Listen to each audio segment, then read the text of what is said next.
We are now live. Presenter's laptop sound check. Presenter's laptop sound check. Presenter's laptop sound check.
And we are now live. Okay, and I will get back on to, here we go. Good morning, everyone. Welcome to, I'll call the meeting and welcome committee members. Thank you for providing us with more than quorum today. Appreciated. I'm going to say members of the public are advised that our meetings are webcast live by the City of Hamilton, temporarily archived on the city's website. As well, a reminder that all electronic devices are to be switched to non-audible function during committee meetings. Members are reminded of the 5-minute time limit, which will be adhered to during this meeting, and members can submit another request to speak if they require more time to ask questions or make comments. Please note again that quorum is present. And committee members, you should also have made note, and I know there's been conversation that you've received now by email moments ago, the agreed statement of facts, law and issues, joint documents, written submissions for both parties. Did I miss anything, Madam Clerk? Yes, We're talking- there's, sorry, let me pull up my apologies. I didn't have it up. There's a agreed statement of facts, law and issues, book of authorities, document book, City of Hamilton, document book, Los Angeles Homes, written submission, City of Hamilton, and Development Charges Act. Those are the documents that we received not quite half an hour ago. So committee now. Thank you, Madam Clerk. May I please have, Madam Clerk, are there any changes to the agenda? No, Madam Chair, there are no changes to the agenda. Thank you. May I have a mover and a second to approve the agenda as presented? Moved by Councillor Vanderbeek, second by Councillor Powers. A recorded vote, please. Electronic vote, sorry. Thank you.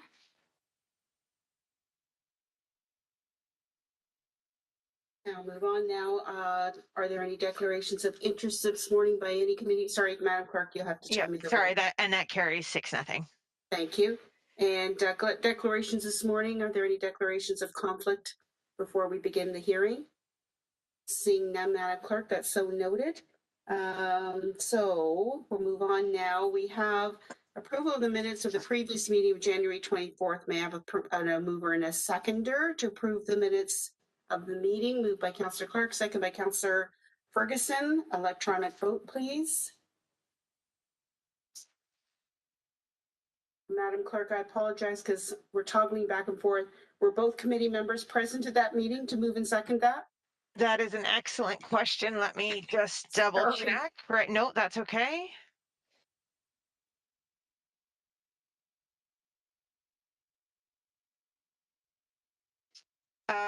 Councillor Clark was present, and I believe the seconder was Councillor Powers. He was not present, but as a seconder, he doesn't have to be. That's fine. Councillor Ferguson, he was, yes. Councillor Ferguson was absent, so that's okay. Yes, he was absent. That's fine. Councillor Clark, thank you. I just want to be sure that we follow legislation later. Councillor Wilson has a question. Thank you, Councillor Wilson. Go ahead. Oh, thank you. I'm just noting in those minutes I had declared an interest. And so I'm just looking for some double checking clarity here that I can account that the minutes, in approving them, I'm accounting that they're accurate. I'm not engaging in any matter. Correct? Yeah, that's correct. I would agree with that assumption that you're just approving the minutes. Yep. You're not making any decisions to it. Thank you. Okay. Thank you. And thank you for the clarification on the on your position there. So we're going to move on to item. I just, sorry, Madam Chair. So Councillor Wilson, I'll just need you to, okay, great. Thank you. And that vote does then carry 6-0. Okay, thank you. So we're going to move right on to item 3. Whoops, I shut my, there we go. Item 4 is the hearing. So 4.1 is development charges complaint submitted by Raj Kehar and Sylvain Rouleau, Weir Folds LLP on behalf of Lasani Homes 1998 LTD, respecting 505, 509, 513, and 517 Highland Road, West Stony Creek, pursuant to Section 20 of the Development Charges Act 1997, SO 1997, C27. So we'll begin with the complainant's counsel, Mr. Kahar and Mr. Rouleau. My apologies, Madam Chair. Just Mr. Kovacevic was going to address the committee prior to the beginning. Thank you. That's my apologies. I'm reading off the roadmap, Madam Clerk. No problem. Yeah, there was a change to the roadmap. My apologies. So we'll just hold on to what I just said, and we'll just park that, and we'll turn to Mr. Kovacevic, City Solicitor. with regards to his opening statements. Please. Through you, Madam Chair, and what I'll deal with now is an organization of the hearing as agreed to by the parties. You're sitting as a tribunal underneath the DC Act, and normally hearings are governed by the Statutory Powers Procedure Act, and hearings involve the calling of witnesses, cross-examination, and examination. However, the tribunal can, and the parties can agree to an alternate procedure. Mr. Kihar, counsel for Losani, and I have come to an agreement on procedure for the hearing process. And essentially it would be that Losani would provide its case in chief by way of submissions from Mr. Kihar without calling any witnesses. I would follow with the city's case in response without calling any witnesses. Losani would then follow with their reply, but that reply would be restricted to new matters that arose from my submissions that couldn't be reasonably anticipated by Losani. As I indicated, neither party will call any witnesses. However, we do have representatives of each of our, for the city staff are present to answer questions if committee has questions. From the city, Anita Fabach is here from planning, Dio Ortez is here from building, and Siobhan Eswim is here from finance to answer any questions that may arise from our submissions. And Mr. Kihar, when he will indicate who he has present from the complainant's side to answer any questions that committee may have. The documents before you were submitted to the clerk's department yesterday and this morning. That procedure is put in place as a result of events that arose from a previous DC complaint about 2 years ago, the Armstrong DC complaint, where the entire committee recused themselves from hearing the complaint because of receipt of documents in advance. That's why you're getting them at the last minute. However, the normal practice in the courts and before the tribunals is to receive documents in advance. They normally receive pleadings, witness statements, factums, which are in a sense a summary of written submissions before you. So if committee wishes that procedure changed in the future, we can do that. But because of past rulings by the committee, the documents are dumped at the last minute per se. The documents that before you have been correctly identified. The written submissions by the city have been provided for your assistance. They look longer than they are because they are in a large font with 2.5 spacing and lots of spaces in between because my eyes are getting worse and worse as I get older, and it just makes it easier to read. They're there for your assistance so that if I'm speaking too quickly, you can follow along. They will not be, sometimes they will not be verbatim. I will add to or maybe not even say something that's in the submissions, depending on my response to Mr. Kihar's submissions also.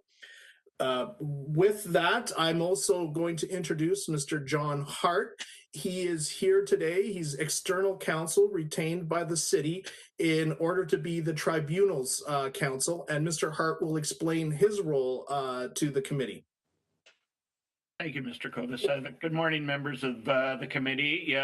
You may recall that I was your counsel 2 years ago on the Armstrong matter when the materials were delivered well in advance and provided you with legal advice at that time about the materials that had been provided to you. It was that hearing that resulted in the change in procedure at the city. I will be listening to the evidence and taking notes, as will you. And when you have any questions regarding any legal process, feel free to ask me, and I will provide you with legal advice when you go into your closed session for your deliberations. Subject to any questions you may have in the open forum, that is my role today for you, the committee members. Thank you. Thank you, Solicitor Hart. And I see Councillor Brad Clark has a question to council. Please go ahead, Brad. Okay. Councillor Clark, sorry.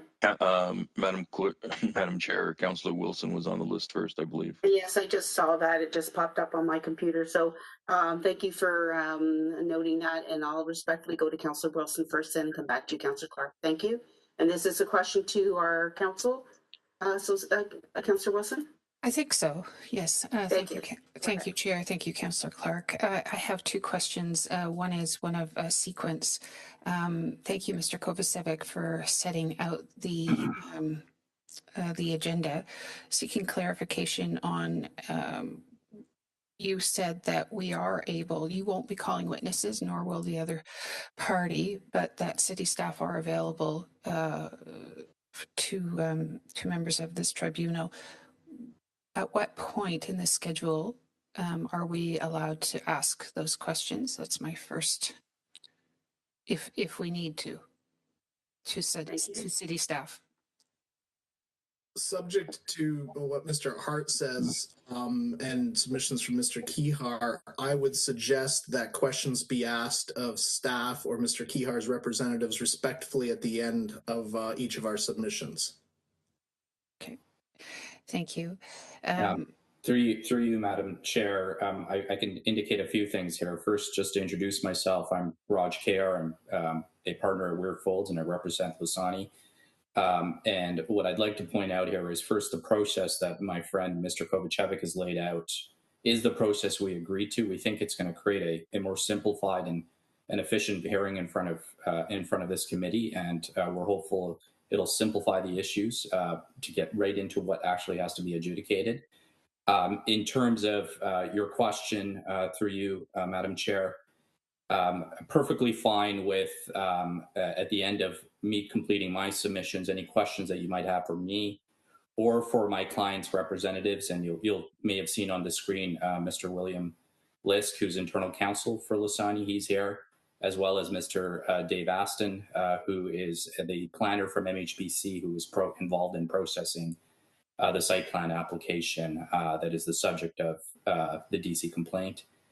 He's here as well. So my suggestion is questions for, we'll call it our representatives, can be asked after I've completed my arguments. Questions for the city's representatives can be asked after the city's completed its arguments.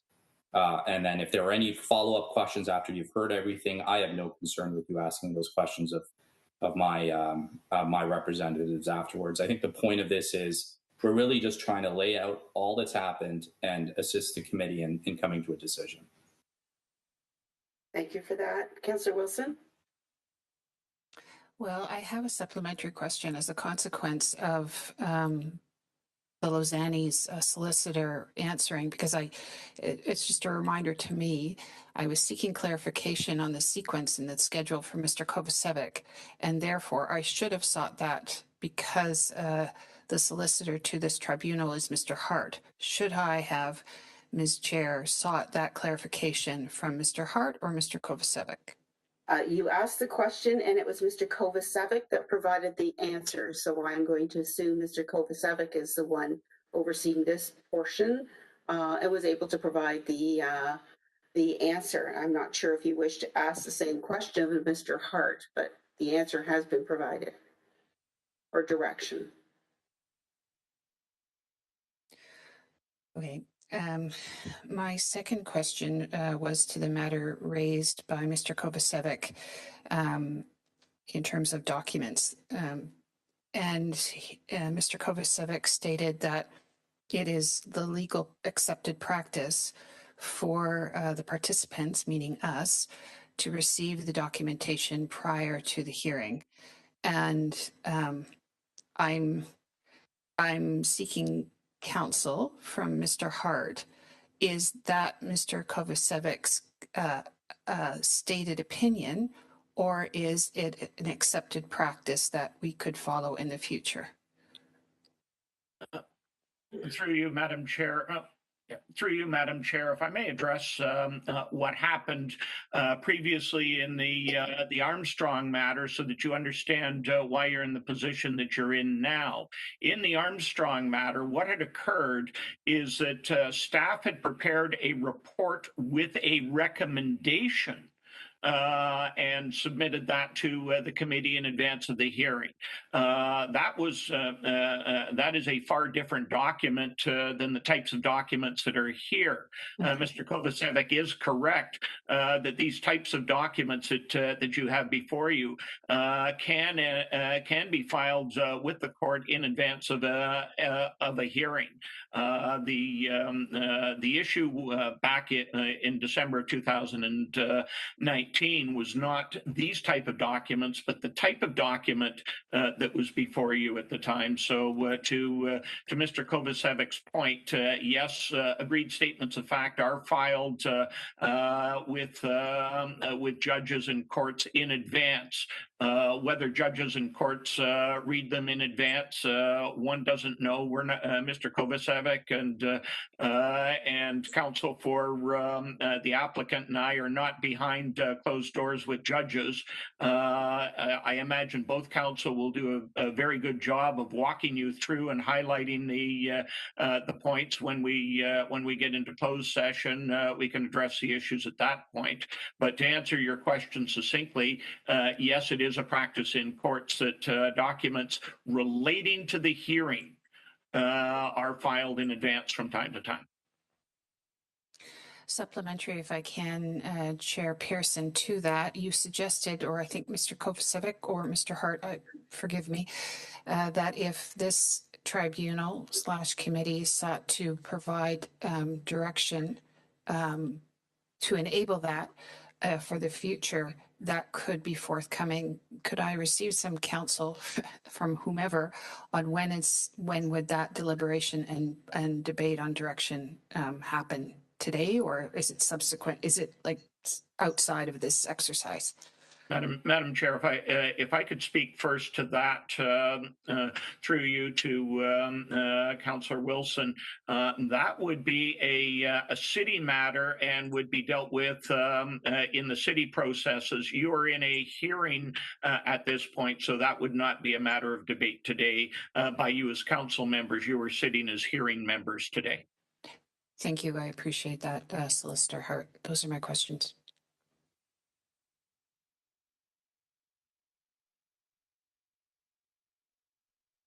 Oh, Councillor Chairperson, you're muted right now. My apologies. Somebody's horn is, our alarm is going off on the street as well. Councillor Clark says his question has been answered, so thank you for that. So we'll just move on now. Mr. Kovacevic or Mr. Hart, are there any further comments before I move on at this time? And so none now, from me, Madam Chair. Thank you. So now I'm going to move on to, okay, so we're going to begin with, so welcome. I'm going to go back to Mr. Kahar and Mr. Rouleau. Let me see, would you like to address the committee? And I know you have briefly, Mr. Kahar, on your answer there to a councillor, but do you wish to address committee now? Thank you, Madam Chair and members of this committee. I have several submissions I'd like to make this morning. I will mention that Mr. Rouleau is not present. I'm here on behalf of Weir Folds. And again, Mr. Lisk is here on behalf of Lasani, and Mr. Aston on behalf of MHBC, which was Lasani's consultant. And before I get into my submissions, just want to make sure everyone can hear me fine. And also just to, it's my first time on this platform. I know we've all jumped around on different platforms, at least in terms of sharing the screen. So if I don't do that correctly right away, please forgive me. I do also want to take a moment here on behalf of my client to thank the committee for holding this session on an expedited basis. I appreciate my client's matter is frankly the only matter on the agenda today. We're on a Friday before, frankly, a long weekend, and it's greatly appreciated that you're addressing it. I appreciate there's lots of documents in front of you, and I'm going to do my best. From at least Lasani's end, there is a book of documents or a document book. Within that document book, there's an agreed statement of fact that my friend and I had worked on. That sets out facts, issues, and agreed law as between us. And I think that is a helpful, what I would call Coles notes to getting to what has actually happened here. The other piece I would raise is that in our document book, we've got our original complaint letter, which sets out what Lasani's concerns are, and has, in sense, been modified by, to the extent there's been further agreements and points raised in the agreed statement of fact, law, and issue. So with that, I'm just going to first just test if I can share screen. And I think do I need permission to do that, or let me just? No, you can go ahead. Perfect, thank you. All right, and if I'm looking over at one side of the screen or the other, and it's not, I'm ignoring the committee here. It's just I'm running on a 3-screen platform, just so you're aware of that. So in terms of what I intend to do here this morning, first, I want to provide you an overview of the proposed development and its context. Second, I'm going to provide you a chronology of the processing of the subject applications and specifically point out unfortunate delays in the city's processing of the applications that in part resulted in our client's DC complaint. And I'm providing all of that to you by way of background so that you understand what transpired here and how it affected Lasani's proposed development. I'm then going to outline a recent legislative change in the DC Act that you may already be aware of, and a recent position of city staff that has in effect introduced what I would characterize as a solution to my client's DC complaint that I'm hopeful you'll agree to. This solution is one that can and should be implemented because it relies on a correction of an error made in the application of the city's DC bylaw, and that falls squarely within what's permissible under Section 20 of the DC Act. I'm then going to talk about an additional wrinkle to that solution that has arisen because of how city staff have at least indicated so far they intend to charge interest. And finally, we'll call it foreshadowing what I anticipate to be my friend's arguments, address the city's concerns that this complaint is filed contrary to the requirements of Section 20 of the DC Act. So what's my ask here? In summary, it's 2 things. First, and this is in the complaint letter, direct that the DC payable that relates to my client's proposed development are to be paid in accordance with the 2020 indexed rate. Second, this is not directly in my complaint letter, but is reflected in part through the amendments that have been done through the agreed statement of fact, that any interest to be accrued on the DC payable be calculated based on 2020 indexed rates shall commence accrual as of the date of this committee's decision. And by that, what I simply mean is if there's going to be interest, the clock starts from this committee's decision today, not from some earlier date. So the effect of all of this will be that if my clients were to pay its DCs for the phase 1 development today, it would have to pay DCs for the phase 1 development in the amount of $6,911,006. This DC payable amount would remain the same should it pay its DCs at a later date, except that interest would be added for the period between today and its payment date in accordance with the city's policy. Now, if this committee dismisses my client's complaint, the city would continue to require Lasani to pay DCs for the phase 1 development. And the city's position is the amount is $7,218,564. The city's requested DC amount would also not change. And I think that's an important point, provided that Lasani makes the payment before January 6, 2023, and a complete building permit application is in place by July 5th of 2022. And I should note that in the circumstances, my client is ready, willing, and able to make the correct, what it views to be the correct DC payment. And the mechanics for making that occur can occur in very short order. And I don't think there's any dispute on that point from the city either. So Fundamentally, the difference between what my client accepts is a correct DC charge and what the city accepts is the correct DC charge is $307,558. That's the quantum of what is, we'll call it the daylight between my client and the city. So first, let's talk about the property. 505 Highland Road West. And I'm sure all of the councillors here are very familiar with this, being that it is within the city of Hamilton, but I'll just point it out. It's shown on the map, and I apologize. I have a bit of a challenge knowing how much of the screen you can see and how much I should zoom in. So through you, Madam Chair, does this level of zoom work in terms of what is visible on the screen, or should I go further? I see a thumbs up from Councillor Clark. That is really good. Thank you. Thank you.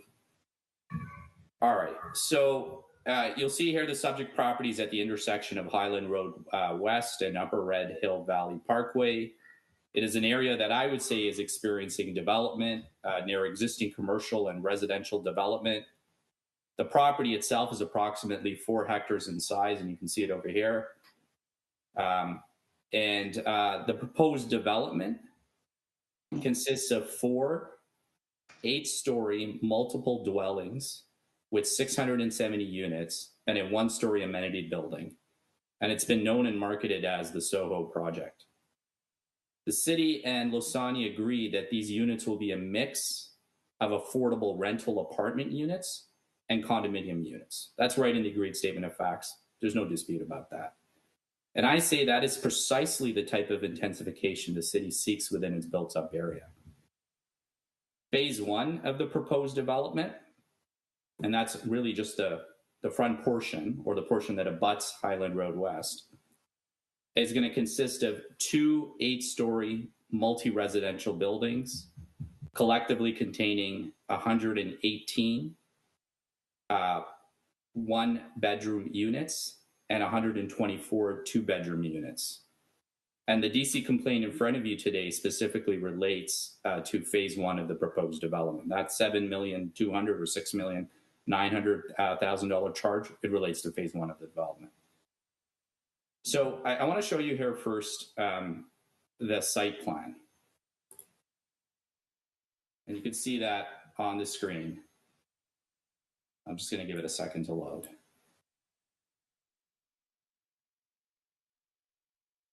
And this was the site plan that was submitted sort of at the first instance of processing the site plan application. So we're going back to July 19th of 2019. And you can see here the 2 8-story buildings that I mentioned that are part of the phase 1 development.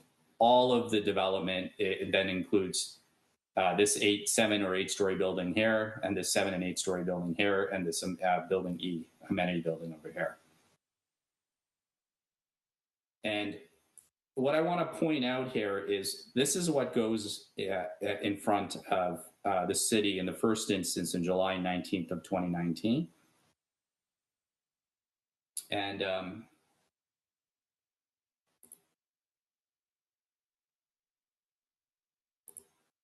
this is the final.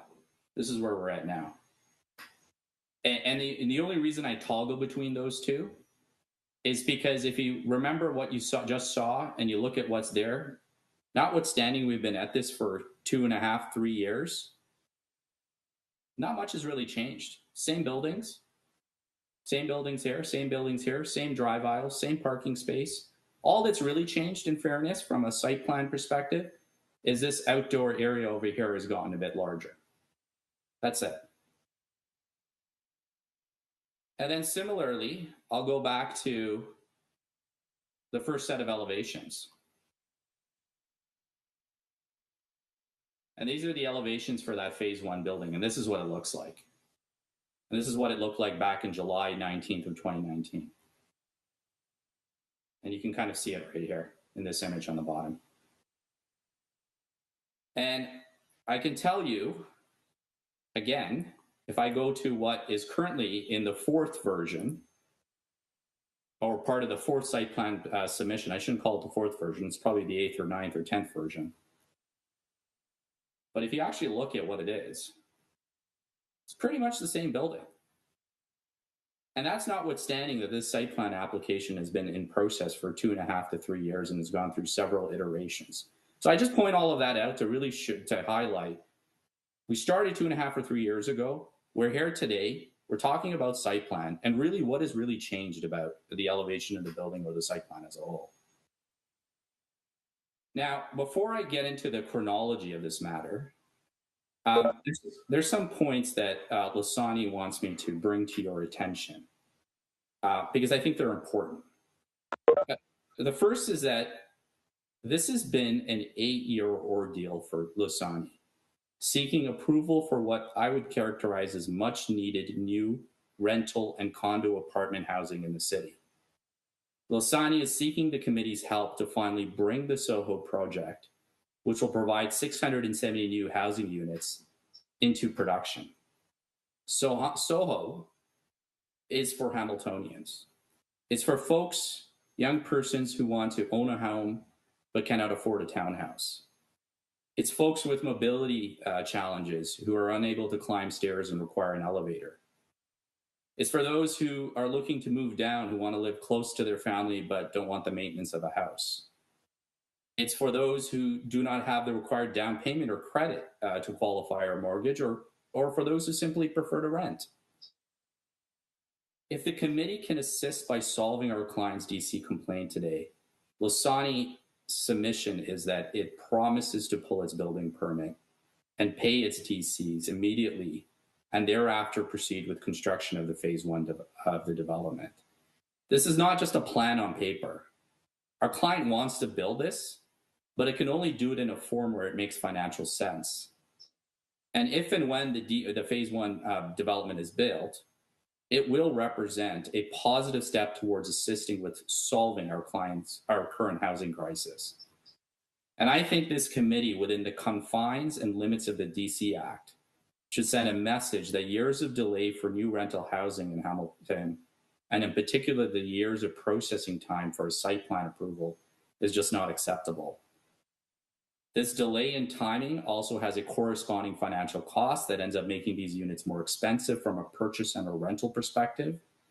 And I say we simply cannot allow a new rental housing cost to increase even more than they have. And I'm sure all of the members of this committee are aware of Ontario's Housing Affordability Task Force report, which was recently published by the Ministry of Municipal Affairs. And you'll see here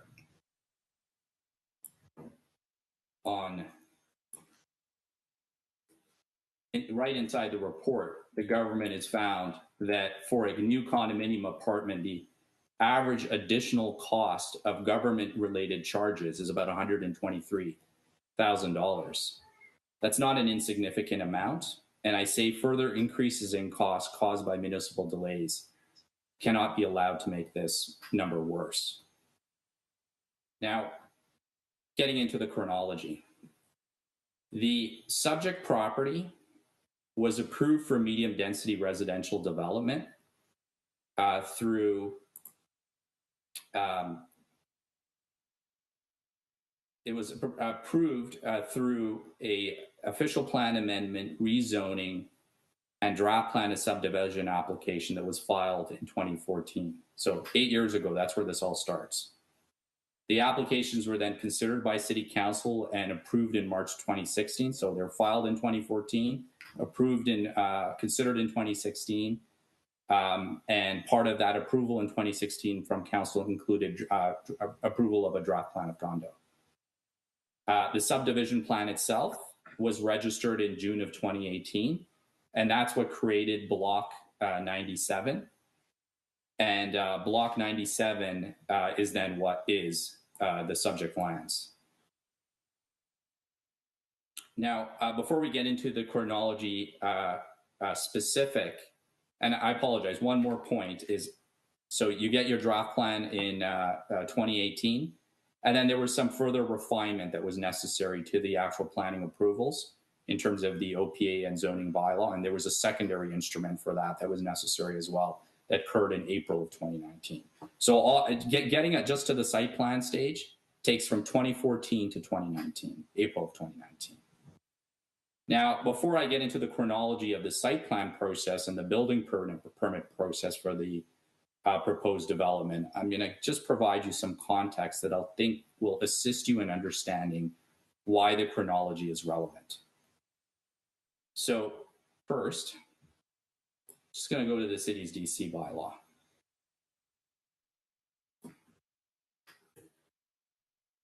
And you'll see here on the screen the city's DC bylaw, and I'm at section 38. And I raise this only to point out that what the city does here, and it's right in the bylaw, is that DC charges are indexed annually without amendment to the bylaw in accordance with the Statistic Canada's Building Construction Price Index. And that indexing or adjustment date is July 6th of each year.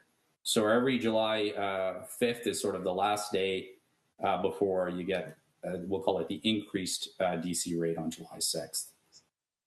The city's DC bylaw in section 41 also contains a transition provision that provides that the DC rates payable are the rates in effect on the date a complete building permit application is received and accepted by the city's CBO, provided that the permit is issued within 6 months of the effective date.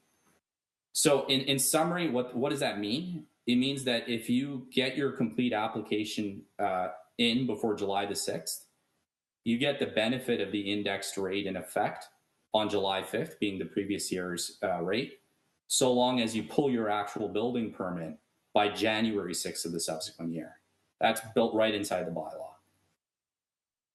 And I can tell you my client requested the city to provide an estimate of its DC payables on June the 3rd of 2021. And that estimate, that request for an estimate is contained at tab 7. You'll see that right here on the screen.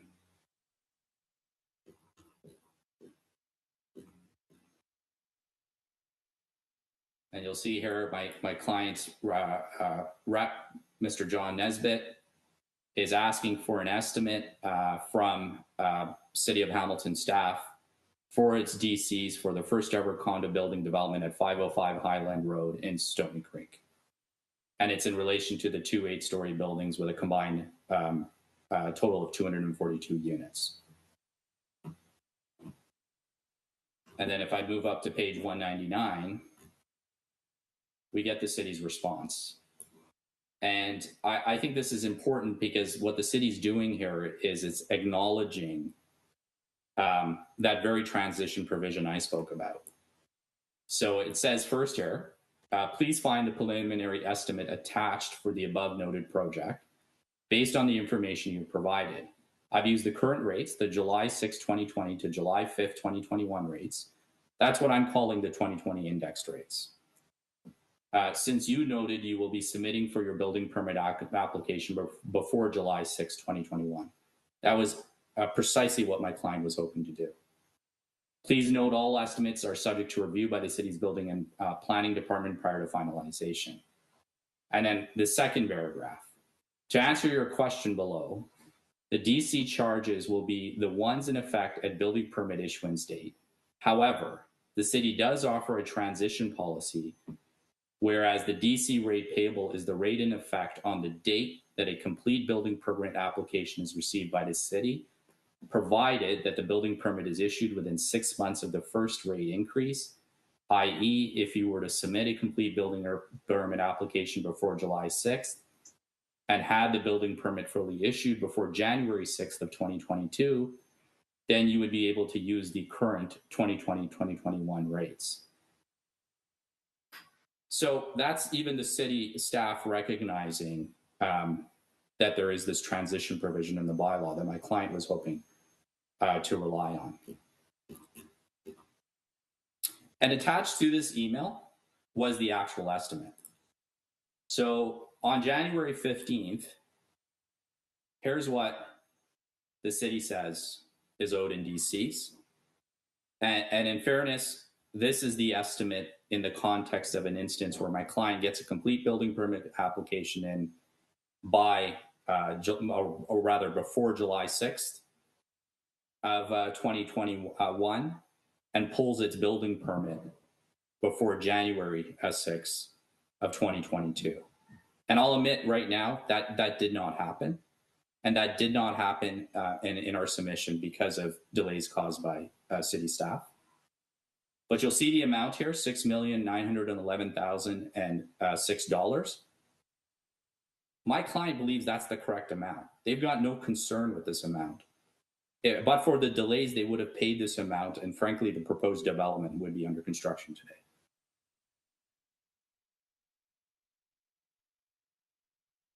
So I say that as of June 30th, and but for city staff delays, Losani had or was in a position to complete all things necessary in order to submit a complete building permit application. Moreover, but for city staff delays, Losani would have been in a position to pull a building permit and pay the city's then requested DCs before January 6, 2022. So in a nutshell, my client was put in a situation where they were not permitted to file a complete building permit application by July 5th of 2021, really because of two things. The first was the city delayed the processing of the site plan application such that my client did not get a clearance letter from the city's planning department in time. And without that clearance letter, and this is an internal city process, the city's building department would not accept their building permit application. Second, the city delayed and frankly continues to delay granting my client's site plan approval such that my client could have had a complete building permit application before July 6th, but for the city staff delays. And moreover, but for city staff delays, Losani would have been in a position to pull a building permit and pay the city's previously requested DC amount by January 6th of 2022. So I'm now going to get into the chronology, and I just set that up so you understand why the delay question is of relevance to the factual background here. So here is an agreed statement of facts that I now have on the screen. These are agreed facts and agreed timelines as between the city and Losani. And I'm just intending here, and it's a long table, but all I'm really doing is intending to walk you through what happened from start to finish as it relates to the site plan application. So we start off, as it shows in number 2, with a preliminary site plan review meeting between city staff and Losani. That happens in September 19th of 2018. Losani then goes and submits a site plan application to city staff June 7th of 2019. The city then issues a notice of complete application for site plan application, and it's circulated for review June 26th of 2019. We then get the first set of pre-conditional approval submission comments from staff on or about July 19th of 2019. The next, I think the key point there is, and now going to point number 7, is that in this, I think where the city's going to come from in my friend's submissions is he's going to tell you, well, on July 6th of 2019 or July 26th of 2019, you had a right to appeal the site plan application. And that right continues. And that appeal would be the Ontario Lands Tribunal, and it'd be an appeal for non-decision. And we don't disagree with that.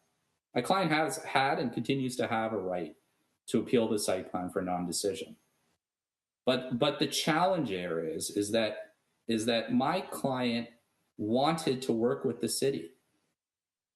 They weren't going out and saying, well, 30 days have passed, we're just going to go off to the tribunal and get the tribunal to sort this all out. They wanted to work cooperatively with the city, and it chose to do that. And I say that it shouldn't be penalized in any way or for having done that.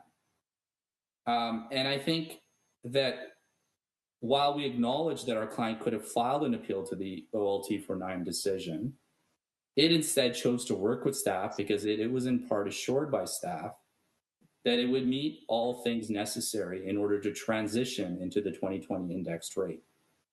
Our client believed from discussions with staff that's what was going to happen, but it didn't. Now, in retrospect, Lasani probably should have filed a site plan appeal, but it didn't do that. And again, my submission simply is that they shouldn't be penalized or faulted for not having done that. So then we get to the second pre-conditional approval submission, which is circulated on August 30th of 2019. And the second pre-conditional approval submission is circulated for review internally on August 30th of 2019. So that's number 8 versus number 9. And I just want to pause here and just clarify what that is, as I understand it. So number 8, on August 22nd, our client's gathering all of the plans, studies, analysis, and submitting it to the city. That 8-day period between the 22nd and the 30th is simply the city having received it on the 22nd and then having to take those things and say, hey, development engineering department, here's your package to review. Transportation, here's your package to review. Conservation, here's your package to review. It's a distribution exercise. And in this instance, the distribution exercise took 8 days. You're going to see this theme of the distribution exercise taking a lot more time as we move through this chronology. So then the second preconditional approval submission comments are received from staff on October 11th of 2019, and the zoning comments are received on October 15th, some days later. We then go to the third preconditional approval submission, which is made on October 24th of 2019. And after all of that, so there's 3 preconditional, we'll call it submissions and comments that came back. My client's granted conditional approval on November 25th, 2019. And I think that's an important date for you to remember, and we're going to come back to it later on. But this is the date where the site plans were, I submit, in principle acceptable to the city. But there was then a host of conditions that were set out in a conditional approval letter. And I'll come back to those conditions later on in my submission. So from there, in order to address the comments, my client submits its first site plan submission. And this is a significant submission because now you're attempting to address everything that's been raised as a condition. That occurs on April 5th of 2020. And that first submission gets staff comments back on May 20th of 2020, May 25th of 2020, and June 11th of 2020. And I'll be the first to admit, that was actually very quick. And that was, sort of the frankly, even on the higher level of expedience that we would hope would come from staff. And unfortunately, that was not the theme for the rest of the application. But here's an example of something that went well. The second submission from Lasani goes in on October 2nd of 2020. And that submission, and specifically what it includes, is listed here. And that was agreed, and that is specifically listed in the cover letter from MHBC. So there was a revised site plan, a revised landscape plan, revised elevations, revised floor plans, all roughly dated September, October of 2020. The second submission from Lasani was circulated internally by city staff from October 15th of 2020 to March 26th of 2021. And then you'll see they've got a different list of plans here than what the Lasani says was included in the cover letter. But I think in part that's because some of these plans, what ended up happening, frankly, from consultants is you prepare a plan, you update it, but sometimes the consultants don't actually update the date on the plan. It's just a problem, frankly, industry-wide. So that may be why there's 2, we'll call it different reference dates. But the point here I think I want to make to you is that staff here had the exercise of taking the set of plans and submissions received from Lasani on October the 2nd And the first act that they had to do was simply circulate it. That's it. Just send it to the relevant departments. And that process of sending that submission to the various departments took considerably long. So I'm going to take you first to tab 20.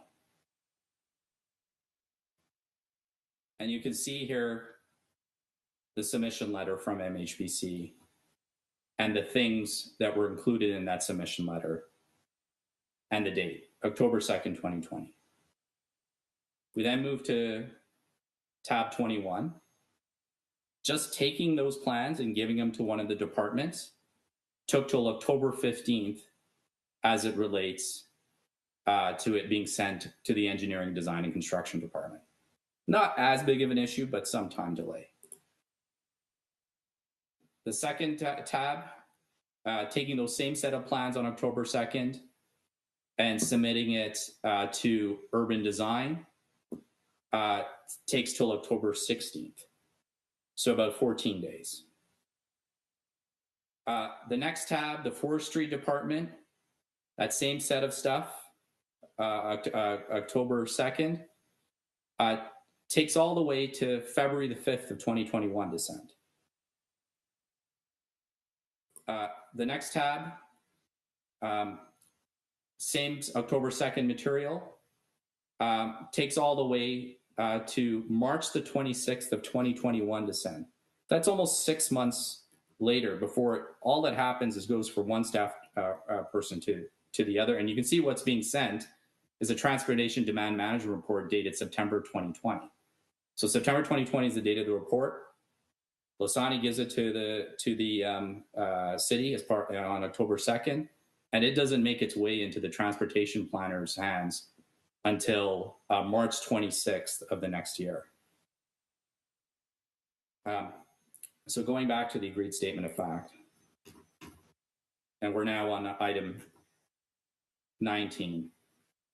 And that's the date that conditional site plan approval lapses, November 25th, 2020. And that's another important date to keep in mind, and we'll return to that date later on.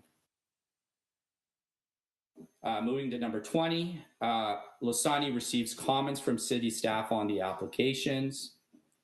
Those comments are dated November 6th from Development Engineering, February 26, 2021 from Forestry, March 26, 2021 when Urban Design and Development Engineering respond, and April 26, 2021 by the time Transportation Planning responds. And there's 2 points I want you to take from this. The first is that the application lapses on November 25th, 2020. And the first time the city provides a formal comment back to Losani after the application lapses is on February 26, 2021. That's the time when now the application's lapsed, but notwithstanding that, the city is processing it, and they've publicly said to Losani, here are some comments on this lapsed site plan, February 26, 2021.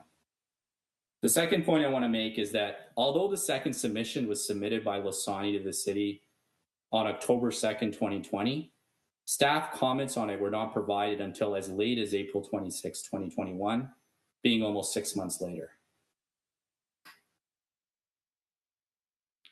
The third submission from Losani to the city is submitted on May 19th, 2021. So sort of the end of April, we get the final set of comments. May 19th, 3 weeks later, the city puts in a new submission. Sorry, Losani puts in a new submission to the city. And then again, we're going to the circulation problem. So it's May 19th, 2021. Staff have got it. All they've got to do is take this stuff, hand it to the relevant departments. And that takes all the way to June 1st or June 2nd for that to occur. And that's agreed to. And I won't go to the various cover letters, but it's reflected there. And that's, another several weeks lost.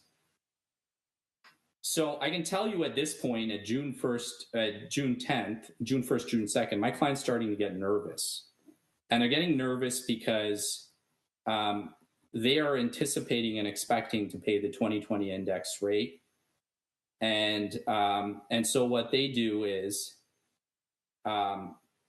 and frankly, they're told at that point, look, you're not going to be able to get the index rate unless you can put in a complete building permit application, and you can't get the complete building permit application in unless you get a clearance letter from planning. So the starting point of everything is we got to get this clearance letter from planning, and they're getting nervous because they're feeling it's June 1st, June 2nd. We don't know what's going on. So that what they do then is and I'm just going to take you to tab 1D to some of the emails. They write to the city. So this is MHBC, who's my client's planner, and in particular, this is Stephanie, who is Dave's, who works for Dave, that's here today. And Stephanie's writing to the city, and she said, as I mentioned on our last call, our team is preparing for the application for the building permit submission by mid-June. Can you please provide an update on the status of your letter, that's the clearance letter, to send to the building department to accept the application being the building permit application. Is there anything you need from us to prepare this? So that's sent on June 10th, and it's referencing an even earlier call that happened with city staff. No response. I have no record of any response to that. A June 10th email. So they write again on June the 16th. Again to the city. Is it possible for you to issue this letter to the building department by the end of the week so they will accept the building permit application? I believe the only outstanding item was your review of the most recent building elevations, but please let me know if anything is outstanding for you to issue this. Again, no response, nothing I've been seen in the record as it relates to that specific email. June 18th. So my client is continuing to get more nervous. And so now instead of their consultant writing in, Losani Homes, Mirab at Losani Homes writes directly to the city, copying Stephanie, and says, good morning, following up on below, we've been requesting the letter for several weeks now. Our building division has been ready to submit for permit on this project. However, they've been unable to because of this. Can you please provide a timeline for when we can expect to receive this letter? If there's anything you require from Losani Homes, please let Stephanie or myself know.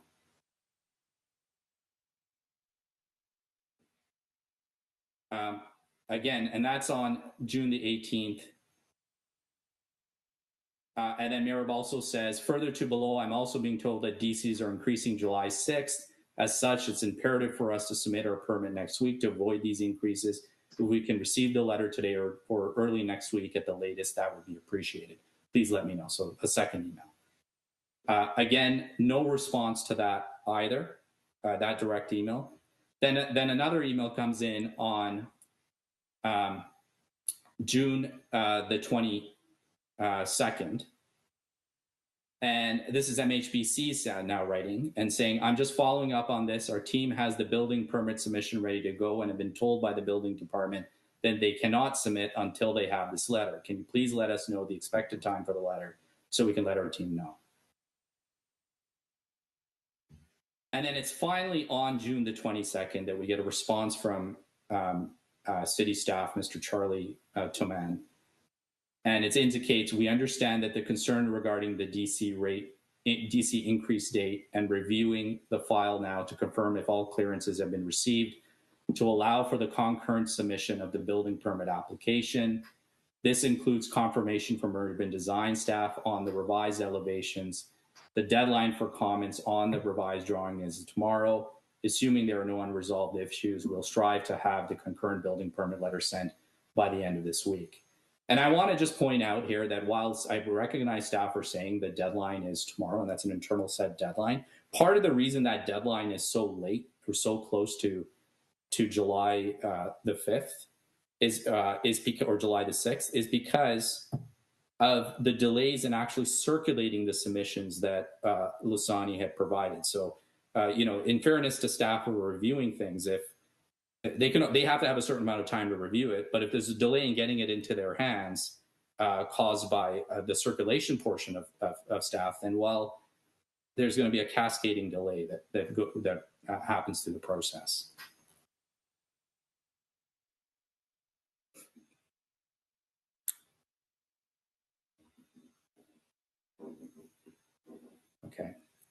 So I'm now going to move to June 30th correspondence.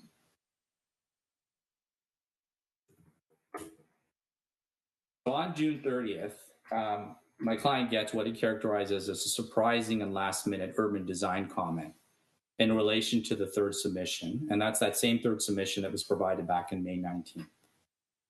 So they're hearing now on June the 30th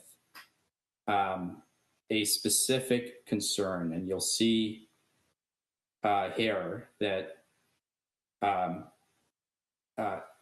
Charlie from the city is saying, we have received comments from urban design on the revised elevation for 505 Highland, which I've forwarded below. As discussed below, a resubmission of the elevation drawing is required before the site plan condition can be cleared. This is a condition of site plan approval prior to submission of a building permit.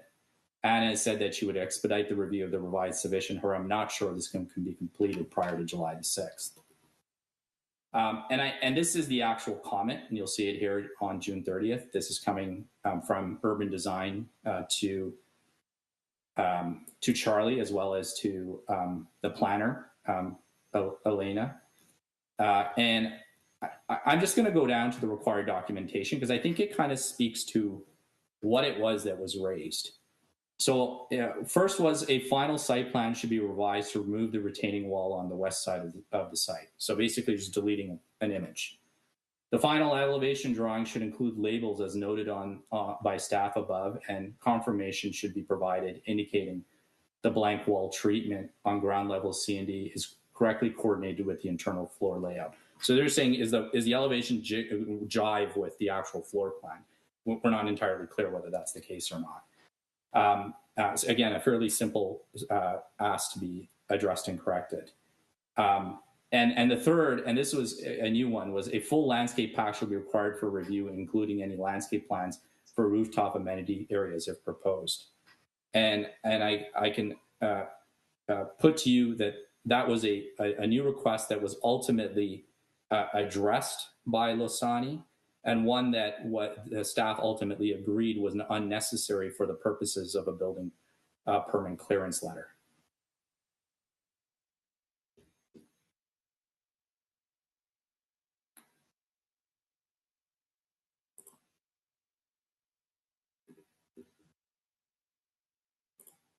And here is where my client actually addresses those comments.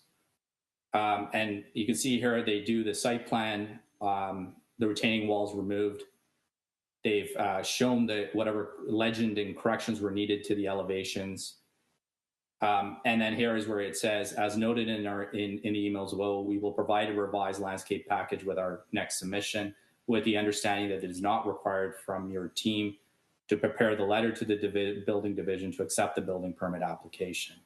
And that went in on July 12th, which is after July 6th. And I understand that part of that delay in response was this discussion about how are they going to go about treating the landscape package.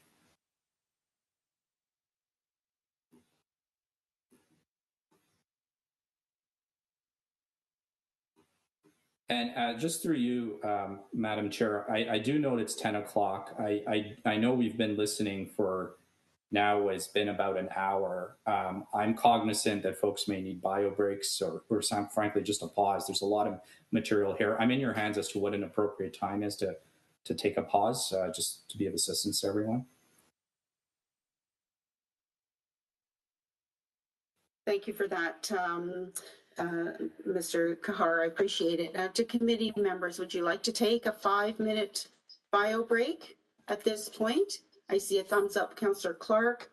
I don't see anything, Councillor Wilson. And I don't want to sort of prejudge, but about how much longer on your presentation, sir? Are we looking at another hour? I'm just trying to gauge if we take it now or we maybe take it in another hour, a bio break. I'm a bit over halfway through, so I would say at most another hour, and I will obviously sharpen my pencil and try to be okay. No, that's not a problem. I'm going to respectfully suggest that we do take a bio break, 5 minutes. Mr. Kovacevic, you want to chime in, sir? So at the beginning of the hearing, I was asked how long it might take. I think my estimate will be off. I had suggested maybe a max of 3 hours. Based on Mr. Kehar going about 2 hours, we're probably going to be here for about 4 hours total, I think. Yeah, that's what I had anticipated. So I held up 4. So I'm going to suggest that we take a 5-minute break. It is now 10:05. We'll be back for 10:10 a.m. Okay. Thank So you. we'll just need a motion to recess. Thank you. May I please have a motion to recess then? Moved by Councillor Clark, and sorry, it went off the screen. Seconded by Councillor Wilson. Will you second? Oh, okay, thank you. And electronic vote, Madam Clerk, thank you. And that's just a recess, back in 5 minutes.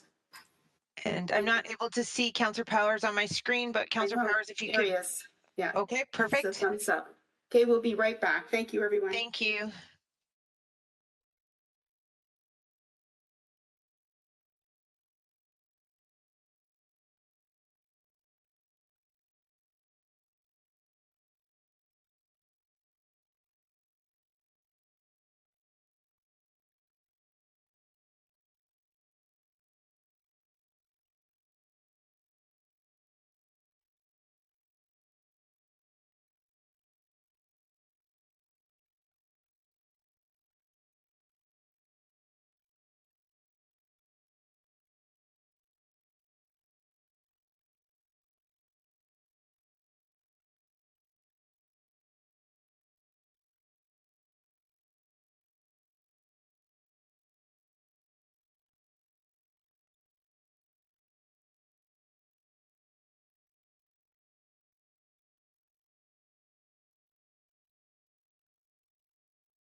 time.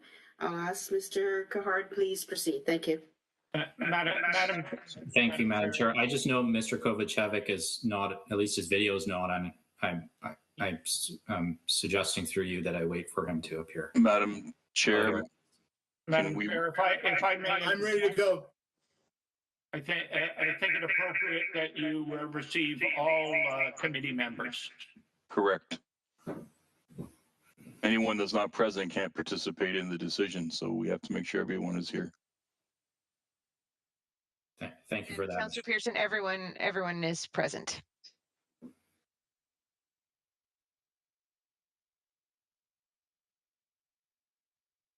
Madam Chair, I believe you're muted. Sorry, they should give us finger things. I believe that Mr. Hart's audio is echoing. I just want to be sure as we move forward that we can resolve that. So, Madam Clerk, I'm going to ask once again to please confirm that everyone that started at the beginning of this meeting is now present.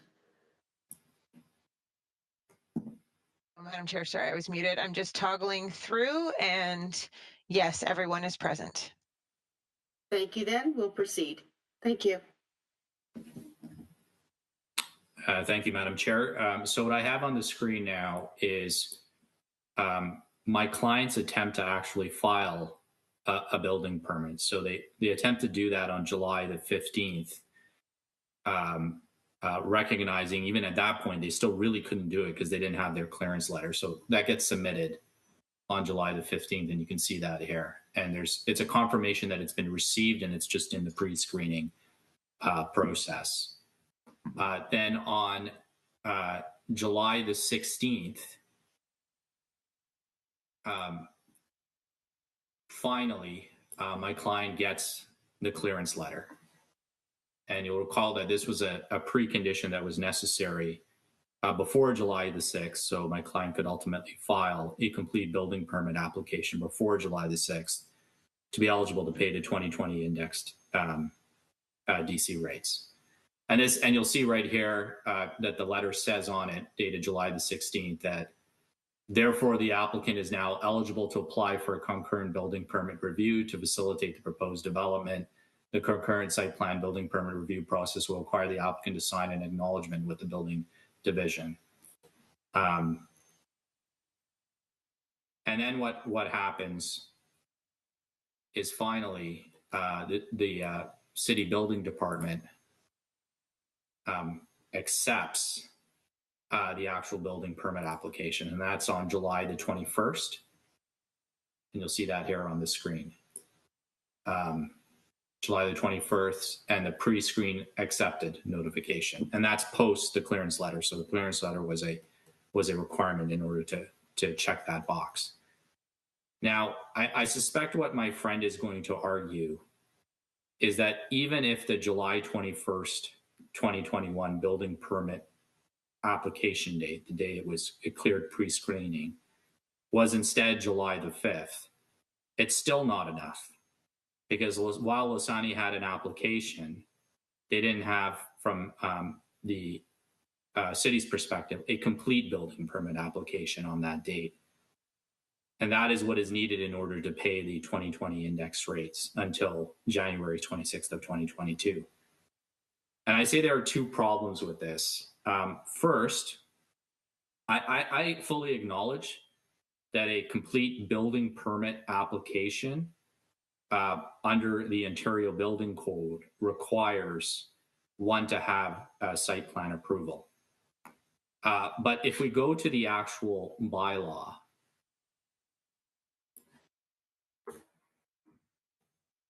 and we look at the transition provision,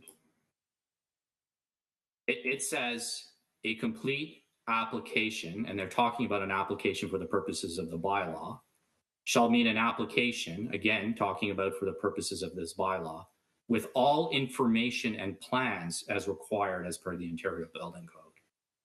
This definition does not say that a complete application or complete building permit application, as it's stated in the DC bylaw, has the same meaning as that which is contained in the building code. It's a narrower definition, and what they're talking about is only the information and plans that are part of that complete application under a building code is what is part of a complete application, as that word is defined in the DC bylaw. And information and plans does not include site plan approval. Site plan approval is a matter of applicable law for issuance of a building permit. It's not one of the required information or plans under the building code. Those are building code plans. Now, I'll admit this may just be a semantic argument. Madam Chair, I hate to interrupt right now, but Mr. Kihar is aware, and I will object rarely, but the form of Section 41 before you is not the current form of Section 41. It has been amended of the bylaw. And so what should be before committee should be the amended version. If it's of assistance to the tribunal, there's sort of two reasons here. One, I'm putting the version that was in effect then. Second, I fully intend to go to the amended version later on in my argument and put that section to you as well. So it's not an intent here to in any way mislead this committee. This is just what it was, and then I'm eventually going to go to what it is when I get to the second part of my argument, and happy to acknowledge that it has changed. What I was saying was, and my point is that I may very well just be making here what is a semantic argument. And I appreciate there can be more than one interpretation of what a complete application means in the context of Section 41. And because of that, what I say is that what really matters is the second point here. And that is that as of June 30th, and but for the delays caused by city staff, my client should have been able to obtain site plan approval and therefore would have had, without a doubt, a complete building permit application before July 6th. Now, we say that because we are advised by MHBC that the outstanding matters on July the 5th are very much, so what was outstanding for site plan approval back on July the 5th is very much the same as what is outstanding today. And I'm just going to take you to that list, which is in the agreed statement of fact at paragraph 27. Three things. Signing of a landscape plan. And that's what's outstanding right now. And that's something that is entirely in city staff's control. It's simply city staff have to sign the plan. It's not a question of whether my client has to sign something. Admittedly, back then, July 5th, it was a bit more than that. You'll recall there were some modifications that were necessary to the landscape plan. My submission on that is, had the process not had all these delays, those would have been done. In fact, they were ultimately done a few weeks thereafter, after the July 6th date, around July the 14th. The second condition, clearance from Hamilton Water on special condition number 1. That was outstanding then. It continues to be outstanding now. And admittedly, that sounds like a very significant item. What it deals with is dewatering. And I can tell you that when I actually go to the conditions for approval of the site plan, so which are contained in the conditional approval letter, which is right here, November 25th, 2019. And I go down to these special conditions. And here they are here. In addition to the foregoing, the following special conditions are also part of this approval. And the first point I want to make is I've acknowledged in the agreed statement of fact that the city is requiring these things as part of site plan. But the reality is that what's reflected inside the conditional approval letter is this item is actually an item prior to issuance of any building permit. The city didn't have to hold up site plan approval to resolve Hamilton Water on special condition number 1. And that's this condition right here that's on the screen, that the owner and applicant shall apply for a temporary sewer discharge permit with Hamilton Water Environmental Monitoring Enforcement Group for their dewatering discharges to the satisfaction of Hamilton Water. And then there's a note there about dewatering. And I can tell you that in fact what happened, if you see this correspondence here from MHBC, is that this dewatering issue was raised from the city. And that's reflected first in an email from my client's architect to the city, about a miscommunication on the water issue. It then goes to a response from the city that notes that notes that the dewatering matter is just a matter for information only. And then on July the 14th, the architect says, well, look, can we just move forward with the servicing permits, which is what would be connected with this dewatering issue? And then the response on July the 14th is, I'll try to get you the servicing costs over the next few days. And in effect, I just forwarded our final clearances to Elena. So as of July the 14th, even though this item is still outstanding, it's been addressed from my client's perspective. It was addressed on July the 14th. Frankly, but for city delays, it could have been addressed well before July the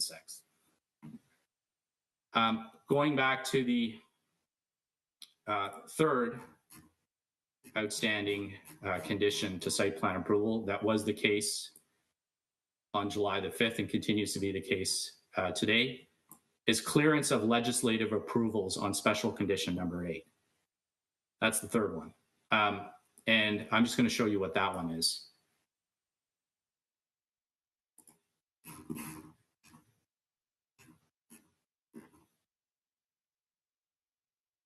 Okay.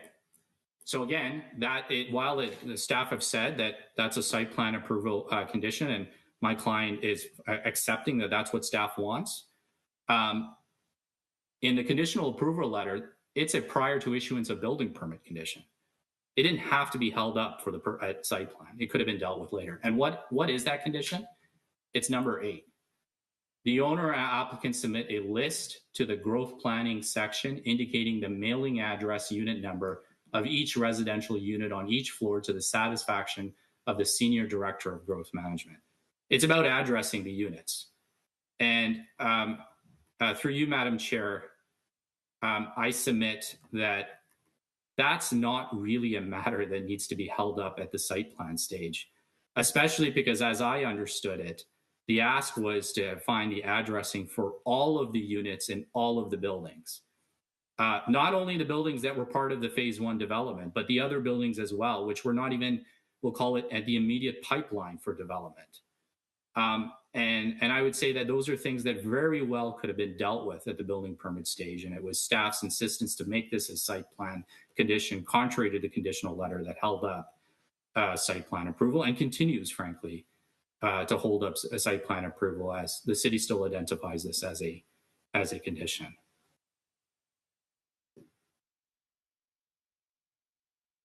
Now, what I do want to raise here is that, in fairness to staff, some of the dates of delay I've referenced, they occurred during shutdowns as a result of COVID-19.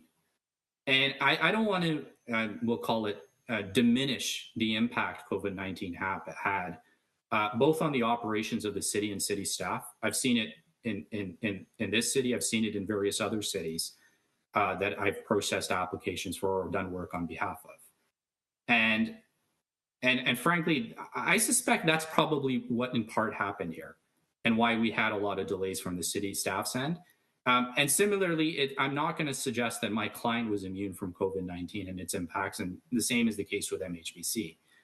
But in the circumstances, what I'm going to suggest that if you take a big picture look at all of this, the clearance letter for building permit purposes was ultimately delivered 9 days after the city's DC charge came into effect. And after nearly 8 years in the planning process, over 2 years in site plan approval, the strict application of July 6th was sharp and inconsistent with the irrefutable fact that more than 2 years of processing timeline is wrong in this instance as it relates to a site plan approval. I mean, the Planning Act contemplates site plan being done in 30 days. We've been at this for over 2.5 years, and we're still not there. Now, I have provided you this chronology, and I've walked you through it and highlighted the delays caused by staff, not to in any way suggest that Section 20 of the DC Act it can be used to correct and address the amount of DC my client should pay because of the delays.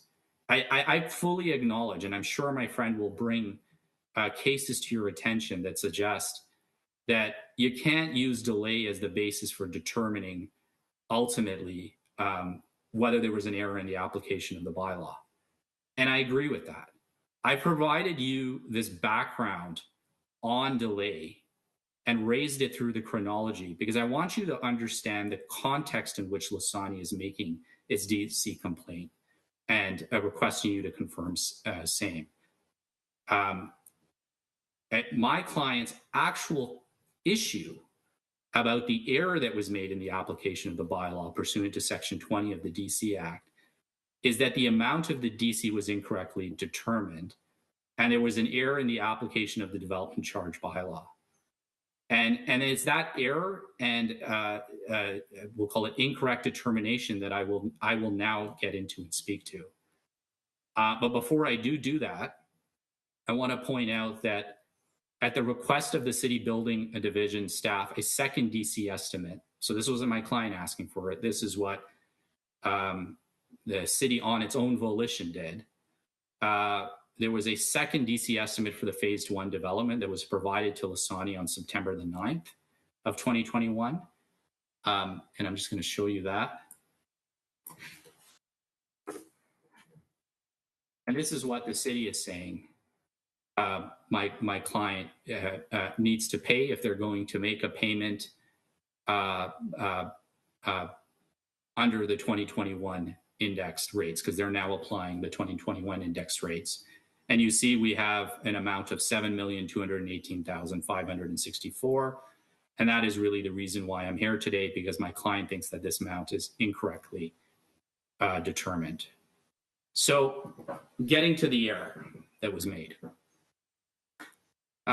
I'm now going to outline a recent legislative change in the DC Act and a recent position of city staff that has introduced a solution, I would suggest, to my client's DC complaint that I'm hopeful you'll agree to. The legislative change now implemented in the city's DC bylaw also is the basis for any errors in the application of the DC bylaw in this instance.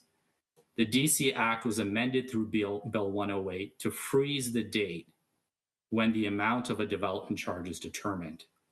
And I'm going to submit to you, this was done by the province to give more certainty to the development industry as to what their DC appealable amount would be. And I'm just going to go to my friend's document book because he's helpfully put in the DC Act, and that way I don't need to go through the big version I submitted. But that's the new section, 26.2 sub 1.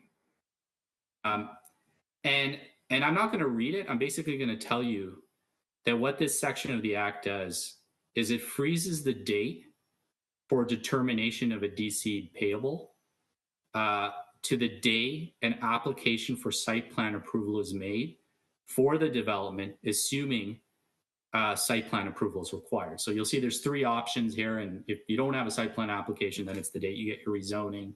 But in our case, their site plan's required. So it's the date you file your site plan application. Whatever your DCs were in the city on that date, it gets frozen on that date. Now, I should also note that this freezing provision for which DCs are determined has also been incorporated into the city's DC bylaw. And I will take you there.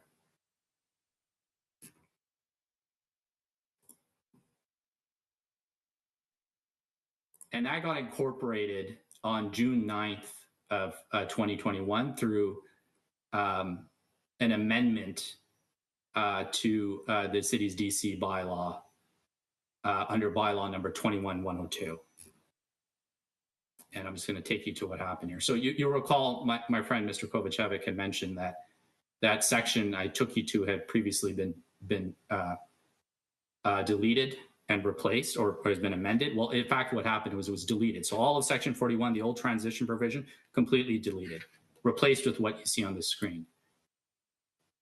And it continues to be the case that the definition of a complete application shall mean an application with all information and plans as required as per the Interior Building Code. That language hasn't changed. It's the same as the old. My argument remains as it relates to that piece. But then what's been added in is B. Notwithstanding subsection 41A, the total amount of DC is the amount of DC that would be determined under a bylaw on, and then there are 3 instances. And the instance we fall under is the day an application for approval of development in a site plan control area was made in respect of development that is the subject of a DC. Now, what I'm going to suggest to you is that under the DC Act, the section 26.2, that section that freezes, the freezing provision, there's actually a limitation on what applications it applies to, and it only applies to applications that are made post January 1st of 2020. So if you made it before January 1st, 2020, you don't get the benefit of that under the DC Act. I'll admit here that as it relates to the city's DC bylaw, I don't think it's that clear. Because nowhere in here does it say that this notwithstanding clause only applies to applications post January 1st of 2020. It just says it's notwithstanding this provision, and it just says that it's going to freeze. So, I mean, if I were to read this, I would say, well, A applies, but if you happen to have a site plan or a rezoning, then B applies. But really, that argument doesn't really matter, because I can tell you that our client originally filed its site plan on June 7th of 2019. So under the DC Act world, that's pre that 26.2 provision applying. But something changed. And that something changed is that that site plan application from June 7, 2019 is no longer the application that is in front of the city for processing. That application was in effect lapsed, deleted, eliminated, and a new application was revived in its place. And I'm going to speak a bit about how that happened. But the point you need to take right now is that that new application is post January 1st, 2020. And because it's post January 1st, 2020, it has the benefit of the transition or of the freezing provision inside the DC Act and the new transition provision in the DC bylaw that tell you that the rate that applies is the rate that was in effect on the day of site plan application, which would be in this case the 2020 indexed rates. So if I take you to tab 1H.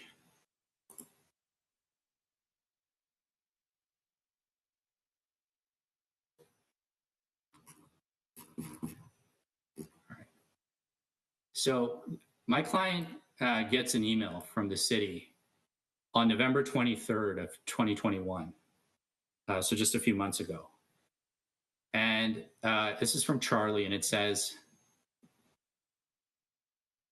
I'm looking into what is outstanding with this file and found that the conditional site plan approval actually lapsed almost a year ago, November 25th, 2020. So you remember I had originally said we got our approval November 25th, 2019, and then there was a lapsing provision in there, and staff are recognizing it lapsed in 2020. So an updated conditional approval will have to be issued before we can issue a final approval to the building department. Similar how we handled the Midtown application, we will carry forward the exact same conditions and all clearances that have already been issued. However, unlike Midtown, we are unable to charge a straight site plan extension fee under the attached motion passed by council, as more than 90 days have passed since it expired. Instead, we are required to charge a site plan amendment fee of $14,180. Let me know if you intend to drop a check off.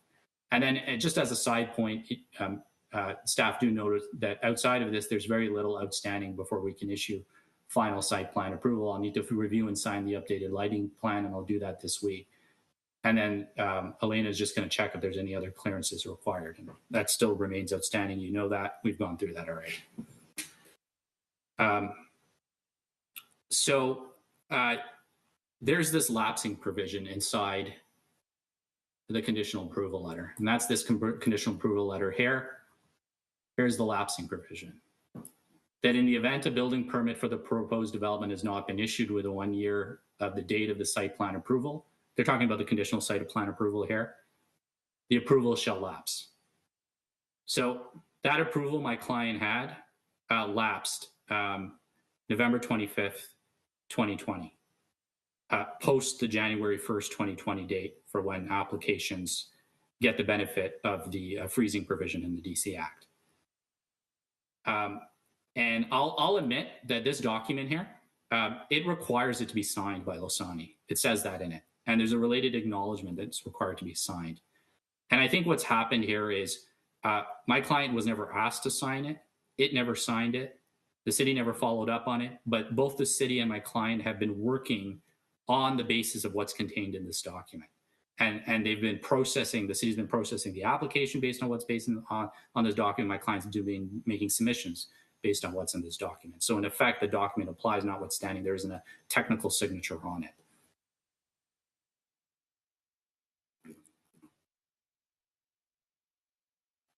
So that's elapsing in November 25th, 2020. How do I get to the point that there's actually a new application? And that's because council passed a motion on November 3rd, 2020. And of course, councillors here will be very familiar with that. But this was talking about the context of lapsing. And it says site plan fees for lapsed application, where the current tariff fee of planning and engineering development application provides for a site plan application fee for new applications. So it's both for new and applicable extensions, but does not provide for situations in which a site plan is lapsed. So that staff be directed to review the fees with respect to site plan applications and to introduce a new fee for the renewal of lapsed site plans and report to planning committee on that. And until such time as staff have reported back and council has provided direction with respect to the fee for renewal of lapsed site plans, that staff apply the site plan extension fee of $16.05 to any application that lapsed on or after May 1st, 2020, based on the following. And I think the key point here to make is that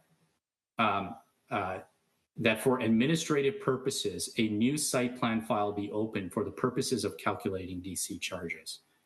So here what council is saying is that if something is lapsed and it's within that 90-day period, what we're going to do is after you get that lapsed approval, you got to do a new site plan application. So that's what happens. It's a new site plan application. And I suspect what the city will say in response is that this motion only applies to site plan applications that have not lapsed for more than 90 days. But I think what logically flows from this resolution is that a similar new application requirement applies for any applications that are passed that have that are lapsed for more than 90 days. And that would apply including for the purposes of calculating DCs as it applies for those that are lapsed under 90 days. And in fact, I can tell you the city actually in part agrees with this. So if I go to the agreed statement of fact,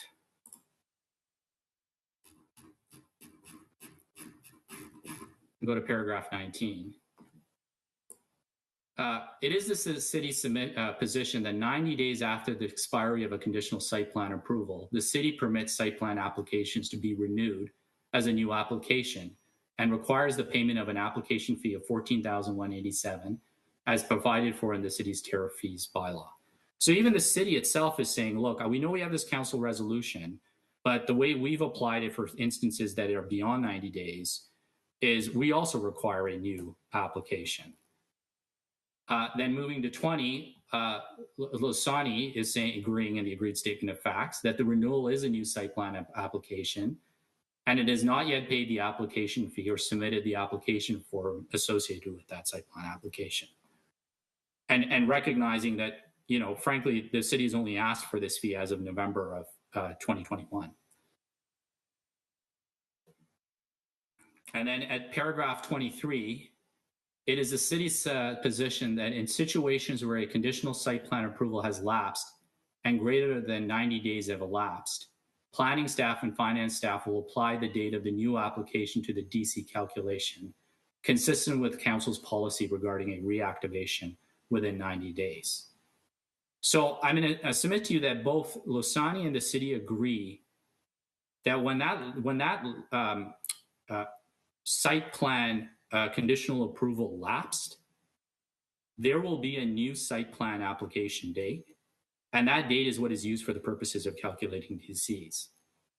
So the fundamental question really comes down to, what is that date? The city, I think, is going to say the date of that is not the date I'm saying it is. It's not November 25th, 2020. It's not some subsequent date from that date, but instead it is whatever date that my client actually submits that form and pays the $14,000 in fees the city is now asking for. Lasani says that if the intent is to require a new site plan application once the existing application expired, and that is the intent that is reflected in the council resolution and in staff's own practices by their own admission, then the new site plan application arises not just when a fee is paid or an application is submitted, but instead arises the moment the city continues to process an application that council and the city have otherwise indicated is dead and requires a new application. So if you assume staff were processing the existing application, so the one from back in 2019, then they were doing something contrary to council direction as well as their own stated practices. I don't think that's what was happening. If you assume staff are not processing anything at all, then you're ignoring all the activity that the city and Lasani were taking post November 25th, 2020. Recall there was the second submission and comments. There was the third submission. There was the fourth submission. So there was clearly stuff happening as between Lasani and the city on this application. So I submit the only logical conclusion is that what was happening is that on November 5th, 2020, the existing site plan conditional approval lapsed. So the application dies on that day. In accordance with the council resolution and staff practices, the application had to be replaced by a new site plan application. And that is what happened. That tacitly occurred the moment staff began processing that application in relation to Lasani. And I submit that that first occurs, if you look at the record, when the city first provides a written comment back on the application to Lasani. And that occurs on February 26, 2021. That's the forestry memo that comes from the city and goes to Lasani on that second submission. That's the first public message back to Lasani on the application. And so I suggest on that date, by doing that and continuing to take activities post that date to date, the city in effect created a new site plan application. The fact that the fees were not paid is not, in my submission, relevant or detrimental to the fact that the application was created. The fees have to be paid. Staff should have demanded them. And in the circumstances, they have as of November of this year, and my client will have to pay them. And this is what it really just comes down to, is that if my client's got a concern with those fees, I mean, and frankly, that fee amount is not even a matter in front of this committee. It's either going to have to pay it, and when it does pay it, if it's got a problem with it, it's got the ability to challenge that with a payment under protest in front of the Ontario Lands Tribunal.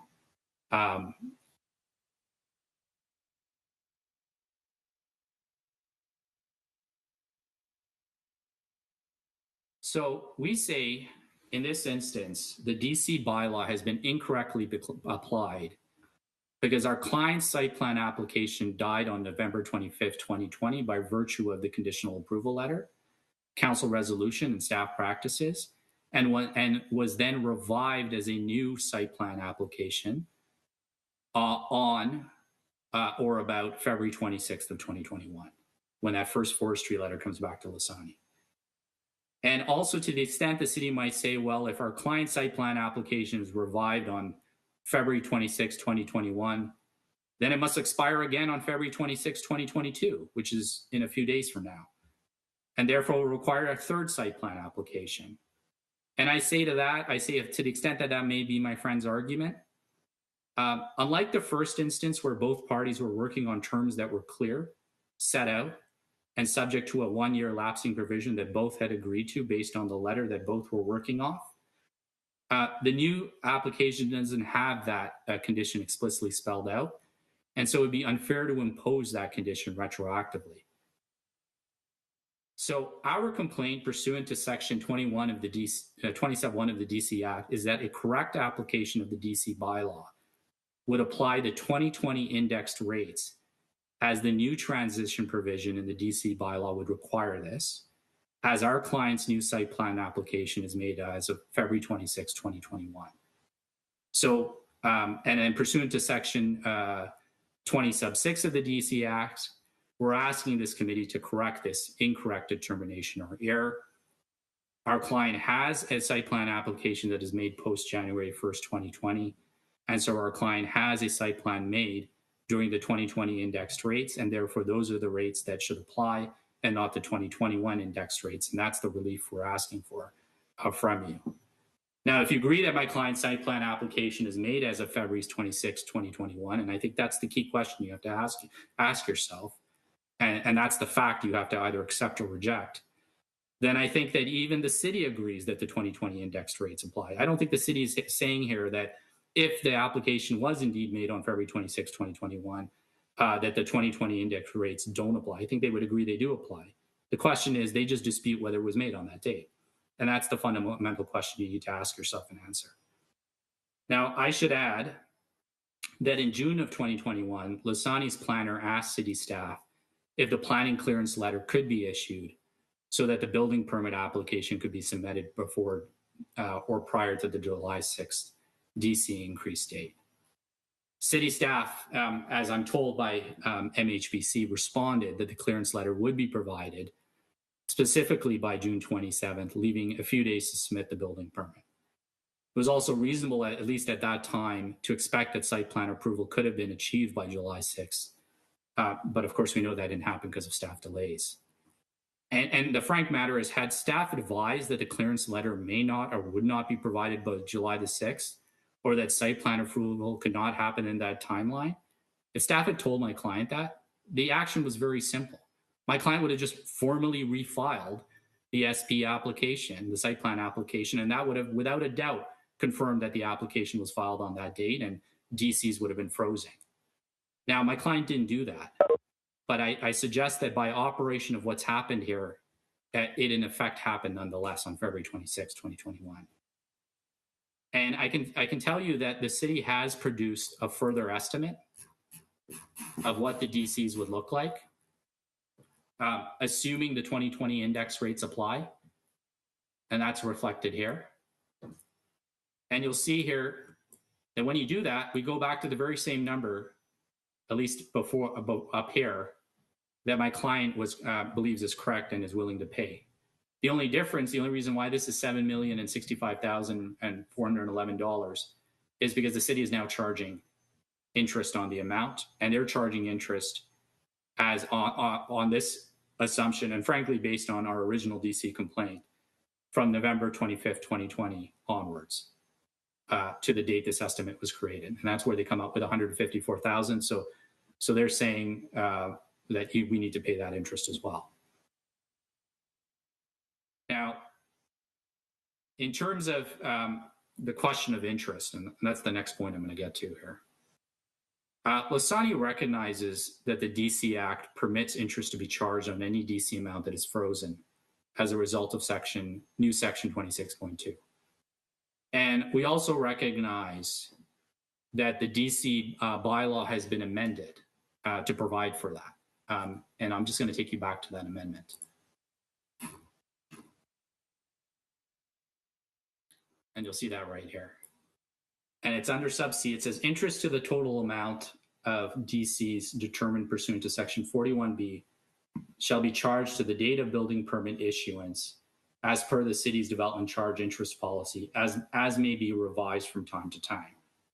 And I just want to put here, the key point here is that it's a policy, and that it's a policy that may be revised from time to time. Now, I'm going to put to you that, in fact, I had done a pretty careful search of the city's website, and I could not find this policy, FPAP DC 002. There's no reference to it. Frankly, the actual DC by this amendment is also not easily readily available on the city's website. If you go to look at the consolidated DC bylaw, it doesn't include this amendment right now on the city's website. I had to have these provided to me by the city, and I appreciate my friend for doing so. So we asked for this actual policy, FPAP DC 002. As we understand it, there is no document with this policy name. What we're told, and frankly we will accept, is that there was a council resolution on May 27th, a council resolution some time ago, on May 27th, sometime before the passing of this bylaw. And that council resolution is in effect policy FPAP DC-002. That's what we're told by the city. We've never seen a document that actually says that, but we'll accept that that's the case. And I'm going to take you to what I understood to be the resolution.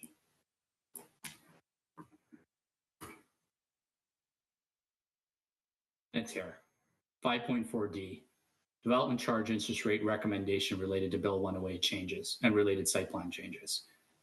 This is what staff call that policy number. And under B, it says that for the purposes of section 26.23 of the DC Act, effective as of January 1st, 2020, council approve an interest rate equal to the Bank of Canada prime fixed at the date of the related planning application compounded semi-annually.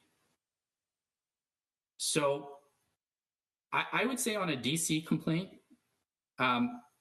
there's no doubt that council here in your role, you can't change the DC bylaw. You don't have that right or permission. However, what's been done here is a bit unique in that the actual interest rate's not in the bylaw. It's been drafted in a way where the interest rate is not explicitly incorporated, but instead incorporated in a council resolution where the bylaw, when it references the resolution, it explicitly says that it may be changed from time to time. And in our client's submission, this committee, in adjudicating this DC complaint, given how the bylaw is drafted, and given that the actual interest rate requirement is contained in a council resolution that may be revised from time to time, has the authority to modify the application of this resolution as it sees fit. As the policy states, it may be revised from time to time. In doing so, you're not amending the DC bylaw in any way. Instead, I would submit what you're doing is correcting what you view as an incorrect determination of the interest rate that should apply in this instance. Now, it's perhaps the reason why the interest rate was not directly incorporated in the bylaw, but instead in a council resolution, so that there's a level of discretion at least the council level to decide on how this policy may be revised from time to time. In our submission and in this instance, given all that has transpired on this matter that I've already raised with you, it is our client's request that if any interest is going to be charged, it be at a rate reflected in the resolution, but that interest charge commence being incurred on the date this committee recognizes the correct date of our client's site plan application, which, if you agree with me, would be when you decide on the complaint. So charge us interest going forward in accordance with the resolution. My client's request is please don't charge us interest going backwards. However, if not, and in the alternative, we would ask that if you're going to charge interest, that it be calculated from the date we say that site plan application was created as a new site plan application by virtue of staff's response and processing of the application on February 26, 2021. So charge us interest in the alternative from February 26, 2021 onwards. So going back to that Schedule A in the DC complaint, in the agreed statement of fact, we're okay with this amount. What'll change is, we'll call it the magnitude of this 154,405. If you agree with me that we're only charging interest going forward from the date of your decision, then it would be 0 and start accruing from whenever that decision comes out until my client pays its DCs. If you agree with my alternative proposition, this 154 number will be smaller because it'll be calculated from February 26, 2021 onwards. This number, as I understand it, is based on November 25th, 2020. And, you know, my friend might raise the question of whether interest as an issue was raised in our complaint letter. And I will tell you, it wasn't explicitly. But this question of interest arose only after the complaint was filed. It arose because there was no information regarding the interest rate policy on the city's website. So there was no way of actually, we'll call it deciphering what the interest might be. Lasani's complaints states on its face that further and other reasons will be provided at the oral hearing in front of council. And the agreed statement of fact, statements and law, which is agreed between the city and my client, includes an issue related to interest. And that in effect acts as an amendment to the complaint before council today. And that's an amendment to the complaint letter. So I'm now moving on to my final section, and I can tell you I don't have, I've only have a few more submissions, so I should be done fairly quickly. And that is, I suspect, having, we'll call it, looked at some of the cases my friend has put in front of you, that my friend may be arguing that the city has raised, and frankly, the city has raised this as an issue, is whether Lasani's complaint is within Section 20 of the DC Act, or is it filed contrary to the requirements of the DC Act? And I think what the city is getting at here is it's saying you cannot, and you being me or Lasani, cannot file a DC complaint without first having made a payment under protest. So you got to pay it first, then you can file your complaint. I think that's what the city's going to say. And our submission on that point is that there's nowhere in the DC Act where there is an explicit requirement for this. And that's unlike other pieces of legislation like the Planning Act with the fees charges, for example. There's an actual section that says payment under protest, and you've got to make the payment under protest, and then you can file your appeal. It's not set up that way in the DC Act.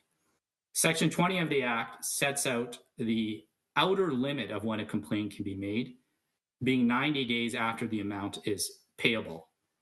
It doesn't set a start date of when you can make that complaint. It just sets an end date, which is 90 days after the amount is payable. And we're certainly well within that. What I would also say is that we recognize that what we've put in front of you, all three DC calculations, the one that my client requested, the one that the city produced on its own, and this third one, the most recent one, that reflects the position on the 2020 indexing. They're all estimates. And they don't reflect precisely the amount that is what the city will say that is payable. But the case in the city of Hamilton is that's always the case.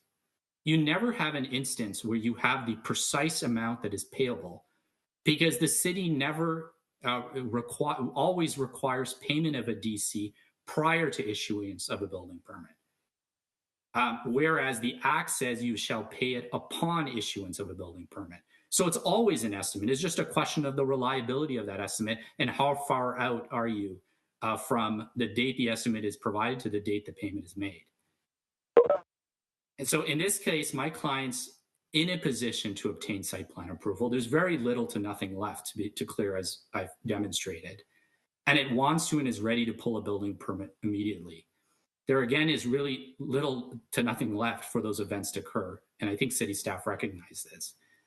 Lasani just wants certainty as to what its DC charge is going to be before it pulls that permit. Because if the DC charge is more than what it believes it's correct, then it may want to reconsider the form of development and or modify it to address the increased costs. The modification might be a reduction of less profitable units for Lasani, which may then negatively impact how many affordable units are available. It might also take some other form. It conceivably might be no modification, but that's what I'm told by my client. Also, from a practical standpoint, and assuming my friend is right, let's just assume for a second he's saying, you know what, there's an issue here. I don't know if he actually had the panel here can give direction. Well, all that does is it causes this hearing to be deferred. Because what you'd be telling me is you couldn't hear any of this today, and then you're going to tell me to go back, and then I'm going to pay it under protest, and then I'm going to come back and make the very same submissions to you and ask for a decision on that. And I think from a practical standpoint, if you can give us some direction today, because the issue that we're asking is, what was the date of the site plan that my client had? Is it revived on February 26, 2020? And if you can answer that in the affirmative today, you give February 26, 2021.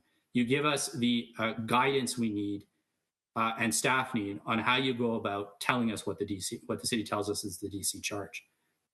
No matter how long we wait, how you answer that question is still going to have the same base calculation assumption of the 2020 indexed rates applying, because that is what the Act and the bylaw require.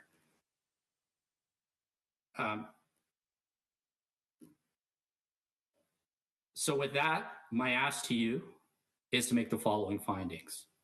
Direct that the DC payable that relates to my client's proposed development are to be paid in accordance with the 2020 indexed rate. That would be in accordance with the transition provisions in the DC bylaw that freezes the rate at the date of application, in this instance, February 26, 2021. And that second, any interest to be accrued on the 2020 indexed rate shall commence accrual as of the date of the committee's decision, but otherwise shall be in accordance with FPAP DC 002. Or, if you don't agree with me on the interest piece, in the alternative, that any interest to be accrued on the 2020 indexed rate shall accrue as of the date of the application, being February 26, 2021. And this alternative relief is strictly consistent with the city's DC interest policy, so long as you make the finding that the application date is indeed February 26, 2021 for my client's new site plan application. With that, I'll leave you with the message that DC rates are increasing and they are affecting housing affordability. Lasani has the type of project that will provide the right type of housing in the form of rental housing in the area the city wants to see development. We're asking for this committee's assistance to help these units come online. And I'm just going to leave you now with a chart. And I think this chart's very telling about the impact of delay in relation to DC charges. And what you'll see in this chart is a calculation of DCs based on my client's development. If somehow they were able to get site plan approval in 2016, they would have paid about $5 million in DCs for the same development. In 2019, back when they first filed that site plan application, if they had got the 30 days like the Planning Act requires, they would have paid $5,319,000 in DCs. We then roll into 2020 and part of 2021.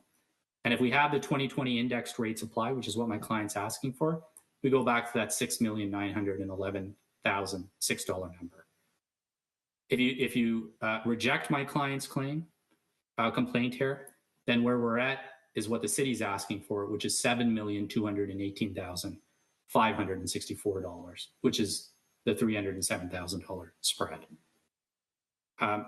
Through you, Madam Chair, unless there are any questions, those are my submissions that I intended to make this morning. I just want to thank you again and all of you for listening attentively.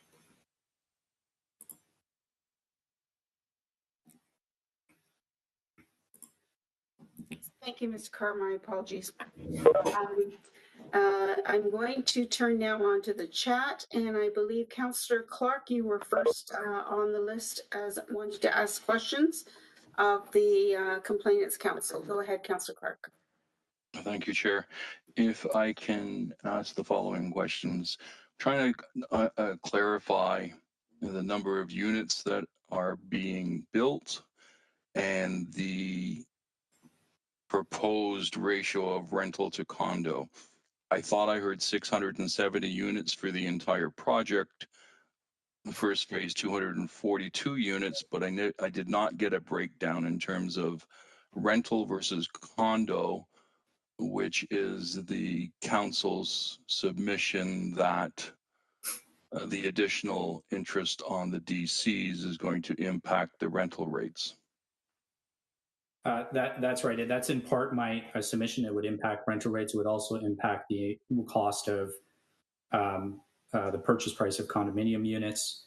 The unit counts you've identified are correct. It's 670 for the whole project, 121 and 123 for each of the two buildings that are part of phase one. I've got my client on the line as well as Mr. Dave Aston from MHBC. I'm actually not aware of the precise split between rental and non-rental units, and so I would ask one of them to chime in and provide you that information. I don't want to give you the incorrect information. Thank you. With the chair's permission, may we hear from those client? Yes, sir. Mr. List, did you wish to provide clarification? Yes, through you, Madam Chair. In answer to the question, there's no condominium application pending with respect to the first two buildings. The intent is to roll out some rental housing, see how it absorbs, and if the demand continues, the next two buildings, which would be phase two, would continue the program. But if the rental market is not as strong, that the last two buildings would be condominiumized and sold as condos. So the intent is the first two buildings would be rentals regardless of what happens with the market. And then if the market is still there, the demand is still there for rentals, you would continue that process for the next two buildings. And if not, it would switch to condos. Is that what I heard, Madam Chair? Mr. Lisk? Yes, through you, Madam Chair, correct. Thank you. Back to the council, if I may, Madam Chair. Yes, sir. I'm trying to understand his position as it is in relation to Section 27 of the Agreed Statement of Facts, wherein we are waiting for clearance from Hamilton Water and we are waiting for legislative approvals with regards to SPA 8 and dewatering. Can I just hear from the council again in terms of his position with regards to that section of the Agreed Statement of Facts? Yes. So as it relates, dewatering is the Hamilton Water on special condition number 1. That was really a matter that was a technical matter to be cleared with Hamilton Water. It could have been done well before July the 6th. It's our understanding that it in fact has been done as it relates to Hamilton Water as of July the 14th, so post that transition date, but well before today. It's still identified as a site plan condition to be satisfied, because from what we understand is Hamilton Water, and you saw in that email, sent a note out to the planning department. So the planning department has that information. All they have, as far as we understand, all that has to happen is they have to look at that note and check the box. And we understand that that box hasn't been checked, and that's why it continues to be identified as a condition. As it relates to the legislative approvals on special condition 8, that is the requirement that the city is requiring the addressing for all of the buildings on the property. We say that from a starting point, the conditional approval letter recognized that this condition was prior to building permit issuance condition. It never had to be a site plan condition, but the city made it a site plan condition. And frankly, I don't think it makes a lot of sense to be a site plan condition, because site plan deals with the outside of a building and it deals with the area around the building. It doesn't deal with the units within. And frankly, the units could slightly change, right? You could have some reorientation of units within the building. It would make a lot more sense for it to be, as the originally identified, a building permit condition.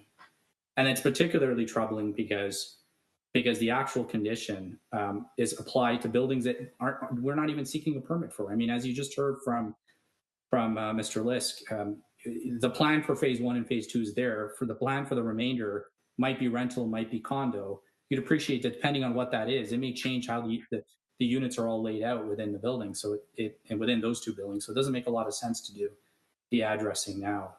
So our submission is that really shouldn't have ever been a site plan condition. But if it's going to be and it needs to be satisfied, it could have been satisfied before and it could still be satisfied now. It's not an onerous thing to do. It just doesn't make a lot of sense to do at this stage. Thank you. How's my time, Madam Chair? Do I have time for another question? Continue, yes, sir. Thank you. With regards to the development charge bylaw, section 41, the submission of council was that that section was changed. And I wasn't sure whether or not he was arguing that that section was not consistent with the Development Charges Act and Bill 108. Can I just get the council to deal with that one more time? Sorry for the need of that's fair, and admittedly there's a lot here to digest. So what I can tell you is, first, it's not entirely clear to me whether it is, and the reason why I say that is because the DC Act says that the freezing provision only applies on applications post January 1st, 2020. Because the provision in the Act says you can only use that provision if you are an application post January 1st, 2020. But when it made its way inside the bylaw, the problem with the way the bylaw is written is you can always create transition provisions that are more, we'll call it liberal than what the Act says you shall do. As you already had. I mean, you already had a transition provision inside your TC bylaw. And the problem with the way this provision is written is that it doesn't outright say that the sub B stuff that talks about freezing only applies to applications post January 1st, 2020. I only raise that as it's a, we'll call it a technical issue with the bylaw. In the end, I don't think it really matters for my argument, because I think the point of my argument is my client's application was revived on February 26th of 2021. So under even the DC Act provision, I've checked the box, I've met it. I can use 26.2, but I do flag that as an issue, and one that frankly might be of assistance later on to add some clarity into the bylaw. Thank you. And my last question is just to verify the amount of money that is in dispute. And I believe what I have garnered so far is it's $307,000 roughly that is in dispute between Mr. Lozani and the city. Is that correct? That's precisely the case between the city and us.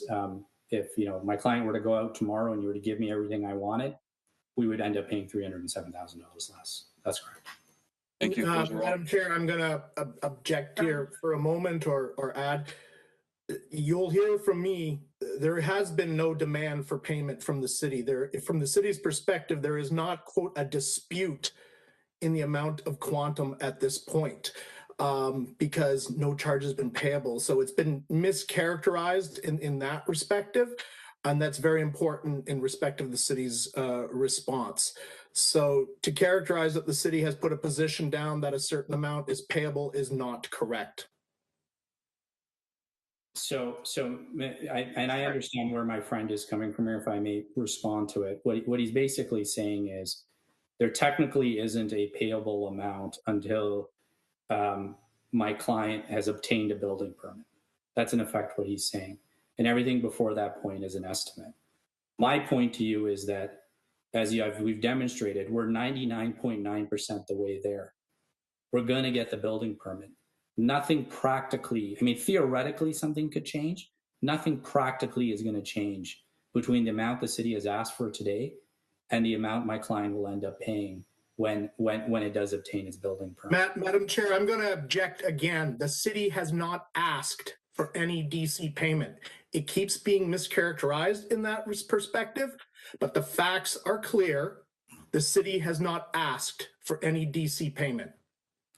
All right, okay, sorry. Councillor Clark, do you wish to question on that, please? Yeah, and it would be helpful if the objections we could have a resolution on. I believe then if I use the terminology, the $307,000 is a calculation of DCs owed. Does that resolve the issue for Mr. Kovacevic? No, Madam Chair, there are no DCs owed at this point from the city's submissions. The city has not made a demand, has not issued a notice, and its submissions will indicate that, and the agreed facts are, and it's on the first page of their complaint letter, that no DCs are payable at this point. So have the DCs been calculated? I didn't indicate that they were payable. Has there been a I mean, the entire dispute seems to be about the calculation and the timing of when things came in. So I'm trying to understand.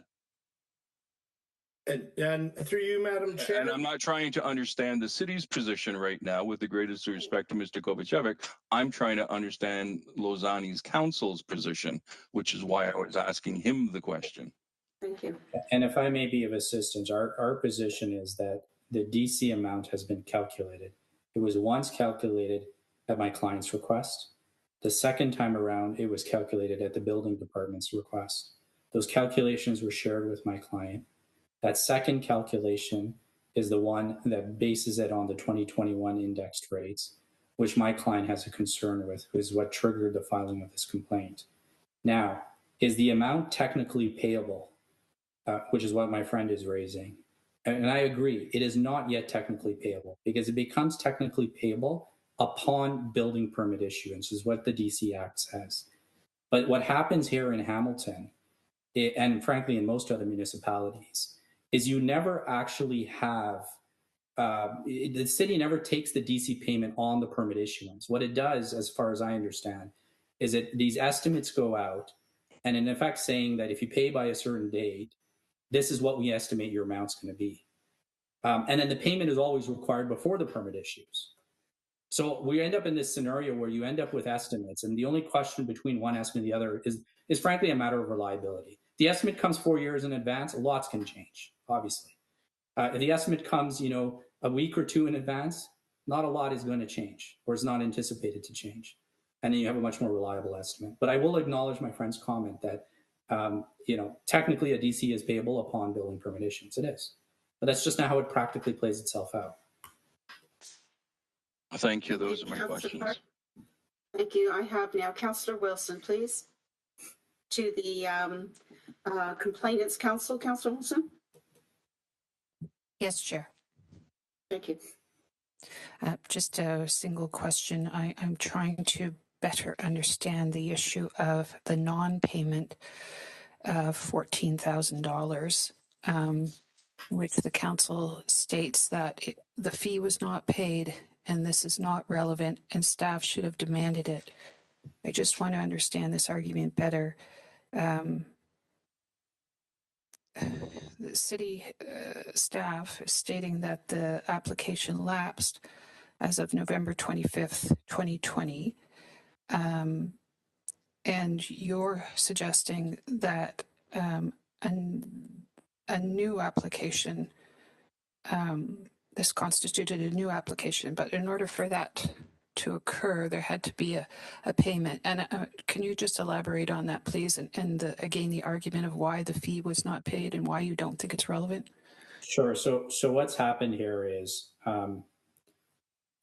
we find out in only a few months ago that the city is taking the position that the application lapsed as of November 25th, 2020. So there was no ask for fees. There was no positioning that the application had lapsed. Both the city and Lozani were both running on the assumption that they have a live application.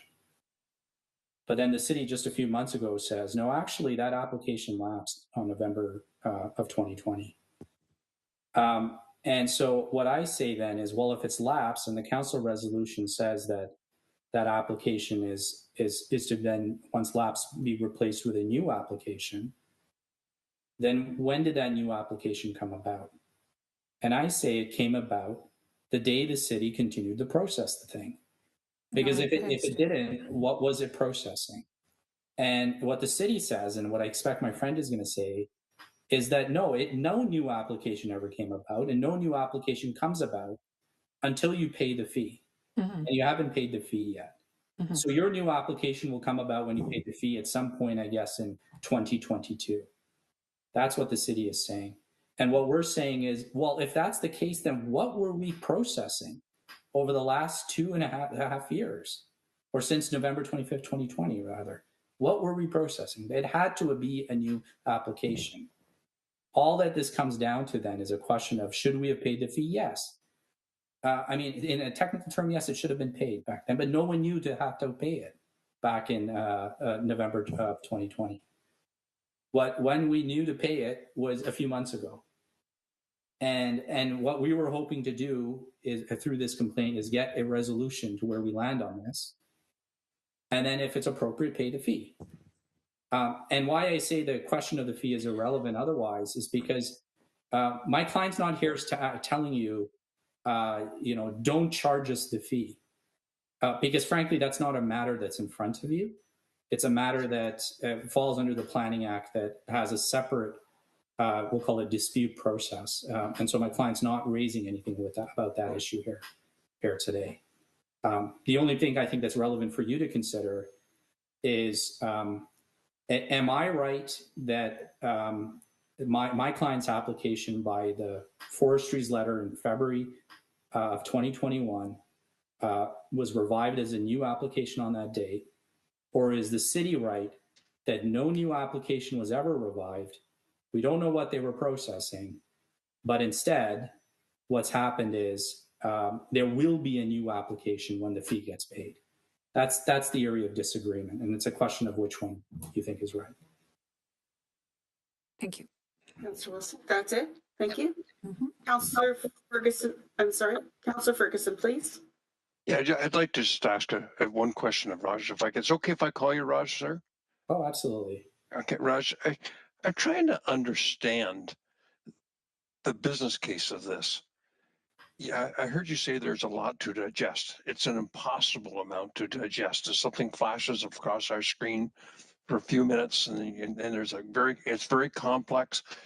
And when I watched the list of documents you had on the left side of the screen, it looked like there were literally hundreds of them. And so my question to you is, if this is all about, and I've recognized our solicitor says it's in dispute, the amount, but let's assume it is $307,000. I divided that by the rate per hour of a Bay Street lawyer, and it's about 400 hours. You clearly put 400 hours into preparing all this thing. And so I'm really curious why Losani is pushing this so hard when, in the grand scheme of a mega development like this, the amount in dispute is $307,000. Now, in addition to all their legal fees, we got our legal costs. I mean, Michael doesn't come cheap, and I know he had lots of other staff working on it. I see a bunch of planners on the line today. Why are you doing this and taking our time away from our constituents for such a small amount of money? So there's a few things I can comment on, and then I'll invite either Mr. Lisk or Mr. Aston to speak to it as well. I can first say that, frankly, my fees are nowhere near 300,000. It would be nice, but it's nowhere even close to that. I mean, and I appreciate that you're seeing there's a lot of room here, and there certainly was, and it happened from both myself and Mr. Kovacevic end as well. But the costs are nowhere near that number. So there is actual real dollars that are at play here that are substantially over and above, we'll call it the administrative cost or the legal cost of attempting to obtain them. It's very difficult for me to speak to my client's intentions because, frankly, I haven't sort of point blank said, Mr. Losani, what's your intention here? But what I've gathered from my client is that there's been a lot of frustration with the process. My client's been trying to cooperatively work with the city to get these approvals. They could have went out and filed an appeal and done the aggressive developer angle, which a lot of my clients do at times. We go to the tribunal, we get our approval, and we run off. But they tried to work with the city. They were given, certain assurances from city staff that they were going to get the DCs, and in good faith, they hoped that that's how this was all going to play itself out. And it didn't work out. And my sense is my client feels wronged. I really do think that's part of what the concern is. But I can't speak directly for my client. I would leave it to Mr. Lisk if he's got anything further to add. When I did the arithmetic, I assumed a Bay Street lawyer is because I was a businessman for 32 years and used a Bay Street lawyer. I assume your rates are somewhere around $750 an hour is how I come up with the 400 hours. And I assume a lot more than you worked on this thing to put that ream of documents together. So I'm thinking that maybe this was motivated by frustration and maybe even egos. I don't know.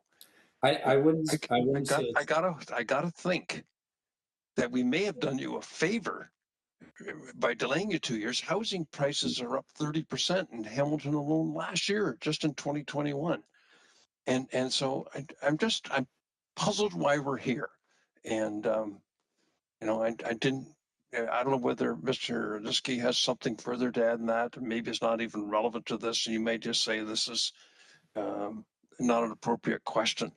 But I got to look at the business side of this thing and question why the heck you're dragging us through all this. And it's going to be very difficult for us to, at least for me, to render a decision with hundreds and thousands of maybe, I don't know how many documents. There's a mess of them there.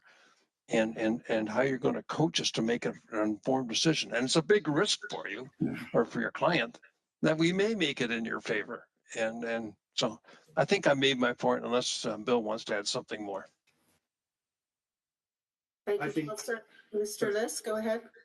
Through you, Madam Chair, just to answer the question, the legal fees are anticipated to be in 5 figures, and even $200,000 does go to the bottom line for the first 2 buildings.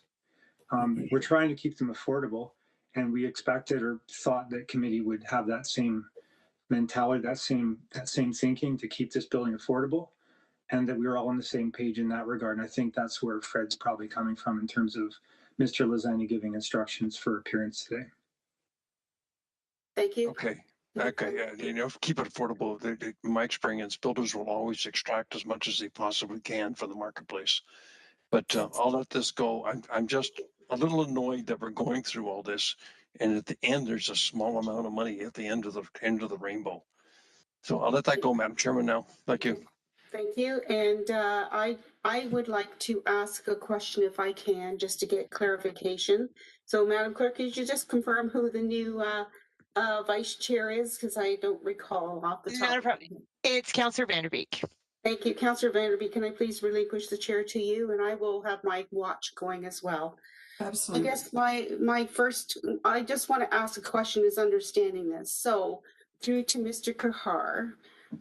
You stated, and you stated it several times, I'm up to 12 pages of notes, that the opinion of staff is that your original application, your client's original application lapsed November 25th, 2020. Is that correct? That's their opinion. That's correct. And that's a shared opinion, that the approval of that application, the conditional approval lapsed on that date. Councillor? So then I want to go fast forward through all the timelines that you gave us as through your presentation, that actually on July the 16th, 2021, you said that Losani got their final clearance letter. Is that not correct? That's correct, on July 16, 2021. That's a reflection of processing that has occurred on a application since November 25th, 2020. Technically 10 days past the July 6th deadline for the DC rate to be set previously for the 2020 versus 2021, correct? That's right. Okay, I just want to understand that, because for me, I'm looking at all the dates you gave after November 25th, 2020, going into February, into March, and I wrote them all down, and I'm trying to understand, now staff's saying, but it elapsed, but we continued, and that's your point that you're raising. The city continued to process this. That's exactly it. And if it's of assistance, and I apologize, I know you must have been scribbling lots and lots of notes. The timeline in the actual chronology, starting at page 390 of the book. I'm not going to ask you to look at the whole book. I know there's lots of documents there, but if you just go to tab 43 in the agreed statement of fact, at page 390, you'll see entry 19. That's the conditional site plan approval lapses date. Every event after item 19 is obviously after that date. You can see all the things that happened post November 25th, 2020. No, sir. Thank you for that. I just wanted to just wanted to make that a valid point, because that's what I'm sitting on here, is trying to grasp the argument or the comment that staff now say the application lapsed. So thank you for that clarification. And I do appreciate that, sure, it may be a benefit to builders that the timelines have now come forward where, the cost of units have increased, but so has the cost of materials and labor. So we have to balance that off as well. And I want to be careful that we go in eyes fully open of costing here. So thank you for that, Madam Deputy Mayor. I will take the chair back. And I see no further speakers on the speakers list. So with the clerk's indulgence, I will ask that, if I'm out of line of moving forward, please clarify. So Madam Clerk, do we receive then the complainants council's presentation at this point? Madam Chair, no, we just move on to the city's position. Correct. And, yep. Thank you. Thank Didn't you. know whether to strike our committee meeting or no. Thank you for that. Thank you. So with that, then I will now go to Mr. Michael Kovacevic, City Solicitor, that's going to provide his opening statement, arguments, etc. Thank you. Good morning. It's still morning. Good morning, Madam Chair and members of the committee. The one thing I wanted to ask is whether committee wanted to take a break at this point before I started my submissions or not, another bio break or not. I'll just put that issue forward. I'm prepared to proceed. I'm leaving it in the committee's hands. And are we looking at about 2 hours, Mr. Kovacevic? At least. At least, okay. I would know, but Mr. Kehar took 2.5 hours, so yeah. Okay, so you can generally indicate it's the same. And what's committee's request? A 5-minute bio break? Okay, so with that, then we have a motion to recess for 5 minutes. So it's 11:32. We'll be back for 11:37. Moved by Councillor Wilson, second by Councillor Ferguson, please. Recorded vote. Thank you.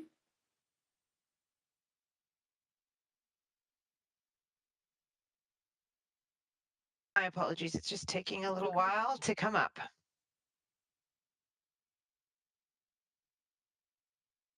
I appreciate you letting us know, Angela, when that happens, because I'm sitting here panicking that the computer froze. Okay, 5 minutes, everyone. Thank you. Councillor Ferguson, you're in favor? Excellent. That Yes. carries 6-0. Thank you.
Okay.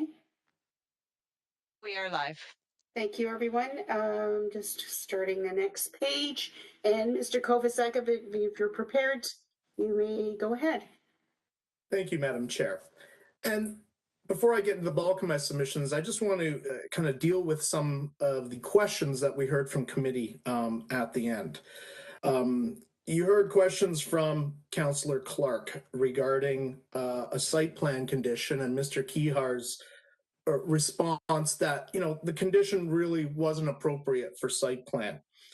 You heard questions from Councillor Clark regarding the tenure of the proposed development. What's rental, what's not. It's my submission that those issues or consideration of those issues are not relevant to what's before you in a DC complaint. And in actual fact, the bulk of Mr. Kehar's submissions are not relevant to the issues before you, including by his own admission. He's admitted that the issues of delay are not relevant. So in other words, we heard 1.5 hours of submissions on delay, by which Mr. Kehar on his own account said that the law says is not relevant. Councillor Ferguson's questions about the business case.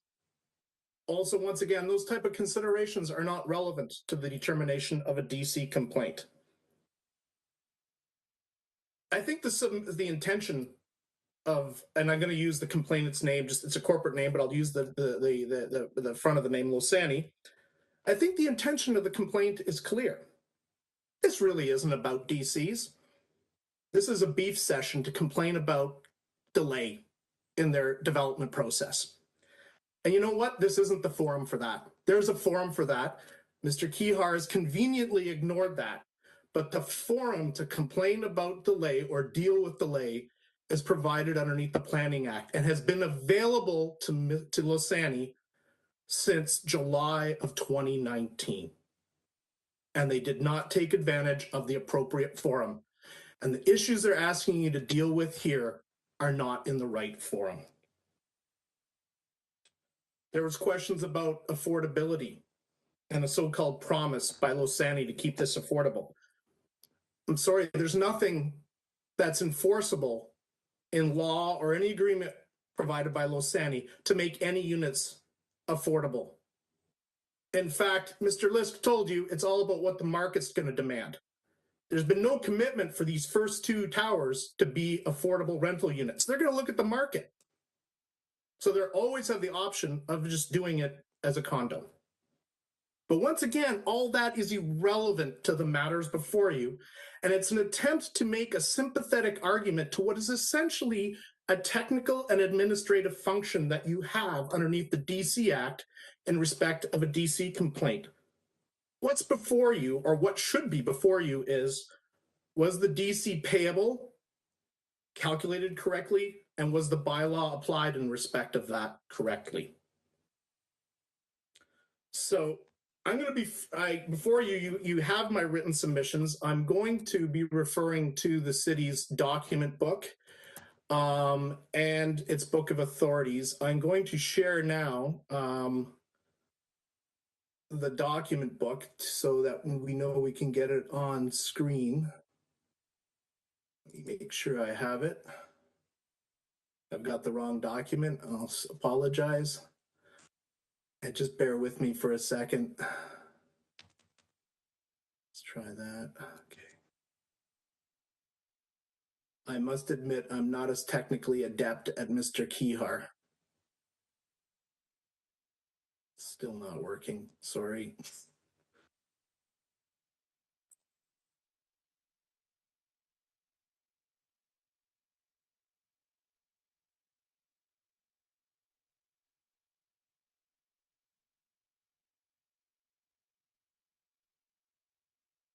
There we Madam go. Chair, I apologize for interrupting, but perhaps if Mr. Kovacevic could refer to page numbers in his document book, that would make it easier for all of us to follow along later when we're reviewing all of this, as well as screen.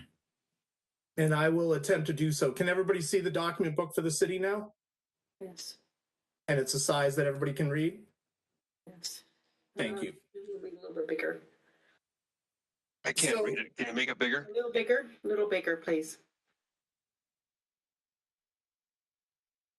I will. It's down. Oh, okay.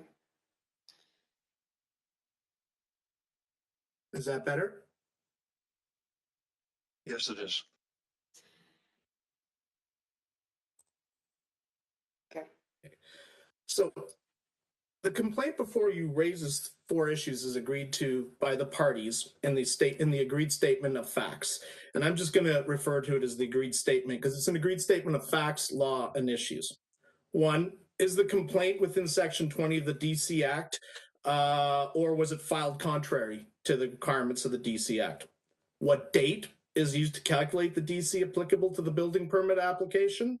Should interest be charged pursuant to the city's development charge interest policy, and are allegations of delay relevant? The reason, as you've heard, for the complaint really is Losani wants the 2020 DC rates to apply to its development. In summary, it's going to be staff's position or the city's position that first, the complaint is not one that's made within the parameters of Section 20 sub 1 of the DC Act. And it was made prematurely in respect of both the requirements in Section 20 sub 1 and 20 sub 2 of the DC Act. Second, no date has yet arisen upon which the DCs can be calculated because conditional site plan approval has lapsed and a new application has not been made, and a building permit is not currently capable of being issued.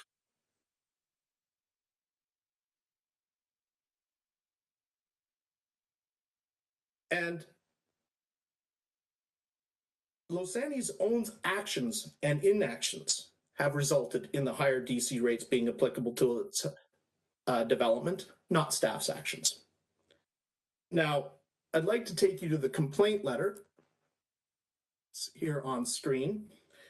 And instead of referring to the page numbers, well, there it is. It's page 3 if you look at the way it's displayed up at the top, but I will take you to each section as I refer to them. And this is in tab 1 of the document book. And page 1 of this letter indicates, this is Losani's DC complaint letter. At this time, the city has not issued our client a building permit for the relevant portion of its proposed development, and so DCs are not yet payable. That remains the case to this day. Page 2 of the letter, Losani states, Losani hereby requests the city to proceed with a council hearing into its DC complaint on an expedited basis in order to confirm that the DCs payable for the relevant portion of its proposed development are to be calculated in accordance with the 2020 indexed rate. I'm going to submit to you that there's no process in the DC Ask to request for a predetermination for you as a tribunal underneath Section 20 to provide a predetermination of DCs or an interpretation in advance of its application of the DC bylaw. The DCs payable have not yet finally been determined by staff, and the application for the DCs that have been payable of the bylaw has not yet occurred. Now, under the heading Impact, you can see that Losani alleges that the difference payable is $307,558,000. It's the city position that the difference payable is really approximately $113,000. The difference between our two figures results from the fact that Losani is asking you to basically ignore your own policy and bylaw provisions regarding the provision of interest.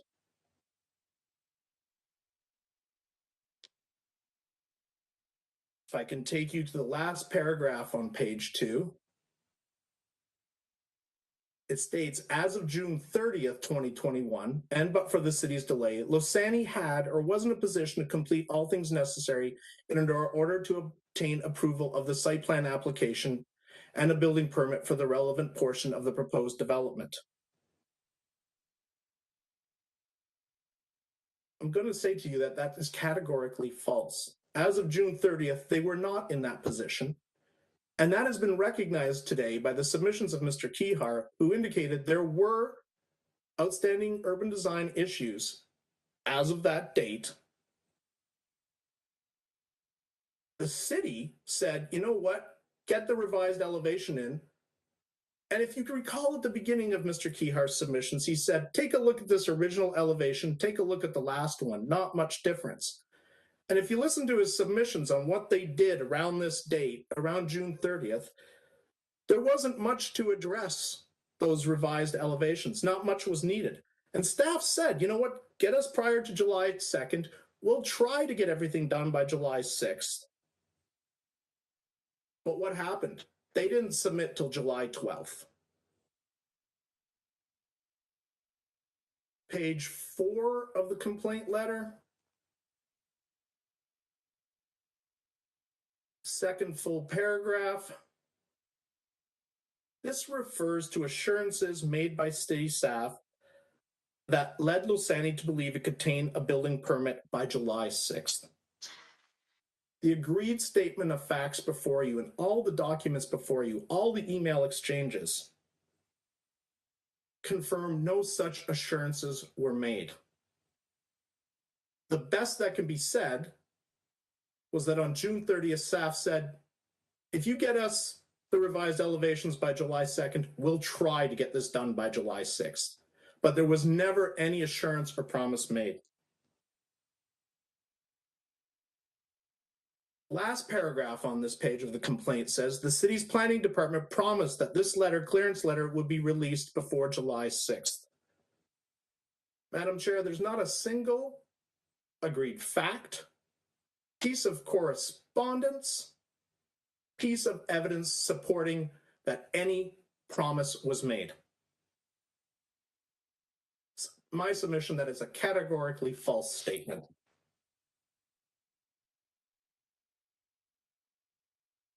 The best that can be said in that case, and they were in their submissions, if you see the entries in 28 and 30 of the chronology, I'm not going to take you there because I don't think it's necessary. But there's an email from staff on June 22nd saying, assuming there, and Mr. Kihar took you to this, it said, assuming there are no unresolved conditions, we will strive to have the concurrent building permit letter, that's the clearance letter, sent by the end of the week. But there were unresolved conditions, as you heard from Mr. Kihar. In addition, the word strive is not synonymous with commitment or promise. It means try or attempt. In other words, no promise has ever been made.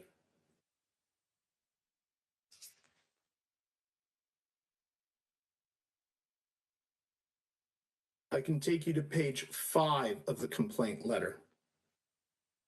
First full paragraph indicates our client filed its building permit application for the proposed development on July 21st, 2021. A copy of the building permit application is attached as Appendix G. The city assessed DCs on the proposed development based on the 2021 indexed rates in correspondence dated September 9th, 2021 as attached as Appendix H. Madam Chair, members of the committee, the city did not assess DCs. It provided an estimate that, when you will hear from me in my submissions, is no longer applicable because the assumptions underlying that estimate provided that was attached and dated September 9th, they no longer apply. And actually, those assumptions in the estimate didn't even apply at the time. It was an incorrect estimate. The main thing was that finance staff at the time of the provision of the estimate were not aware that Lusani's conditional site plan approval had lapsed and that it required a new site plan application. Underneath the complaint reasons for request, the last sentence states, under paragraph 1, in addition, had the city not made the assurances that it did, our client would have formally refiled its site plan application before July 6th, 2021, which would have also made our client eligible for this transition provision, causing it to pay DCs in accordance with the 2020 indexed rates. Well, Madam Chair, I think it's now time to take you exactly to what staff said at that time. And I'll take you to tab.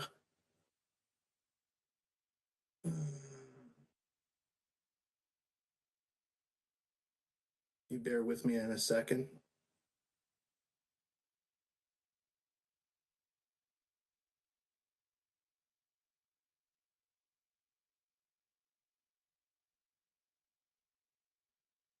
Trying to find it.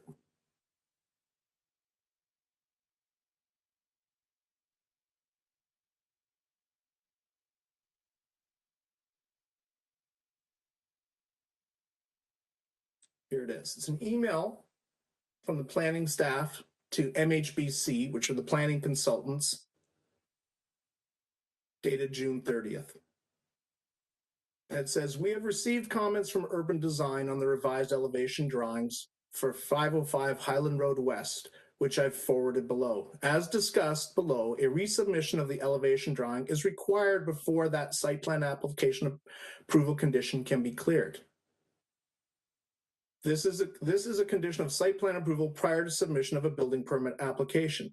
Anna has said she would expedite the review of the revised submission. However, I'm not sure if this can all be completed prior to July 6th. Elena is out of the office the rest of the week, but I will turn around the revised elevation if it comes in before then. So one, there was no assurance was made, but what does this email tell you? And what does it tell Losani? It tells them there's a risk that that clearance letter will not be issued before July 6th. It tells you, the committee, that Losani was made aware of that risk before July 6th. And for Mr. Kihar to now say, oh, if we wouldn't have provided with assurances by July 6th, we would have put in a new application. Well, they were not assured, they were made aware of the risk, and they chose not to put in a new application before July 6th. The facts are not as Mr. Kihar tells you they are. Losani was capable of reducing its risk and ensuring the DC rates that they want applied would be applied if they had put in an application in after this email, but they didn't. And they were aware, or they should have been aware, that their site plan, their conditional site plan approval lapsed, because it's right on the face of the letter. If I can take you to, here it is, found at Appendix D of their complaint letter.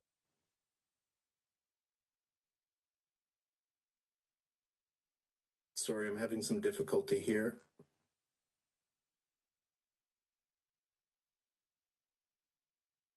This is where the approval letter should be, but it's not. I apologize.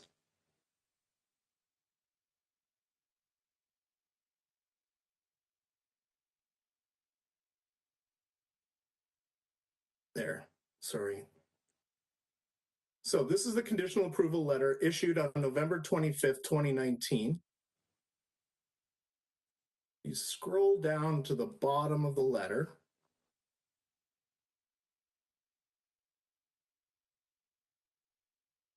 Mr. Kihar acknowledges the letter was provided to his client. Apologize it's taking so long.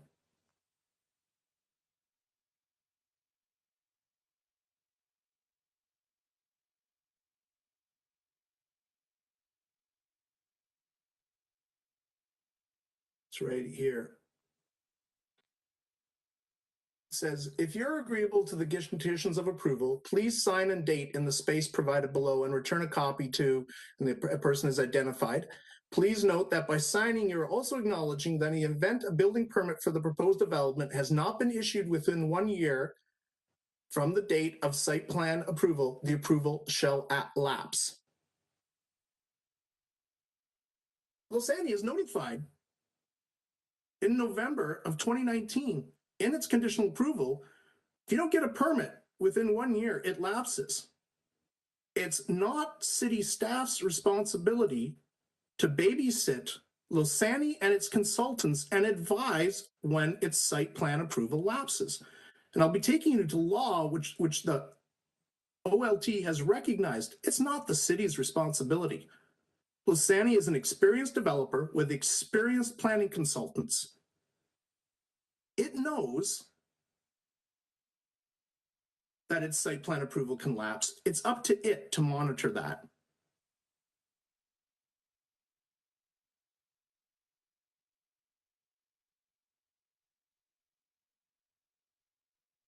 Bear with me for a second.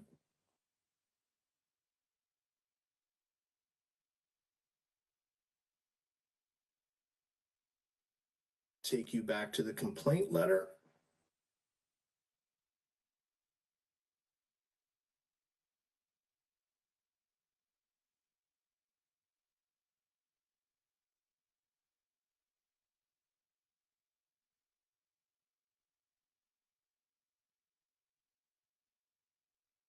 I apologize, I can't scroll any quicker.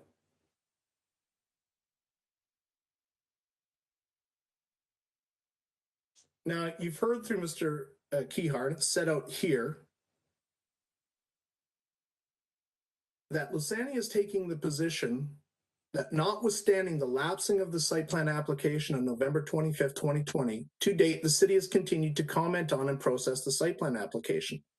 Accordingly, the city, through its actions, revived the site plan application as a new application as of November 25th, 2020. Well, there's a couple of things Mr. Keyhar's ignored in applying this date. One, if that date is applied and the city continued to process it, which the city did, you'd also have to deem the conditional site plan approval reissued. He hasn't provided you with a date for the reissuance of the conditional site plan approval. And I submit to you, the reason is because it won't work to his advantage or his client's advantage. If you revive the application on November 25th, 2020, you have to revive the conditional approval and reissue it. And as I just took you to, that approval lapses within 1 year. So if it's revived on November 25, 2020, it's once again lapsed on November 25th, 2021.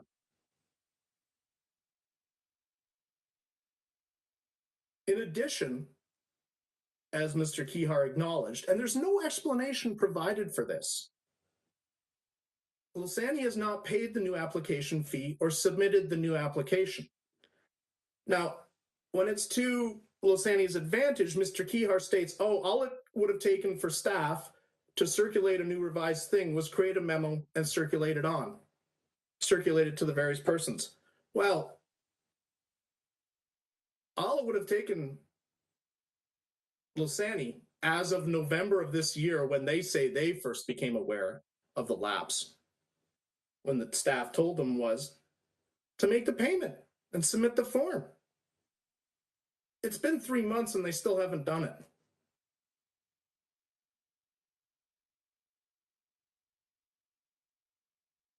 And another thing, Mr. Keyhar, and I'll take you to this later in my submissions, is that your own tariff of fees bylaw, passed by council, which you cannot change and cannot ignore, says until that fee is paid, there's no new application. And you can't change that tariff of fees bylaw through this complaint. I can take you to page 6.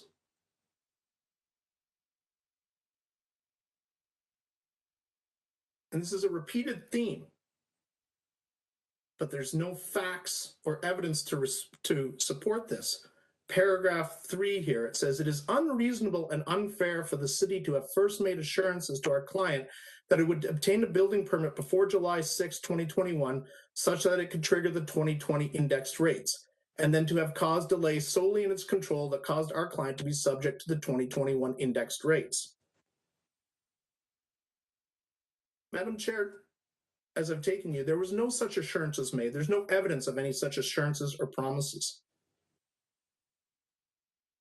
Staff never, in any of the communications, advised that if the clearance letter was issued before July 6th or on July 6th, that it would trigger the 2020 indexed rates.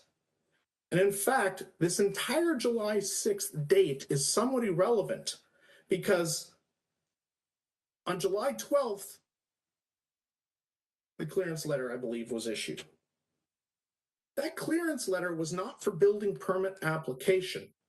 It was for concurrent building review. And I will explain to you later in my submissions. The two are not synonymous. A building permit application, a complete one, has still not occurred because site plan approval has not been provided. The second last paragraph on this stage, on this page, states, but for the city's failure to provide the clearance letter before July 6, 2021, trigger date, our client could have filed a complete building permit application before that date. In such instance, our client will be transitioned under the DC bylaw to the 2020 indexed rates. That is not correct. It could not have filed a complete building permit application because it would not have had site plan approval as of that date.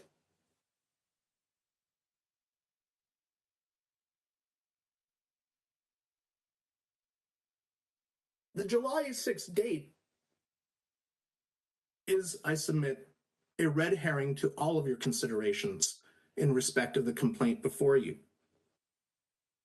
Because even if you accept Losani's argument, for the transition provision to apply to their to Losani's alleged site plan application date of November 25th, 2020, the building permit needed to have been issued by January 6th, 2022. That date has come and gone. It's been over a month, we're approaching 2 months on that, and no permit has still issued. You will hear from me that if Losani felt that that permit could have been issued, there's a process underneath the Building Permit Act to complain about the issuance of a permit and the permit date. But they have not exercised those rates. It's not for you to determine under a DC complaint whether a permit could have, should have, or is deemed to have been issued by a certain date. You can only apply the facts, and the fact is there is no permit as of January 6th. You can't change that fact. You cannot deem another date, and accordingly, the transition provision cannot apply to Losani. So up to this point, I've set the stage for my bulk of my submissions. And I'm going to take you now to the city's Book of Authorities. I'm going to stop sharing this document for a moment.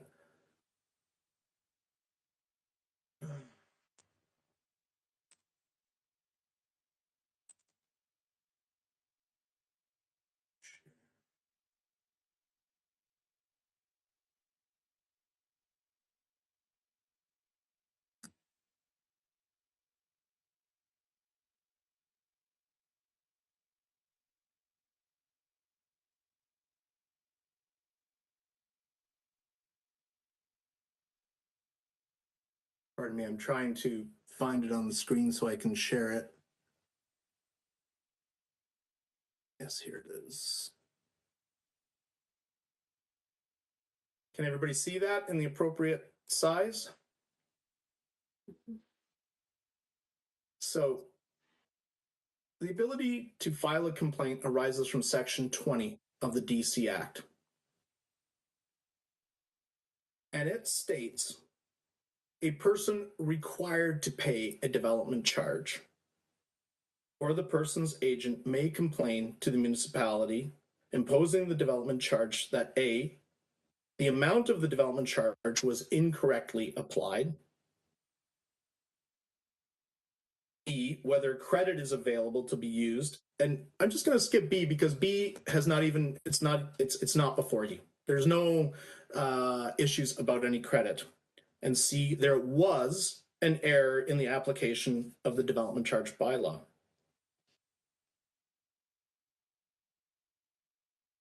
And I'm going to first deal in the context of section 20 sub 1, some of Mr. Kehart's submissions.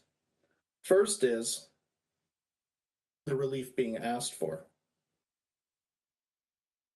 He's asking that you direct that the DC payable be in accordance with the 2020 index. And then something that's not in his DC complaint, that any interest commence from the dates he indicated. I'm going to submit to you that the relief he's asking for cannot be provided because the relief is not in accordance with the DC Act, city policies, or the city DC bylaw.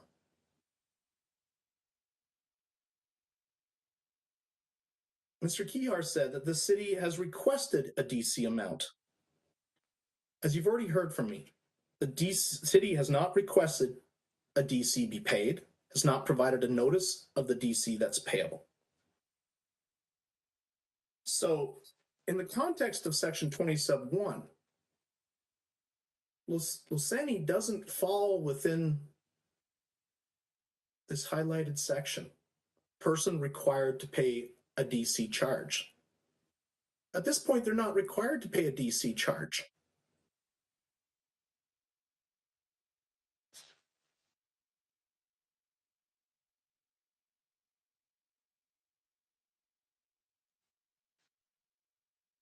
You've heard all the allegations of delay in respect of the site plan processing. Well, I'll submit to you, plain look at section 20 sub 1. The planning application processing and the timing thereof is not a consideration under subsection 20 sub 1.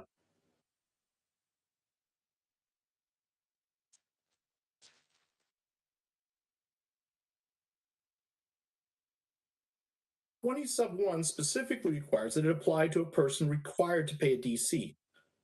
At the time of the complaint, and currently Lusani is not required to pay a DC because a building permit for the development can't be issued yet. These facts aren't in dispute, they're agreed.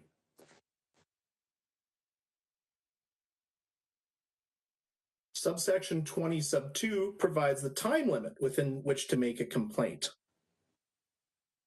A complaint may not be made under subsection 1 later than 90 days after the day the DC or any part of it is payable. Both parties are in agreement that a complaint can't be made later than 90 days after it's payable. My submission is that a DC complaint cannot be made until the DC is payable. Otherwise, there's nothing to complain about. The facts as have been agreed to amongst the parties are no DC is payable. That's right in Lusani's DC complaint letter, the first paragraph. No DC has been paid. Lusani has acknowledged that in its submissions today. It's payable upon building permit issuance. That's in the agreed statement of facts in paragraphs 6 and 31. The building permit is not able to be issued. That's in the agreed statement of facts, paragraphs 29 and 30. Lusani, at the time of its DC complaint, and currently is not required to pay a DC. No notice or other correspondence has been issued by the city to Lusani that DCs are payable.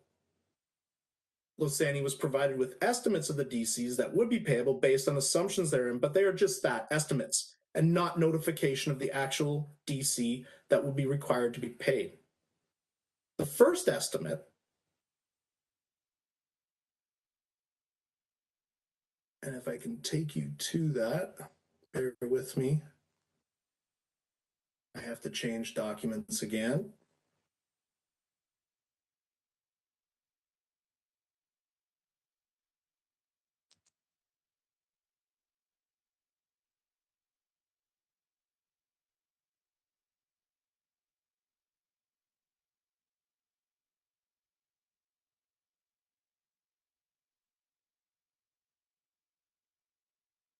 This is in tab 4 of the document book.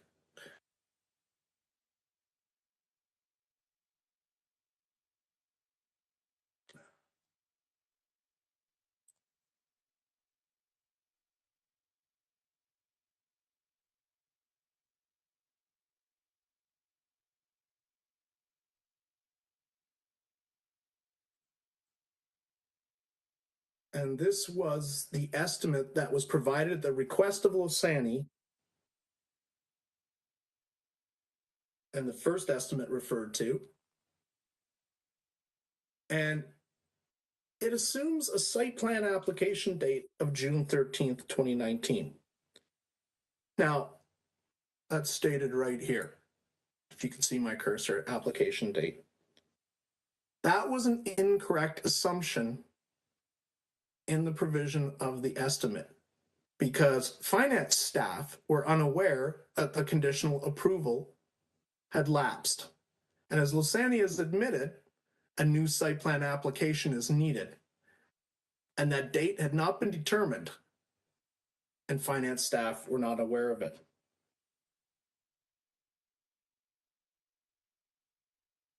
The estimate also comes with the provision, bright blue font on the bottom. It's an estimate based on information provided to date and subject to building and finance further review. Final DC payable is confirmed at the time of permit issuance.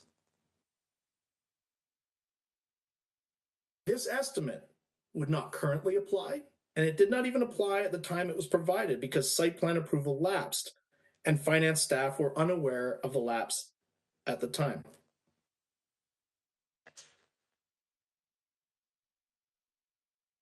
I'm going to take you back to 20 sub 1 of the DC Act.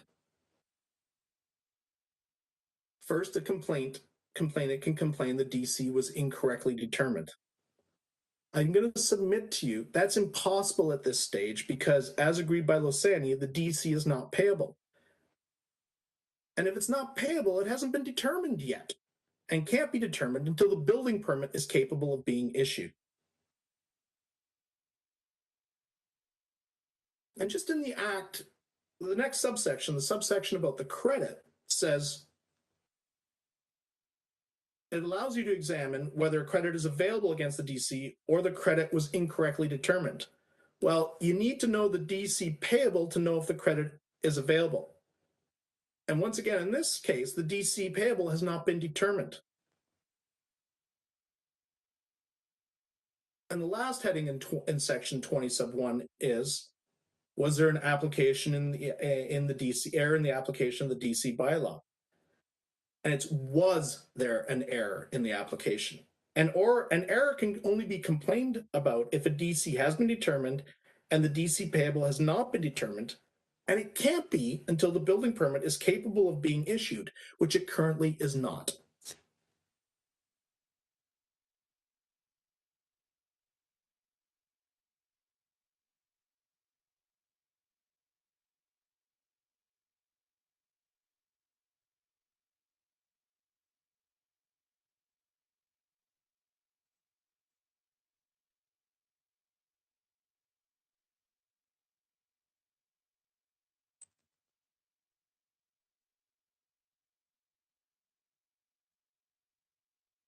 Sorry, I'm trying to get back to, I'm having some technical difficulties trying to share the documents.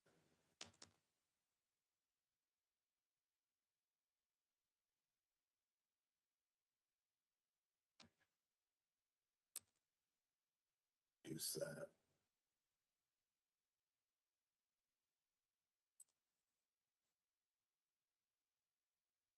Okay, here we go.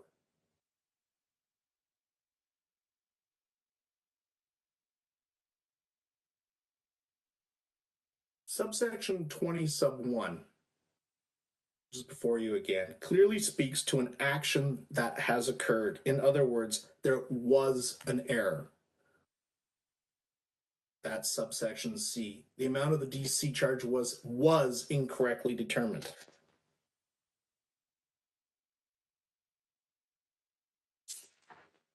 The application of the bylaw within the meaning of subsection 20 sub 1 can only occur on the date the payable DCs are determined.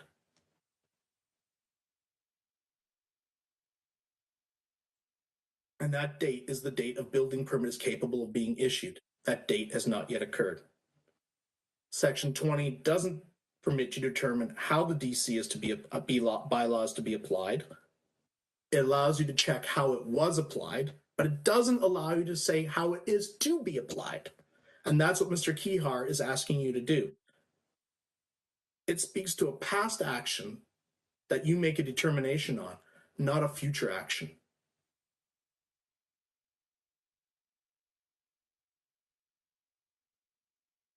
Accordingly, the Losani DC complaint cannot be heard on the simple and logical basis that the DC upon which it is based has not been determined, it's not payable, and the DC bylaw has not been applied.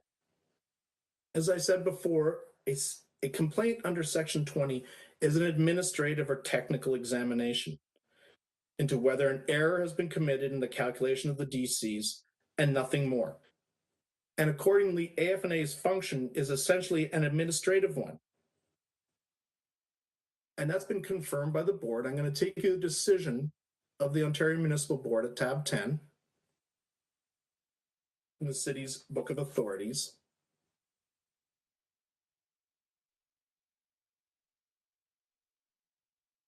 And this is underneath the old Section 8 of the previous DC Act, but it's analogous to Section 20. The board says the scheme of the DC Act points to an essentially administrative function for me. And this is in the context of the board dealing with a complaint. When contrasted with a Section 4.4 appeal, that's an appeal of the entire bylaw after it's passed. There's no power in a Section 8 appeal to amend the bylaw. That's the same in Section 20, only to confirm or reduce the charge. The charge. There is no charge before you that's been determined. Where it says I have to take the bylaw as is without implicitly amending or repealing any parts of it.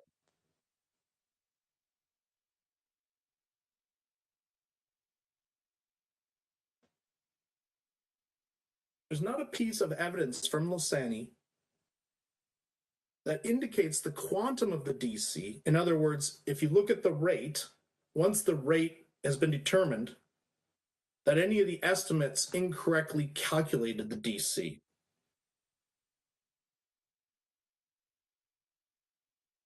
In the latest estimate provided to Losani based on its alleged site plan application date, it hasn't disputed the DC rate, only the application of interest.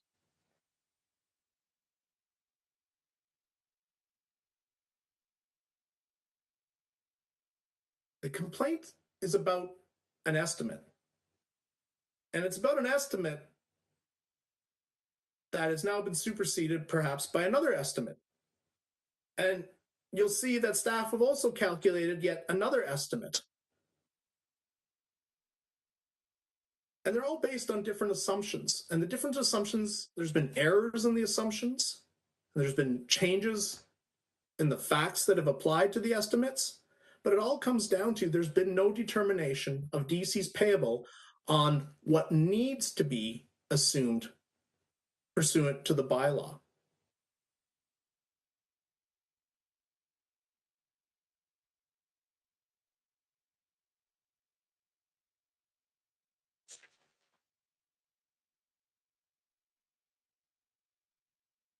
There are certain facts that go into the inputs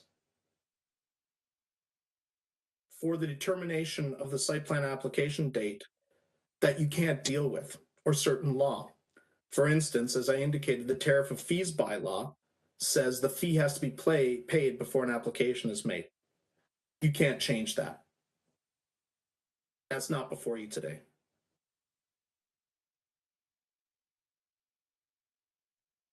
I'm going to take you to a few decisions from the board dealing with DC complaints to give you some context of what you can and can't do. And the first one is found at tab 5 of the Book of Authorities, called Sylvester and the City of Barrie.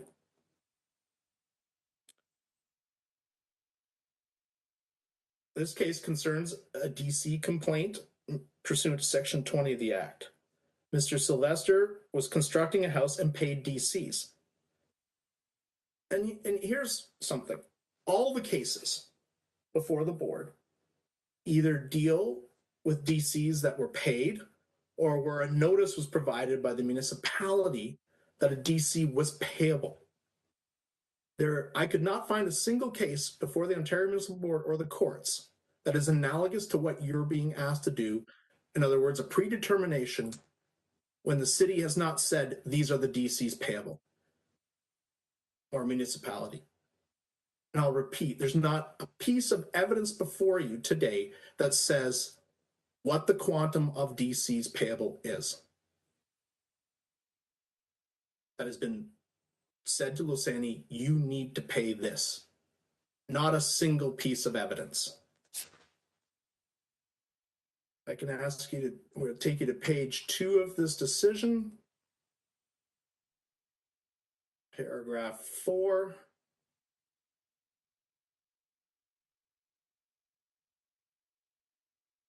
And the board states, the board appreciates the assumption made by the appellant that he would not face a DC charge but must dismiss the appeal for the following reasons. The board has a more limited jurisdiction in an appeal on the complaint as to the application of the bylaw than on an appeal as to the bylaw itself. Section 20 of the DC Act deals with 3 issues: incorrect calculation, whether a credit is available or was incorrectly calculated, and error in the application of the bylaw.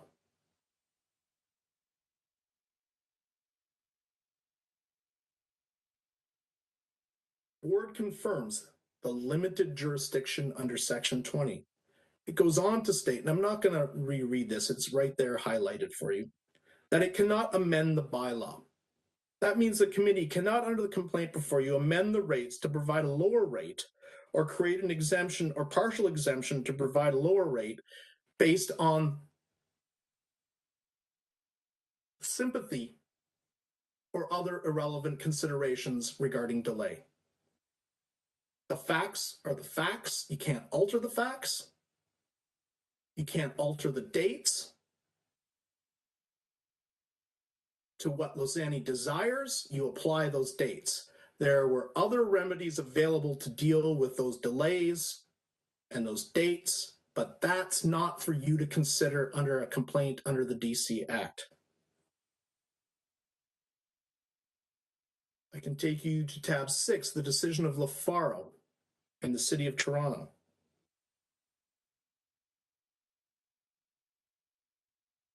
Paragraph 1 tells you what this is about. It's a complaint pursuant to Section 20 of the DC Act. Once again, it was filed after LaFaro was provided with notice that a sum of DCs was payable. And that's, like I've said before, it's consistent with all the decisions at the board. Either the DC was paid or they were told that this is what you need to pay. That hasn't been provided to Lusani by the city. I can ask you, I'm going to take you to page 3 of the decision.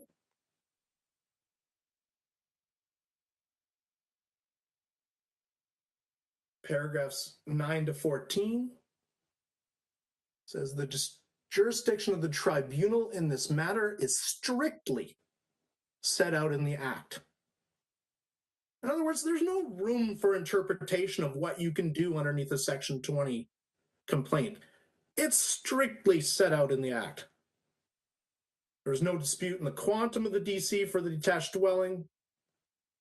It was a submission of the complaint the city knew for many years they intended to build on the subject property. He had numerous meetings and communications with the city official in that regard, and that based on fairness and equity, the tribunal should absolve him of all or some of this charge. Sound familiar? Sounds familiar to me. It sounds a lot like what Lusani is telling you. This has been going on for many years. Based on some sort of fairness and equity argument, you should absolve him of some or all of the charge based on a reduced rate. Board goes on to say in paragraph 12, simply put, the Act sets out a complete process where the onus is on the complaint to satisfy the tribunal that the development charge amount was incorrectly determined, that a credit should have been used against the DC, or that the credit was incorrectly calculated.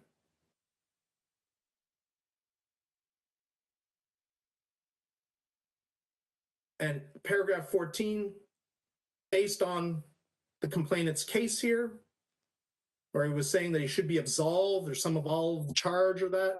Tribunal finds that the requested credit falls outside the parameters clearly set out in the DC bylaw. And that's the same as before you today. All these parameters that Lusani is asking you to consider are outside of the parameters of the DC bylaw. They're outside of the parameters of the DC Act.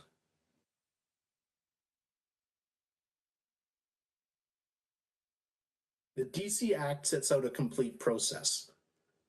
What Mr. Kihar is asking you to do is go outside that process to give some sort of relief to Lusani.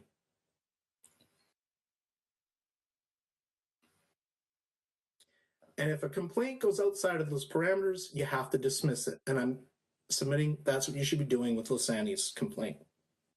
I'm going to take you to the next case at tab 12, Severn River, Development Corporation versus the Township of Severn, paragraph 1. Once again, tells you what this case is about. And it says right there, the appellant filed a complaint before the township pursuant to section 20 sub 1 of the DC Act with respect to the asserted overpayment of, and gives the amount in development charges. Once again, it's a case about DCs that actually have been determined, DCs that have actually been paid.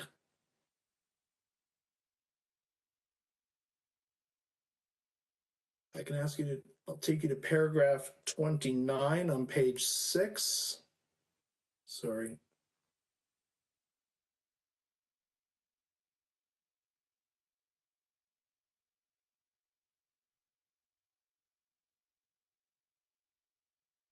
It states, Section 26(1) of the DC Act provides, firstly, that accepting 3 types of development that are not applicable in this case, a development charge is payable for a development upon a building permit being issued for the development unless the development charge bylaw provides otherwise under subsection 2. It is noted that the legislation does not specifically indicate that the date of calculation is distinguishable from the date the DC is payable. And the plain meaning of the legislation is that the date the DCs are payable is the date that the DCs are calculated upon the then prescribed rates. In other words, the dates DCs are payable and the date they are calculated are the same date.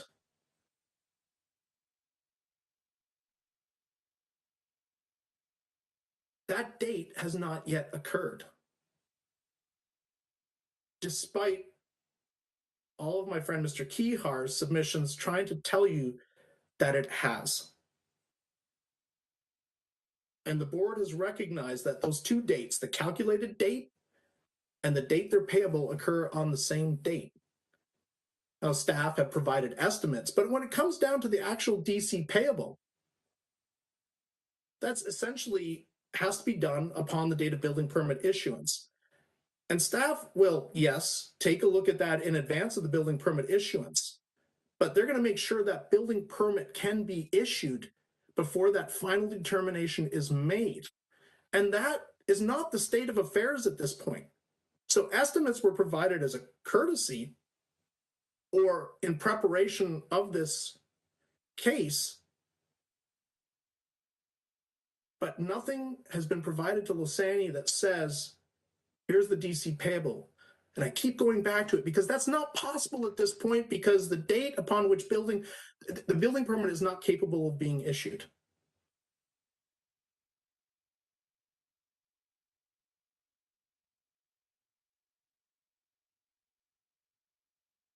Now, here's the interesting thing about my friend Mr. Kihar's argument. He says it all comes down to they want the application, site plan application date deemed to be November 25th, 2020. Mr. Chairman, I'm just going to object because that's not what 2021, sorry. No, it was the February 26, 2021 date. That's the deemed date for the new application. For the site plan application? That's correct. That's what I said several times in my roll submissions. Well, let me deal with this then. The complaint letter says the date, February 26th, what? Through you, Madam Chair, the date that I had indicated several times in my oral submissions is that I said the site plan application, in effect, died on the lapsing on the November 25th, 2020, 2020 date. However, what revives it as a new application is when staff take that first exercise of actually doing something on the application. And the evidence is the first time a submission is given by the city back to my client in the form of a comment is on February 26, 2021. And so that's the date when we know that there's, activity happening on the application. And Thank you, Mr. Keyhart. Sorry. So I welcome that clarification because that's not what the complaint says. The position in the complaint before you says that the new site plan application date should be November 25th, 2021. That's said in numerous spots in the complaint. I was not made aware of this new deemed site plan application date until today. But once again, it's a manufactured date. And it's not based upon the actual complaint.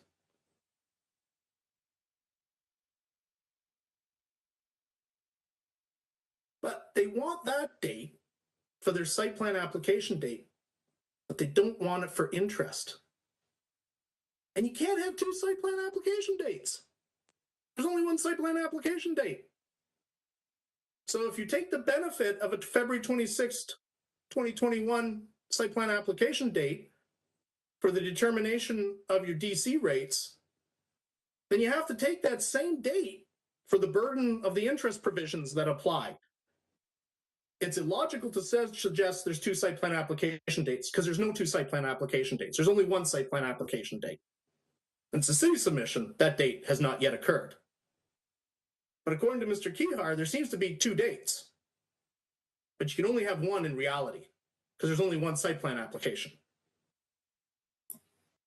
Through you, Madam Chair, and I apologize for objecting, but that's a mischaracterization of what I just said. I said the site plan application, the original one filed, died on November 25th, 2020. There's a period of time where nothing happens. Then a new application is made or revived on February 26, 2021.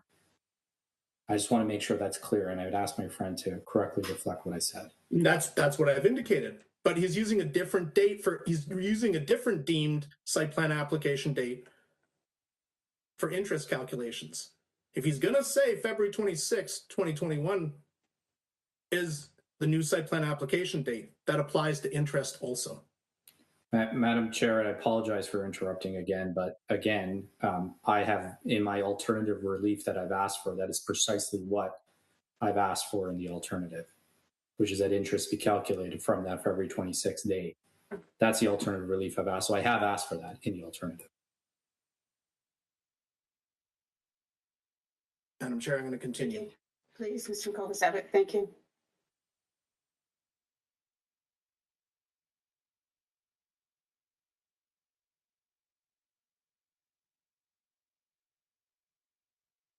Bear with me for a second.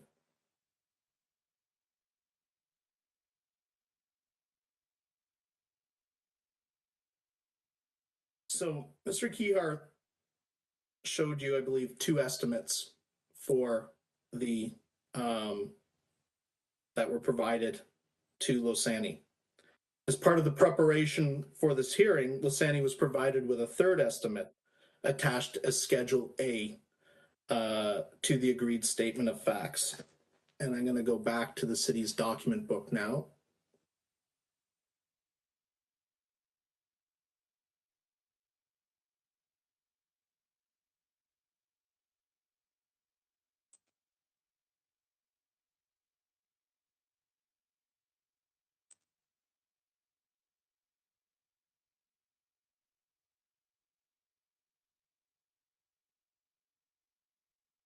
And this is was attached to the agreed statement of facts. And why I'm putting this before you, it illustrates that at different times throughout the site plan process, different estimates applied or did not apply based on the assumptions set out in those estimates. And none of these estimates are sufficient for the purposes of a DC complaint, because the date on which the building permit can be issued has not been determined. And therefore the date of the calculation cannot yet be determined. This estimate, in fact,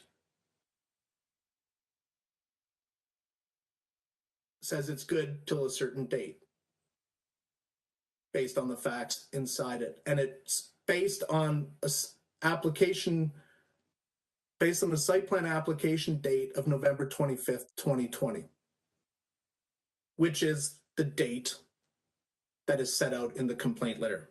Sorry, before I said 2021, the complaint letter says November 1st, 2020. November 25th, sorry.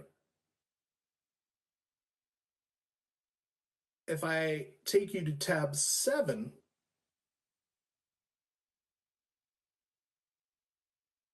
this is another estimate prepared by city staff.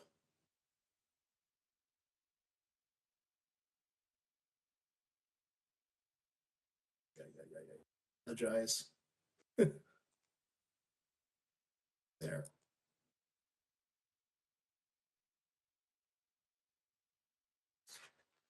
And it assumes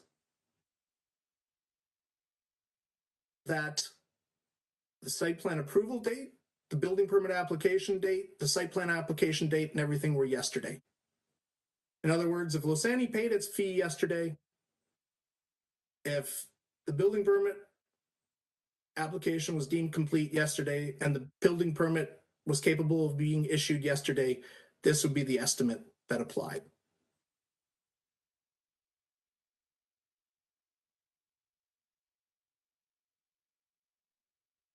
But you have to keep in mind, none of those assumptions currently apply,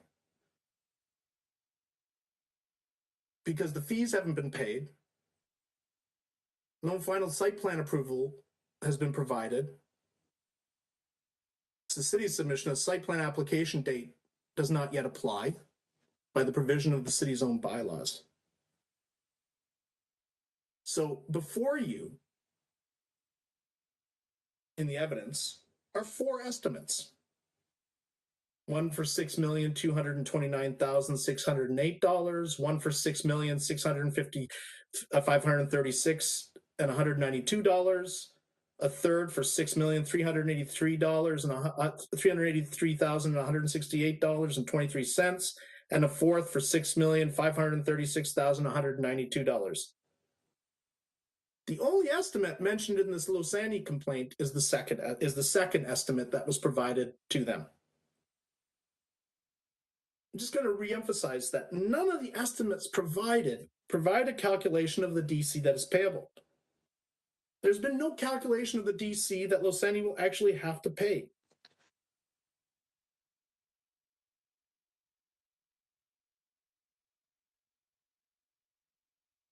Just going to another document once again.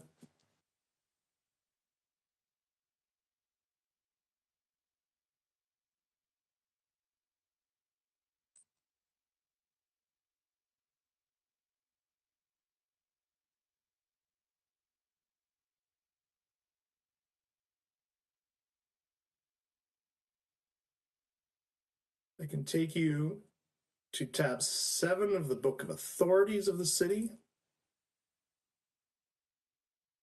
It's the case of Modulaire Enterprises versus the City of Oshawa. It's a complaint underneath the former Section 8 of the DC Act, similar to Section 20. I'm going to ask you to, I'm taking you to page 3.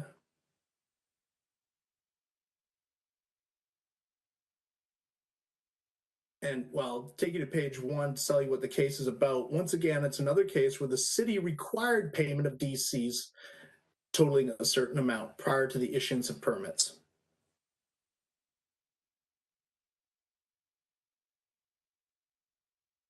Take you to paragraphs 9 and 10.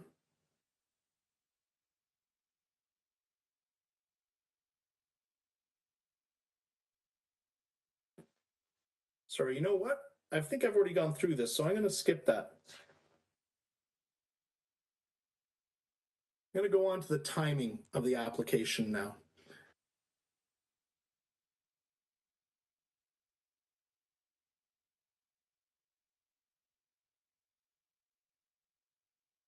Section 20 sub 2 of the DC Act says a complaint may not be made under subsection 1 later than 90 days after the day the development charge or any part of it is payable. It's my submission that Losani's application is premature. It was made too soon. You have to read section 20 sub 1 and 20 sub 2 together. You don't read them separately. And what I'm suggesting to you is Mr. Kehar's submissions is reading them separately. A DC complaint cannot be made at any time. Subsection 20 sub 1 confirms that because the subject matter of the complaint doesn't exist till a start time, that start time being the moment the DC is payable. It's the moment when a person is required, as subsection 21, the express wording says, a person required to pay a DC charge. That's the crystallization of the moment that a complaint can be made. That's the start period. From that start period, you run 90 days. And that's the time period you have to make a complaint. But an end period always has to have a start period. And you read these two sections together, and what's the subject matter of the complaint?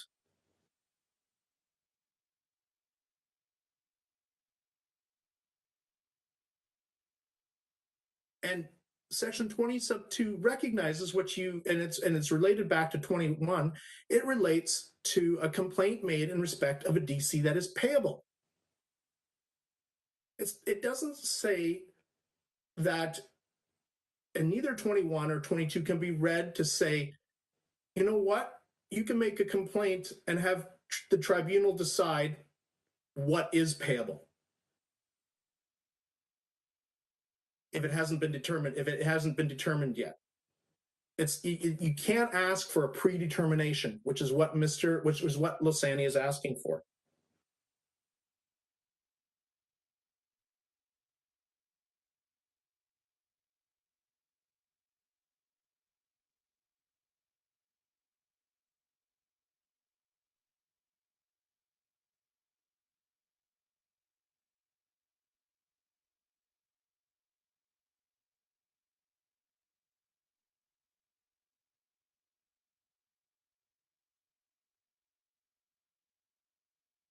Going to take you to, just bear with me a minute. I'm trying to cut down on the amount of argument that I have to make.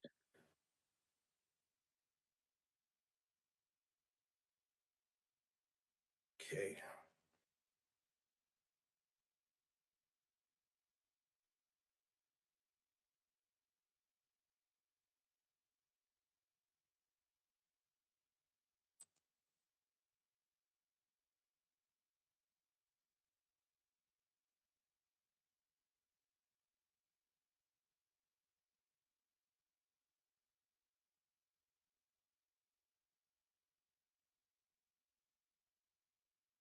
I'm going to take you to the complaint letter and the estimate that was attached to it, which is Appendix H2 to the complaint letter. Correct the view.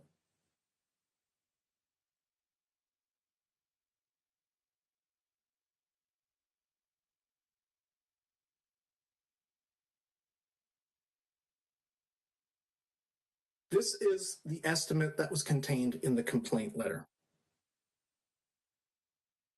It is based on a site plan application date of June 13th, 2019. So, in other words, this estimate isn't applicable because Mr. Kehar in the complaint letter said the site plan application date should be November 25th, 2021. Now he's saying it should be February 26th, 2021. Well, in any event, this estimate wasn't based on either of them. So his complaint is based on an estimate that isn't even accurate.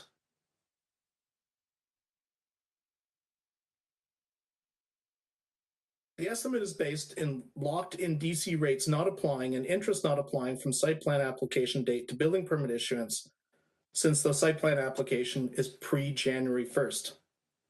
But I just told you that that assumption is incorrect and acknowledged by Losani's submissions. And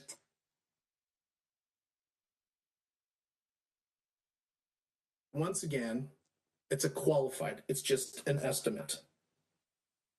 It's to be confirmed at the time of building permit issuance. Because of the incorrect assumptions, and given the estimate is just that, the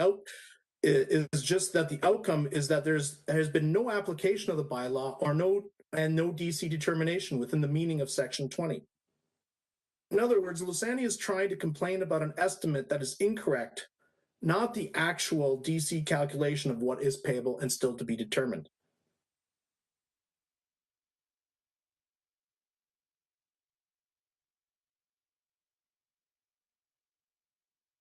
Section 20 sub 3 of the DC Act, and I'm not going to take you to it, but I'll just read it verbatim, says the complaint must be in writing, must state the complaint's name, the address where notice can be given to the complaint, and the reasons for the complaint. The reasons in Losani's DC complaint do not and could not refer to the most recent estimate provided. They don't refer to this new February 26, 2021 site plan application date. You can't add those things after the fact to your complaint. And I'm going to take you to a case.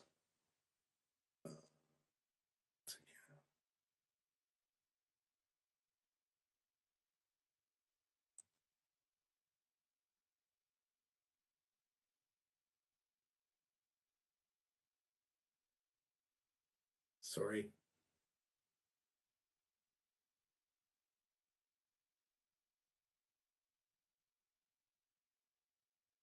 It's tab 11 of the city's Book of Authorities.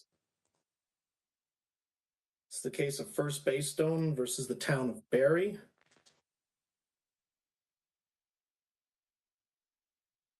It concerned a DC complaint appeal to the OMB.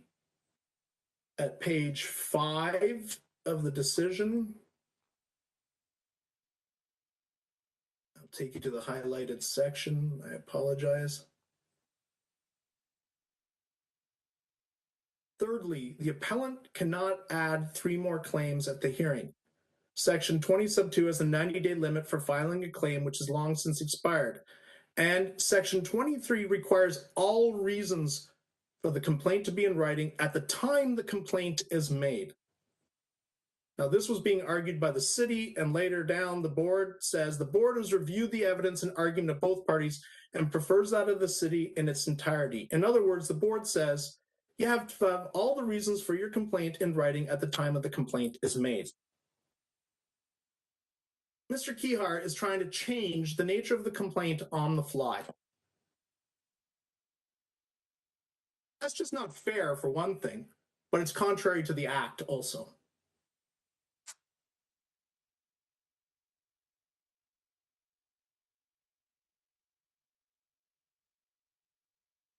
Based on what I've submitted to date, it's my submission that the Losani DC complaint should be dismissed on the basis that the subject matter of the complaint deals with a subject matter that is not permitted underneath the DC Act, and it's not been filed in accordance with the time periods in the DC Act, namely after the bylaw was applied and after the DC was determined. The attempted expansion of the complaint and the change in dates merely illustrates the absurdity in dealing with it, because at the time the DCs are payable, a different calculation may or may not result. And Section 20 of the Act does not permit the committee to deal with a calculation or an application of the DC bylaw that has not yet been made. Simply put, Losani's DC complaint is premature. I'm now going to deal with the remaining issues.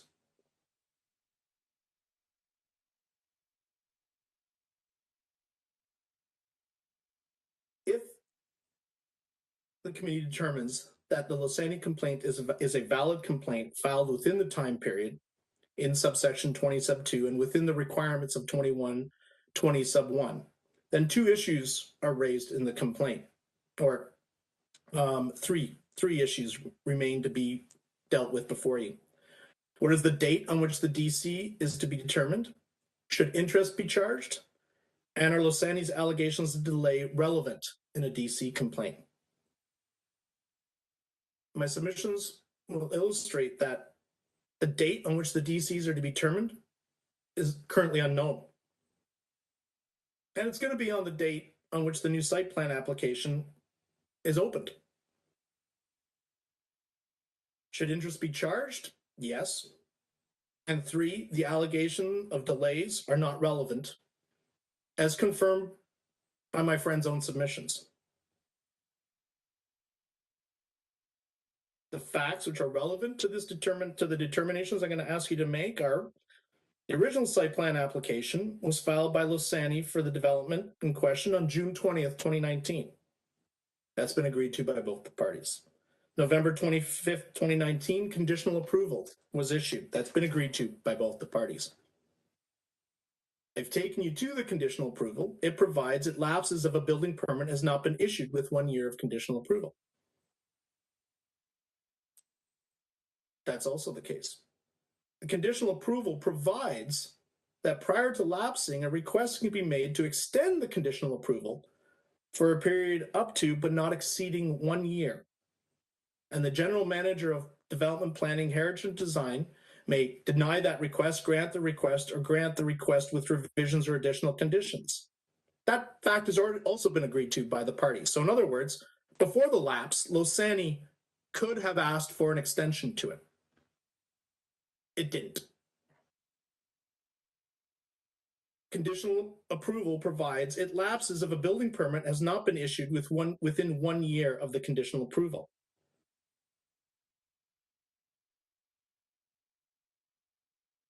Sorry, repeating. There's no requirement in the letter of conditional approval for the city to notify Losani of an impending lapse or a lapse.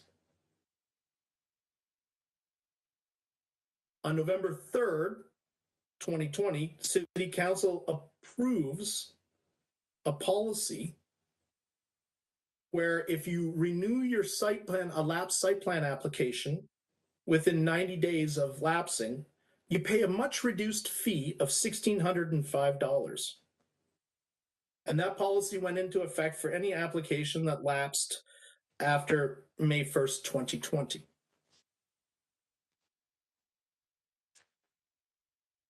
And it provides for it on the following basis. 1, the lapse has not been more than 90 days, and that the applicant has been actively working towards site plan approval.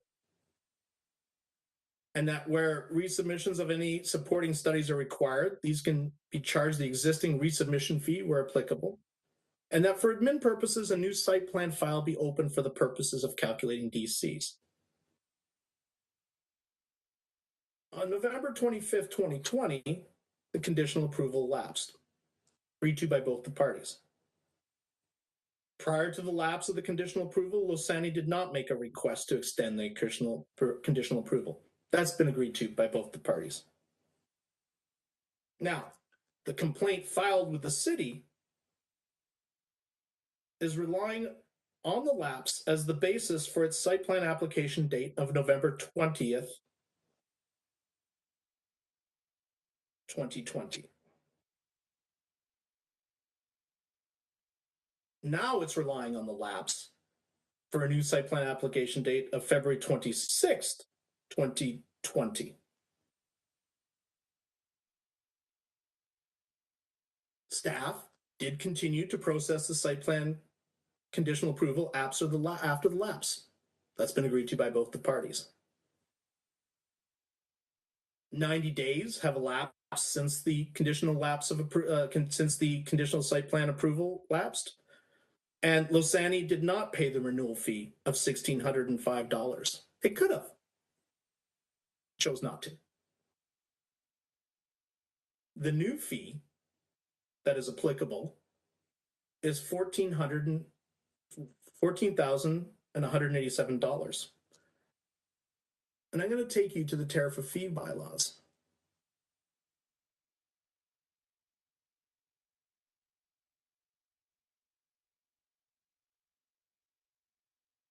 And I apologize. I wish there was an easier way of dealing with this.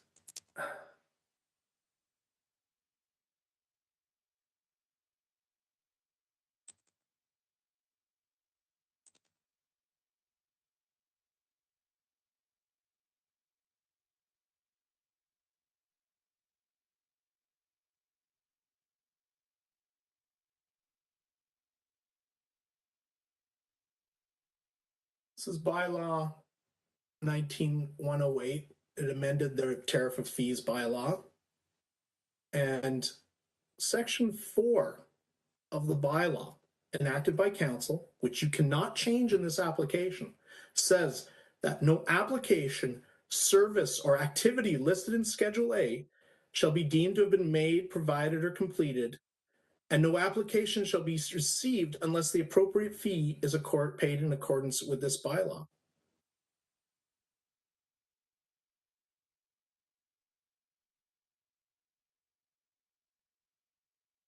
The fee charged, so for a full site, if you're looking at section 5 of the schedule of fees, for a full application, you pay $24,137 for a full site plan application. But to renew it, staff apply the amendment to the approved site plan, the $14,097.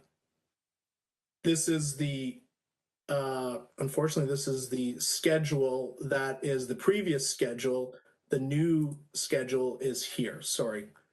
And it applies the fee that I've made in my submissions, which is the $14,805 fee. But the bylaw tells you until that fee is paid, there is no new application. You can't change that. So there is no new application before you. Notwithstanding what Mr. Kihar says, you can't deem that new date because your bylaw specifically does not allow you to deem that new date. City bylaws tell you the new date is when the application fee is paid. You can't change that. No matter how much sympathy you may feel to Mr. Kihar's argument,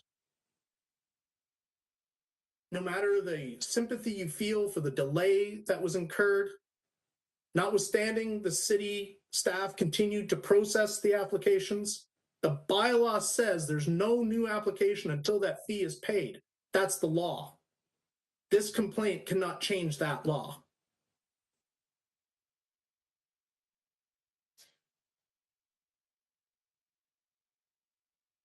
Now, no council policy exists, Mr. Kihar raised this, for what happens after 90 days have elapsed, because that policy that was approved says apply the new application date as the renewal date as the new site plan application date. So there's no council approved policy to that, but the practice of staff is to say that they will apply the new application date for the calculation of DCs payable. In other words, as soon as that fee is paid and the new submission form and the new application form is put in, staff consider that the new application date for DCs payable. But that date still does not exist because the fee has not been paid.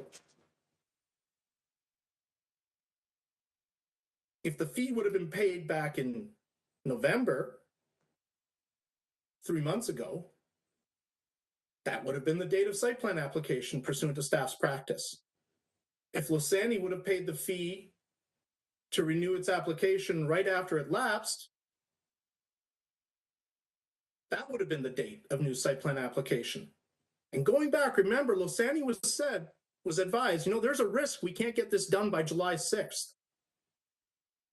They could have paid the renew fee of basically $1,000, and this would have all been avoided. And they would have gotten the rates they wanted applied. But Losani chose not to do so. Staff didn't have anything to do with that. And Losani's an experienced developer with experienced consultants. They should have told them, hey, there's a risk here that you're not going to get this by July 6th. Pay the renewal fee. The measly $1,000 in the context of all of this, it's a measly $1,000, and they would have been protected. They chose not to do that.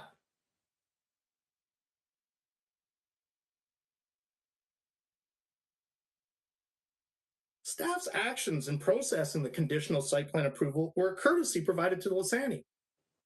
If they had not continued to process it, can you imagine the complaints that Losani would have made saying staff are refusing to process my site plan application any further?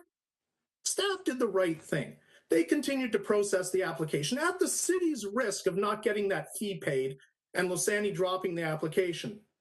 They did it as a courtesy to Losani, and now it's being thrown back in staff's face. By all rights, staff did not have to continue processing the application. At any time after the lapse,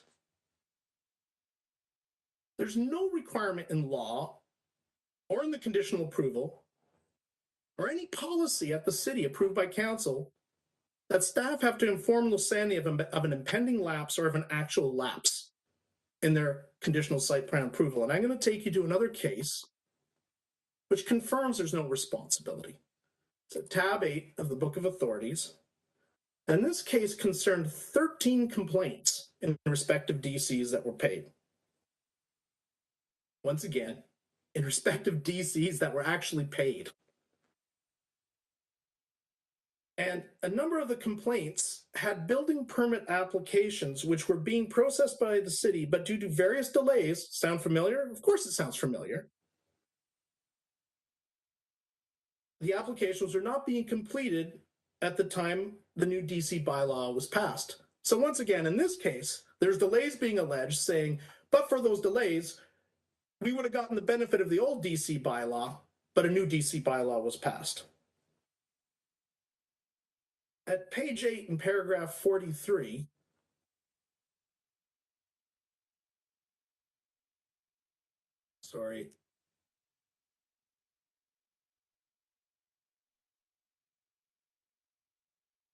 the board states, thus, we do not see that the Act has created any responsibility on municipal officials to actively inform applicants of the impending deadline. This may be wise, helpful, charitable, and the hallmark of service to the public. But failure to do so is not a ground for a refund under Section 8. That's the old DC complaint section. In other words, the OLT, back then the OMB, has confirmed that it's not staff's responsibility to inform applicants of impending deadlines. In the matter before you, staff were under no obligation to inform Losani of the impending lapse of its approval or the actual lapse. It's an experienced developer in town. Its consultants are experienced. They knew about the lapse. It was right in their letter. The date was right in their letter, that conditional approval letter of when it would occur. It's their responsibility to deal with it, not staff's. Council put in place policies, even trying to help developers, giving them an extra 90 days for a reduced fee. Losani didn't take advantage of that. That's not city staff's fault. That's its fault. That's its consultant's fault.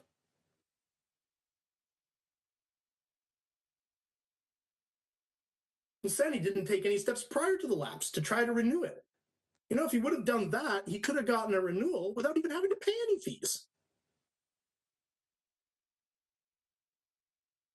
Losani is now attempting to use its inaction to have the lapse date, well, its original complaint is attempting to use its inaction to have the lapse date deemed as the new site plan application date in order to reduce DCs. It's now putting that date even further back based on the courtesy provided by staff to continue to process its application, which it knew it ought to have lapsed and it should have dealt with. Lysania is trying to resolve itself of any responsibilities for anything underneath this process. Simply put, there's no new site plan application date because of Lysania's inactions, not staff's.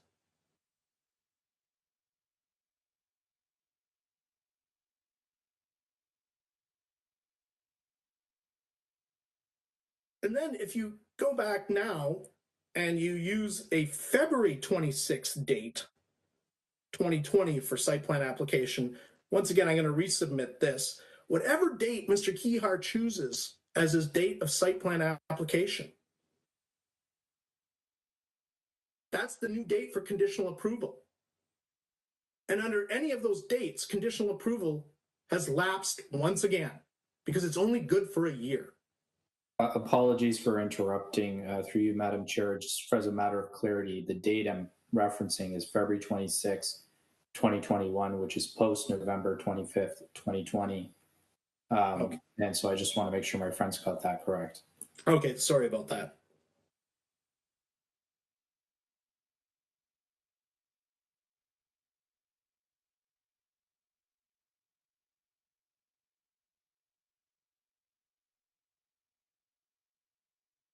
I'm going to submit to you that Lysania can't pick and choose a deemed date and ignore the implications to such a deemed date.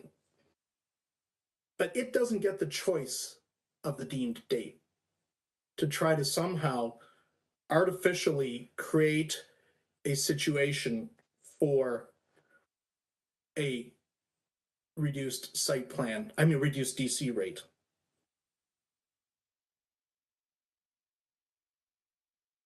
The tariff of fee bylaw essentially tells you what the date of application is. It's the date the fees are paid.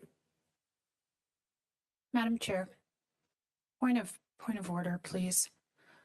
We were advised at the beginning of this that if we were to participate fully, we had to be in the room and active.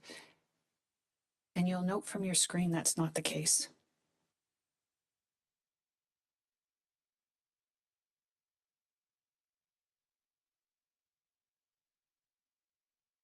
Sorry, Councillor Pearson, we can't hear you.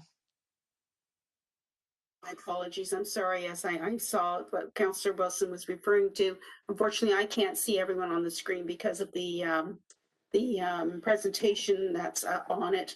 But just a friendly reminder, please, to all committee members that we have to be totally engaged in this meeting and not have any sidebar conversations, meetings, etc. Thank you. Thank you, Councillor Wilson.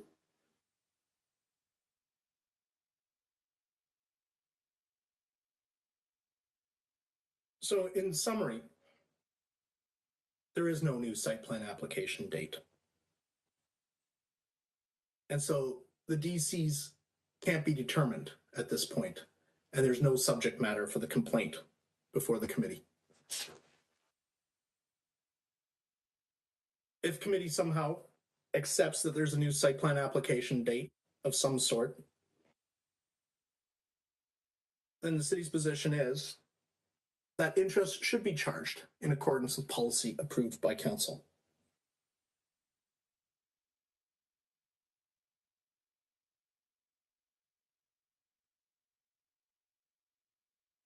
Take you to the Book of Authorities, section 20, the DC Act excerpts, 26.1.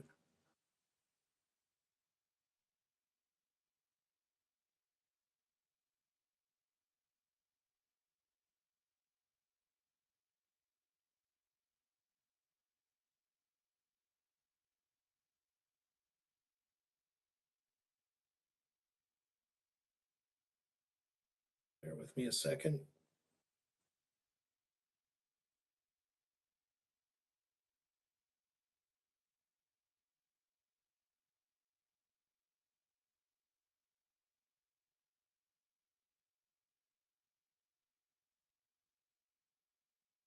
Sorry, I'm trying to find the section.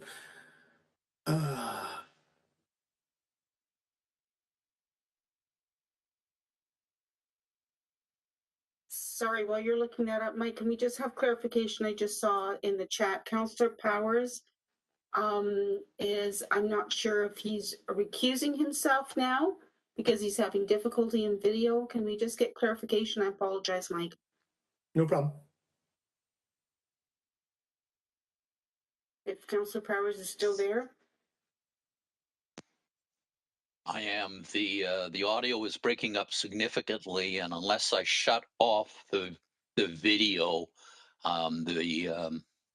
the audio continues to break up. So I'm prepared to stick on with the understanding of that, or feeling that I'll recuse myself from the meeting, and you can carry on.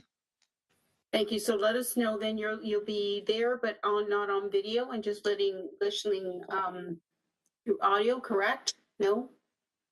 Anytime you need me, just call me back and I'll click my screen back on for the moment and then shut it back off in order to ensure that I continue to hear the presentations. Thank you. And I'm sure Angela will also keep an eye on that. Thank you, Councillor. I just want to be sure we don't create any impacts on this hearing. Thank you. Thank you, Mike. Please continue. And Madam Chair, despite me taking you to each of the documents, I'm stating what's in each of the documents, so you don't necessarily need to see them.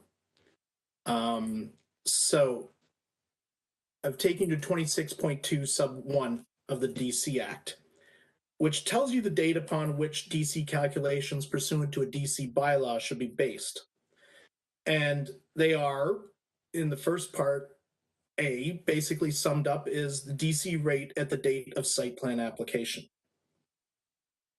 B, if A doesn't apply, it's the date of the zoning bylaw amendment application. And C, if neither A or B don't apply, it's the date of building permit issuance.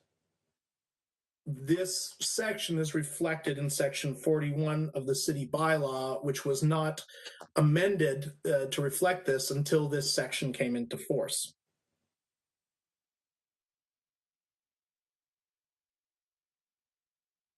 And subsection 26.2 sub 6, and in my written submissions I've said 26.1, it should be 26.2, I apologize, provides that if A and B, in other words site plan or zoning application, occurred before January 1st, then C would apply. It's the date of building permit issuance.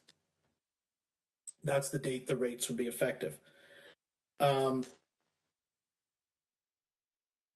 Losani has taken the position that their site plan application is dated after January 1st, 2020. As you've heard, our position is there is no site plan application yet. But in any event, it appears that both parties agree that whatever the site plan application date is, it's sometime after January 1st, 2020.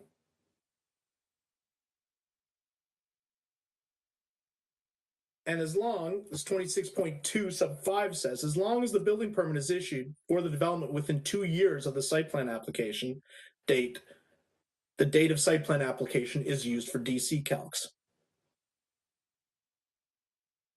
If that's the case,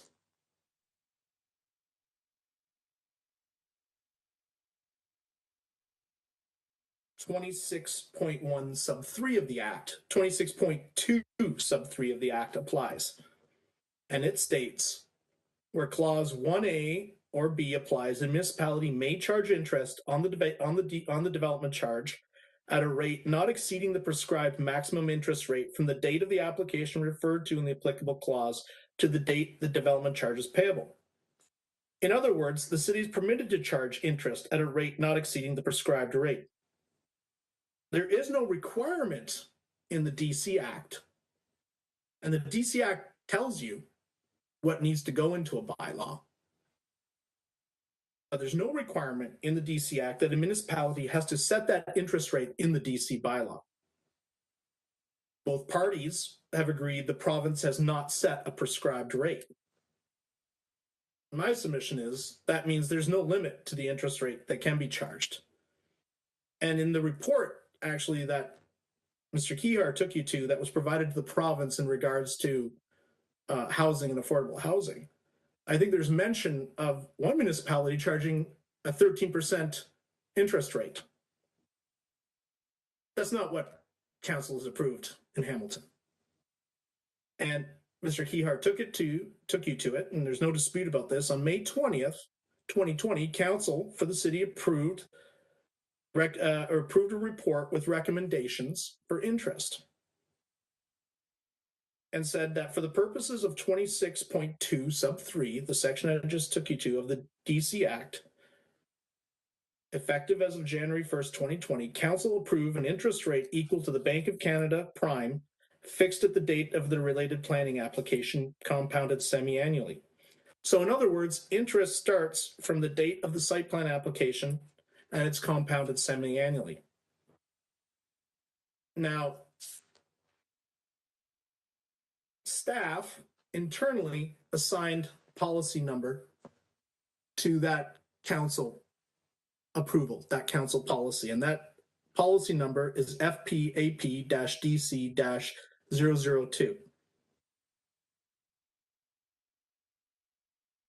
All I can say, if it's not found on the city's website, that wouldn't be the only thing not found on the city's website. There's lots of council policy or policies or documents that are not found on the city's website. It's not an exhaustive source for finding information. On June 9th, 2021, council passed bylaw number 21-102. And that amended the DC bylaw, deleting section 41 and replacing it with a new section. And that is found here.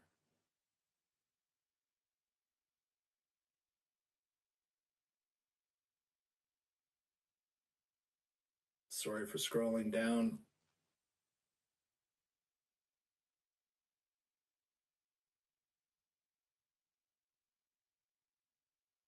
And the new section 41 is set out here. And under B,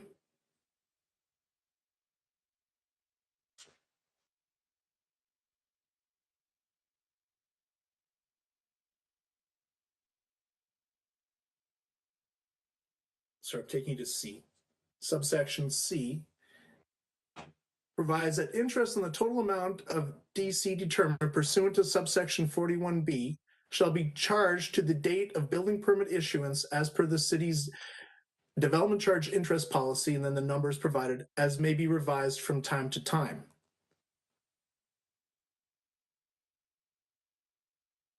And that interest, subsection 41B, it provides that it's going from the date of the site plan application.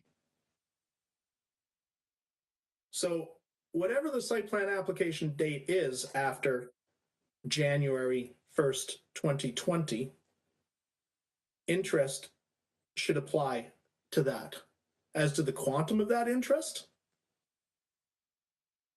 I can't advise you what it's going to be because we don't know what the date of site plan application is.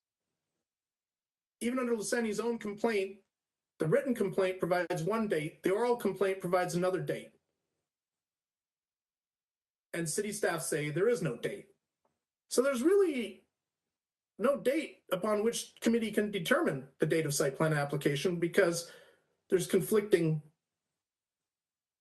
submissions on that date, even by Lasani's own complaint. Through you, Madam Chair, it's not conflicting. I object to that. We've clearly indicated we've amended it.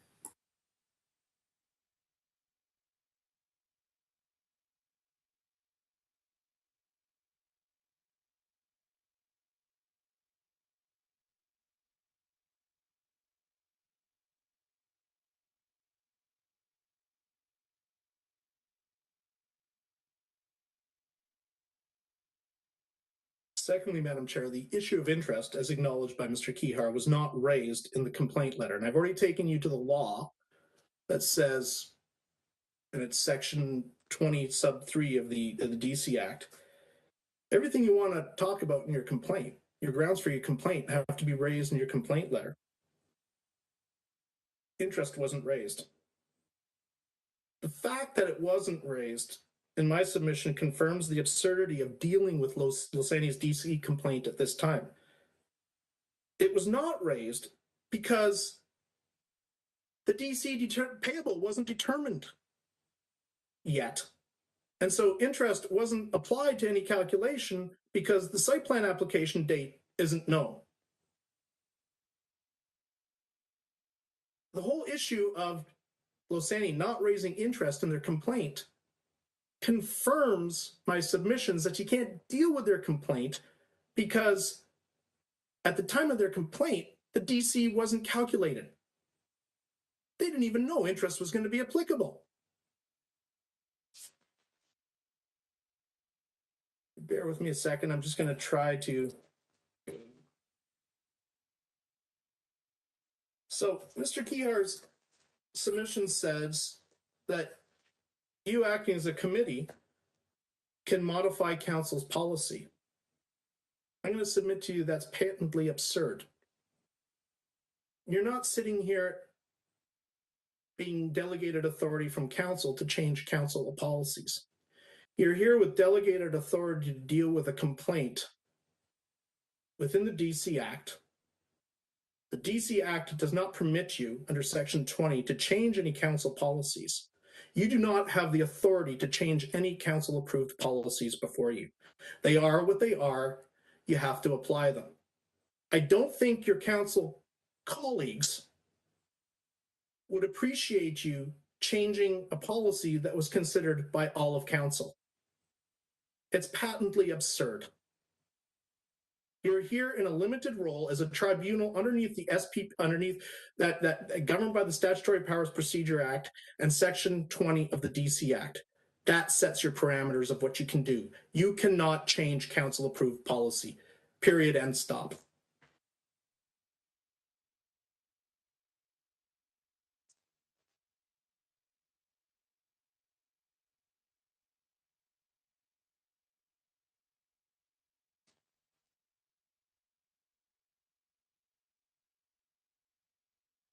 Let me get to the last part of my argument now, or the last issue, and that's the one dealing with delay.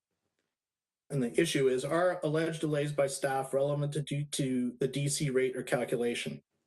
The short answer is no. And Mr. Kihar agrees with that. He stated delay is not relevant to a DC complaint. He admits that's what the case law says. In other words, 1.5 hours of his submissions were irrelevant.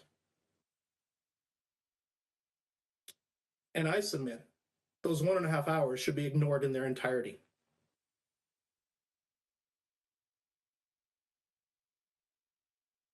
I've said repeatedly, you are restricted to what you can consider under Section 20 sub 1 of the DC Act. I'm not going to repeat that. Delay in processing of planning applications is not a ground listed there. Municipal conduct, municipal staff conduct is not a ground listed there. I'm going to take you to the Peugeot decision I took you to before. I'm going to take you to paragraph 45 of the decision.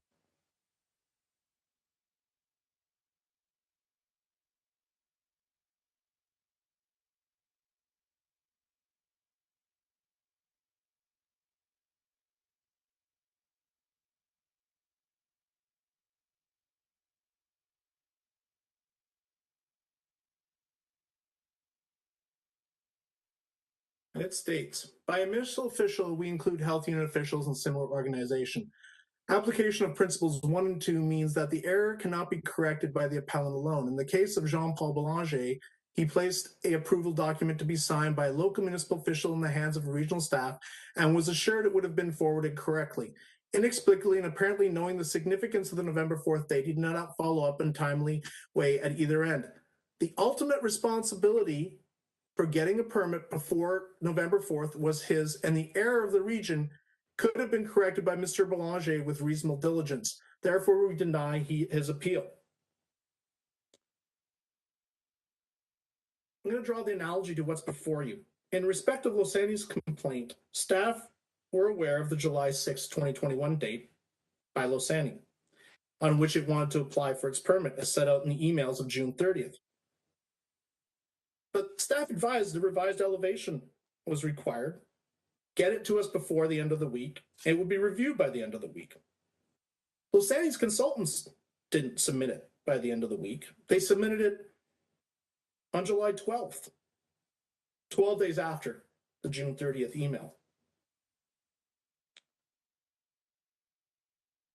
Mr. Kihar said staff told Losani, you won't get the 2020 rate unless a complete application is in by July 6th and a clearance letter is issued.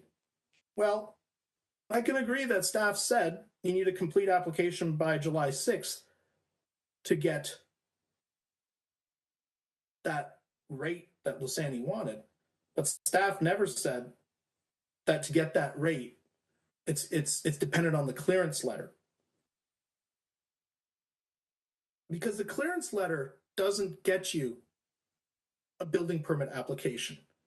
The clearance letter that is issued is for concurrent review. And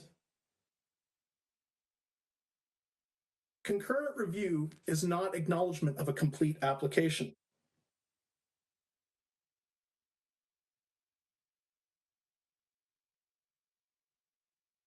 The timing of the clearance and conditions and the submissions of the building permit, they weren't delayed by city staff. If they were delayed, Losani was responsible for the delay and no errors within the meaning of the Peugeot decision.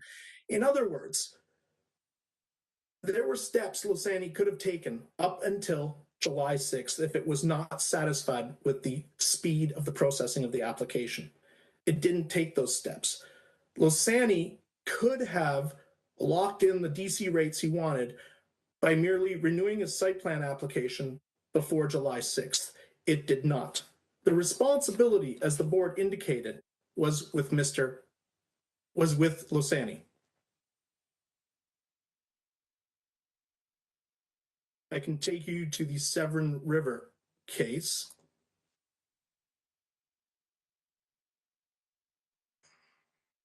Tab 12, and on page 3, paragraph 7.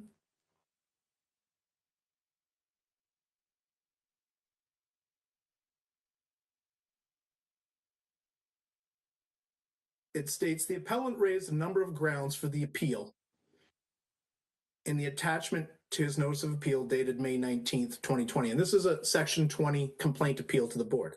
Primarily relating to allegations of bias on the part of council, delays, obstacles, and roadblocks on the part of the township in the clearing of conditions and the application process following the prior approval of the proposed development.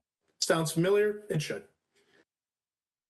In paragraph 8, you see the board indicating that counsel for the appellant in this regard, the lawyer, resigned from the focus on these perceived delays. And I'm submitting counsel did a good thing because he recognized, that's not the subject matter of a DC complaint. However, despite giving up on these arguments, the board wasn't done with the issue.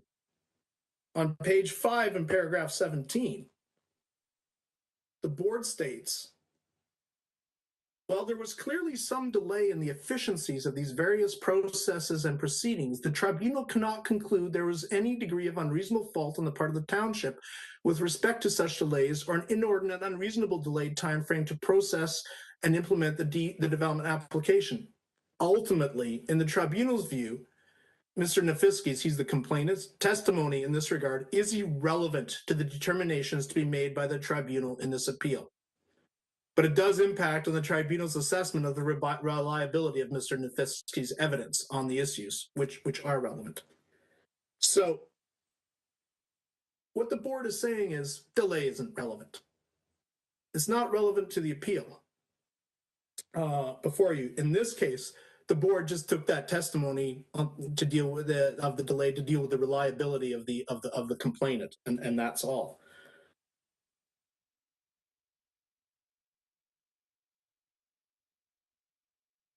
Now, the July 6th date that is spoken about so much is only relevant if the original site plan application was still active. In the agreed statement of facts, Losani has agreed that the conditional site plan approval lapsed.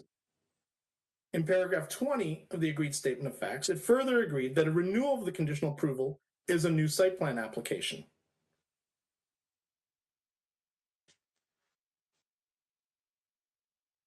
So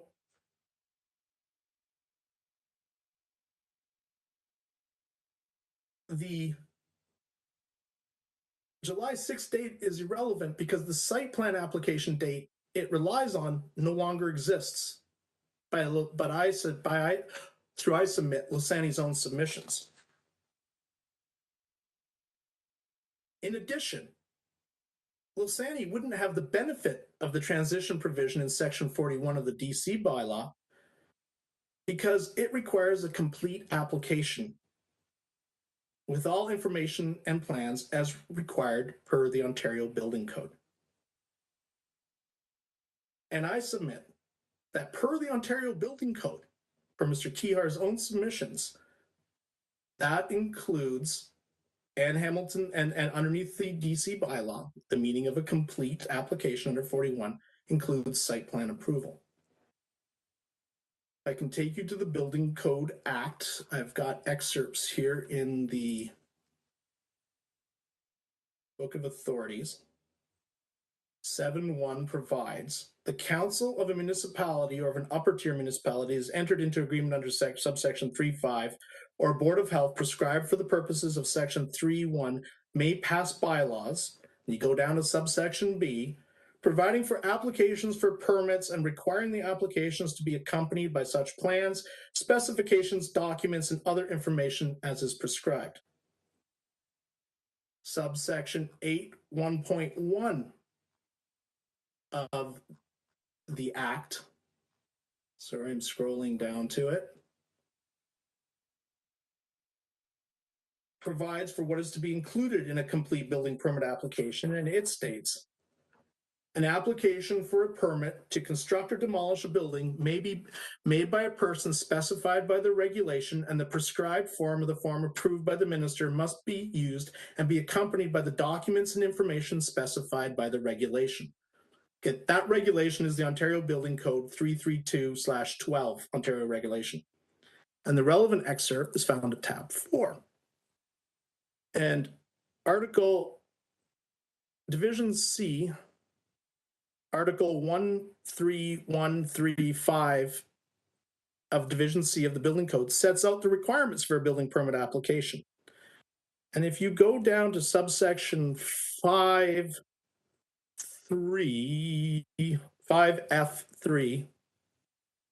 says the application is accompanied by the information and documents prescribed by the applicable bylaw, resolution, or regulation made under clause 7.1b, which I just previously took you to. So it's basically saying council can pass bylaws requiring building permit applications to be accompanied by plans, specs, documents, and other information. And the building code says they have to be part of the application. Council passed such a bylaw. It's bylaw 15-08, and it's found at tab 15 of the document book. And section 4.1 of that bylaw says, to obtain any permit, a person entitled to make an application under the Act and the Building Code shall file a complete permit application with the chief building official in writing or online when available, and on the prescribed form available at the offices of the chief building official, the City of Hamilton's website, or from the Ministry of Municipal Affairs and the Housing's Ontario Building Code website, and shall supply any other information or forms relating to the application as required by the Act, the Building Code, the chief building official, or this bylaw.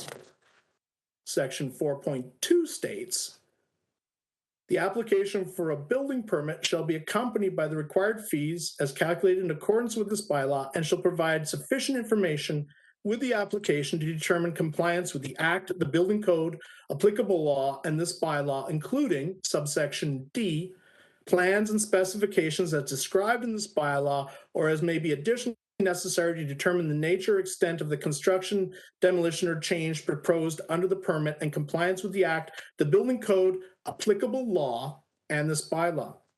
Under the building code, applicable law includes final site plan approval.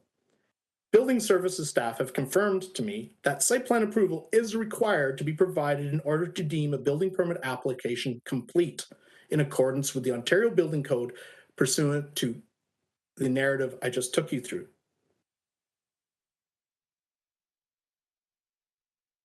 That is what is required by Section 41 of the DC bylaw and the transition provision to apply. So, since site plan approval has still not been provided for Losani's application, and since Losani has acknowledged in the July 16, 2020 entry in the chronology and the agreed facts that page 2 of the concurrent review letter issued by planning lists conditions that remain outstanding of July 16, 21 that had to be cleared prior to the issuance of the building permit, there remained outstanding a number of conditions before final site plan approval could be provided, and therefore a complete building application was not possible as of July 26, 2021. Now, Mr. Kihar has said, you know what, some of those conditions really aren't appropriate for site plan approval. Well, sorry, you can't argue whether the conditions are appropriate or not before this tribunal. They are what they are. You don't have the jurisdiction to consider the appropriateness of site plan conditions. If Losani wanted to argue the appropriateness of those conditions, the remedy was an appeal pursuant to Section 41 of the Planning Act. He has not done so. Therefore, at this time, those conditions are deemed appropriate. I can turn you to tab 3. I have to take you to the city's document book. Bear with me for a second.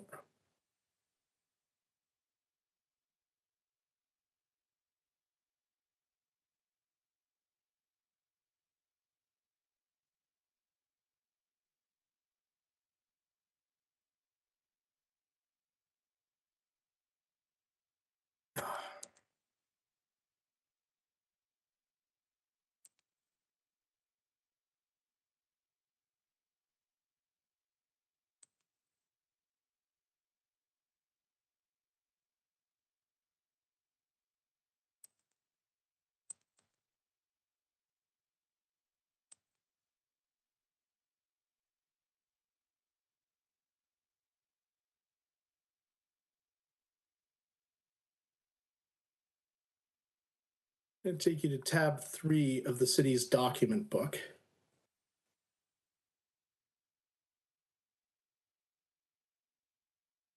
This is the concurrent review acknowledgement form. So once you get your clearance letter for concurrent review, as an applicant, you're supposed to sign this. Mr. Kihar has acknowledged it wasn't signed, but he said Losani and the city proceeded as if everything had been done in accordance. So in other words, you have to apply this as if it had occurred. And as I indicated before, Losani is an experienced developer in the city. His consultants are experienced. I would submit they knew about this form. If staff didn't provide it for them, they should have asked for it. And I'd like to take you through some parts of this form because I think it's important for you to understand what concurrent review means. And Section 3 states the time period within which a subsequent building permit is issued or refused will not start until the requirements of the Ontario Building Code for a complete building permit application have been met. In other words, concurrent review is not the submission of a complete building permit application. 4, any subsequent building permit application must comply with any building code amendments that come into force prior to the date of final site plan approval and the submission of a complete building permit application. 5, the applicant acknowledges that changes made through the site plan process could result in changes requiring a resubmission of the submitted drawings and subsequent building permit application. 6, Anyone choosing to be subject to the concurrent building review process does so at their own risk and cost, including the potential for additional fees if a revised subsequent building permit application is required following final site plan approval.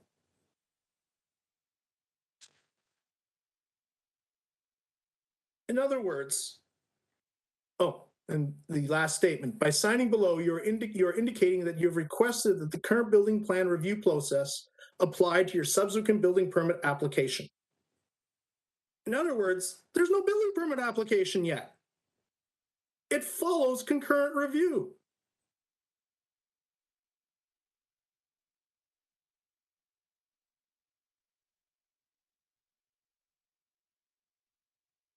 And building staff have advised that an application for concurrent review is submitted in the same manner as a full permit application, and an application accepted as concurrent application is being accepted for Ontario Building Code review only. The concurrent plan review process was created as a service to assist the development industry with getting the OBC, the Ontario Building Code review, done simultaneously while they get final site plan approval, instead of waiting for it in order to submit their building permit application. Concurrent building review is meant to assist developers and builders.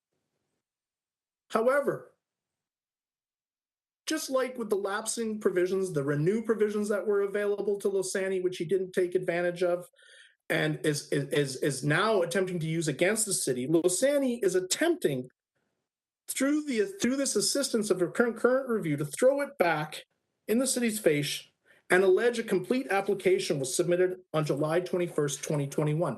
That's not the case. That's not the case under the process that Losani has agreed was taking place through Mr. Kehar's submission. It's a concurrent review process. It's not a building permit application process.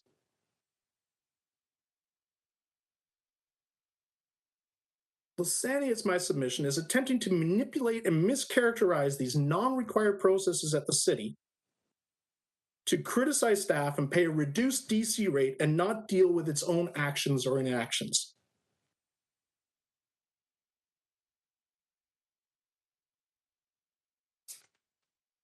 Even if Losani had submitted a complete building permit application, if it was deemed complete on July 6th, Section 41 would still not apply. Because Section 41 provides, and as Mr. Kehar indicated, a time limit for the application of the DC rate. You have to get your permit within 1 year. You got to get that permit by January 6th. They still don't have their permit. January 6th has come and gone, and they don't have their permit.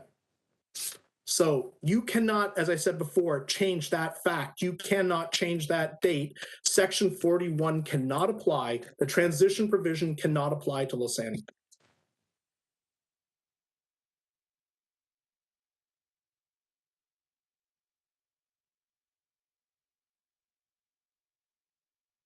I can ask you to, let's see.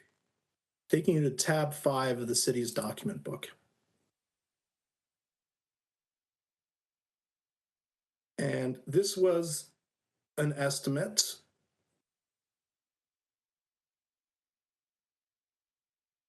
I'm going to, oh, sorry.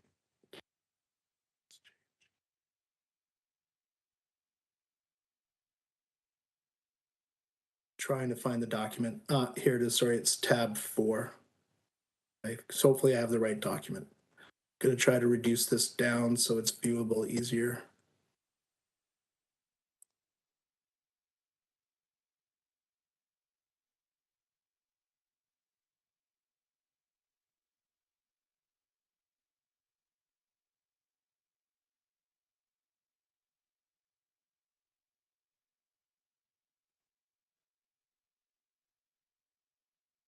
This estimate was provided to Losani's representative, and it was dated June 3rd to June 15th, through this exchange of emails occurring June 3rd to June 15th.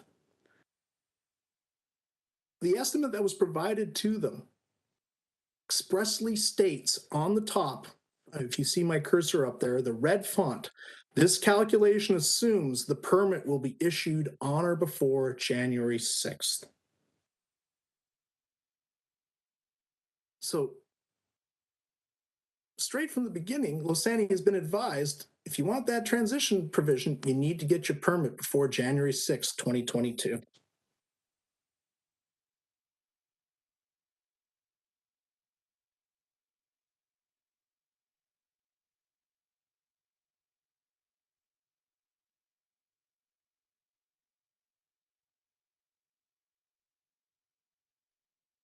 Bear with me, I'm trying to make the submission sorter.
Now, just cut out some of my submissions to try to make things shorter.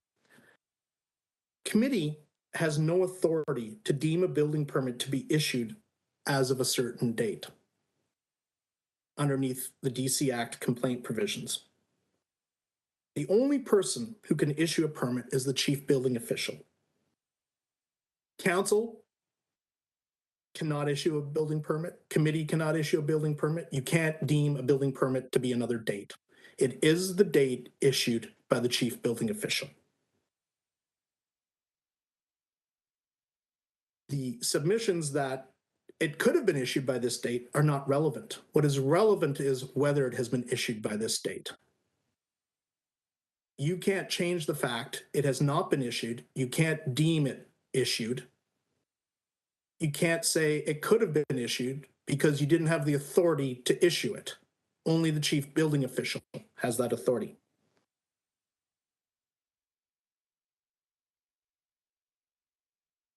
Madam Chair, I apologize for interrupting. I just want to be clear here in case, just to assist my friend's submissions as well. But we're not asking for any of that. The only thing we're asking for is, as I previously stated, is the date of the site plan revived application be recognized as February 26, 2021. And then the consequence of that is that the 2020 index rates apply. That's the ask. And so if that helps my friend's submissions, I just make that for that purpose.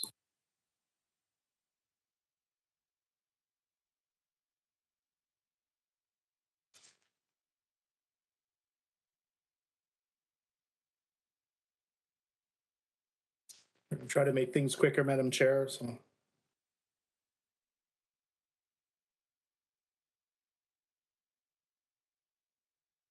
Try not to repeat.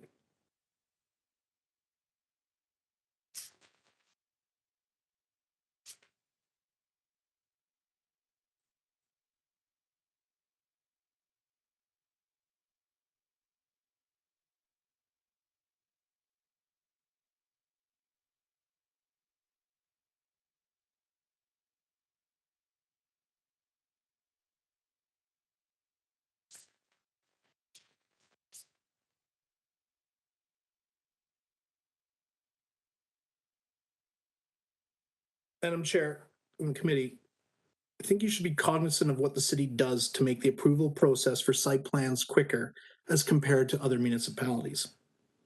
The city has implemented a bifurcated process where applications are reviewed quickly and conditional approval is provided quickly, and then clearance of conditions, the concurrent review process can take place. None of that is required by law. The city's concurrent review process is not required by law. It's not a legislative process. It was created as a courtesy to developers. Building division staff are under no obligation to undertake a review of Losani's building permit application until it's complete. But in order to facilitate faster development approvals, the city has implemented concurrent review, which shaves months off of the approval process. And I submit what Losani is now trying to do is throw that back in the city's face. City also does not generally require applicants to enter into site plan agreements and is not requiring one of Losani in this application. That also saves a considerable amount of time off the site plan approval process.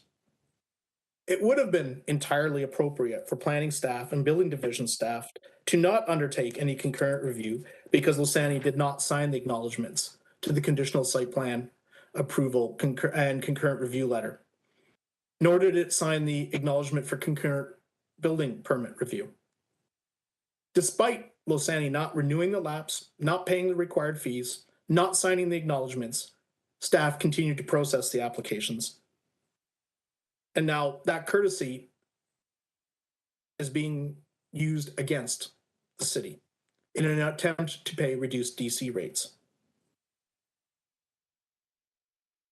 As I submitted previously, the issue of any alleged delay in the processing of the site plan application or building permits is not a permitted ground underneath for a DC complaint under the Act. Further submit there was no delay. There was no promise by the city as to when conditional site plan approval conditions would be cleared. There never are any promises. There was no promise by the city as to when final site plan approval will be provided. City can't guarantee that at any time. There's no correspondence or evidence before you that Losani raised the issue that the processing time by staff was unreasonable. They just said there was delays. They pointed to the delays, but they didn't say whether that was a reasonable delay or an unreasonable delay or what could have caused that delay. No evidence before you of any complaint made about employee conduct, including delay during the processing of the site plan. So that I think is pretty significant. You're going through all these alleged delays over all these years, as stated by Mr. Kihar, and he can't point to one piece of correspondence from either Losani or the consultants saying, you know what, this delay is unreasonable. You would think that if such a delay was unreasonable, Losani would have complained to management at the city that, or would have had evidence before you today saying, you know what, we think there is a delay going on here that is not reasonable. Can you hurry up the process? There's not one piece of that occurring here. And all the evidence of communications before you indicate staff acted courteously and attempted to assist Losani throughout the process and attempted to accommodate the Losani imposed deadline of July 6th, which was not met by failure of staff, but by failure of Losani's consultants to provide the revised elevations. That was not a staff deadline or a statutory deadline. That was just a Losani deadline. Losani's and its consultants' responses to staff communications do not suggest any concern that staff were purposely trying to delay the proceedings of the site plan application or were acting unreasonably. I'm going to submit to you that the allegations of delay are frivolous, vexatious, and not substantiated by any evidence during the hearing, and they've been manufactured in order to try to support Losani's DC complaint to try to get a reduced rate. Losani's remedy, if he truly felt there was undue delay, was an appeal underneath the Planning Act, and that was available since July of 2019. There's been no promise by the city as to when a building permit would be issued. The city can't make such promises. Planning staff can't make such promises. Chief building official can't even make that promise. But there are provisions underneath the Building Code Act, and I'm not going to take you all to them. We've been through this long enough today. There are provisions in the Building Code Act that Losani could have used to try to deal with the non-issuance of a permit if it felt they were applicable. The timing of the processing of site plan applications, building permit applications is dependent on a number of factors, including availability of staff resources to process the applications, the number of applications in the queue when the application is made, the complexity of an application, whether it raises novel issues, whether the applicant deals with the issues raised in the process of the applications in a timely manner, the experience of the applicant, and whether they sought their own assistance. Losani's application is not the only one being dealt with. But in the context of this hearing, it makes it seem like it's the only one being dealt with, and that's their only concern. But it's not staff's only concern. Staff are juggling multiple applications all at the same time. So yeah, maybe circulating something on is just it's a preparation of a memo. But when you've got 20, 30 other applications on the go, and you got to create all these little documents here and that, something's got to give. So you prioritize. So certain time periods, such as the period between the second site plan submission of October 2nd, 2020, and the February 2021 circulation of the landscape plan, are in accordance with normal timelines for site plan processing at the city. What Mr. Kihar didn't explain to you is that the landscape plan is not circulated till later because staff wait from comments from development engineering provided in respect of the engineering submissions, because those comments may impact the landscape plan. In addition, any delay in the circulation of the landscape plan or transportation demand report, those are those two delays that Mr. Kihar pointed out to you. One wasn't circulated from, it was submitted October 2020, wasn't circulated till February. That's the landscape plan. The other one was the transportation demand management plan, wasn't circulated to March.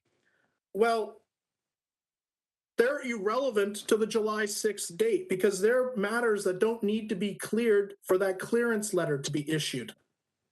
There are conditions prior, the landscape plan is provided to clear condition that is to be cleared prior to building permit issuance, not prior to the clearance letter being issued.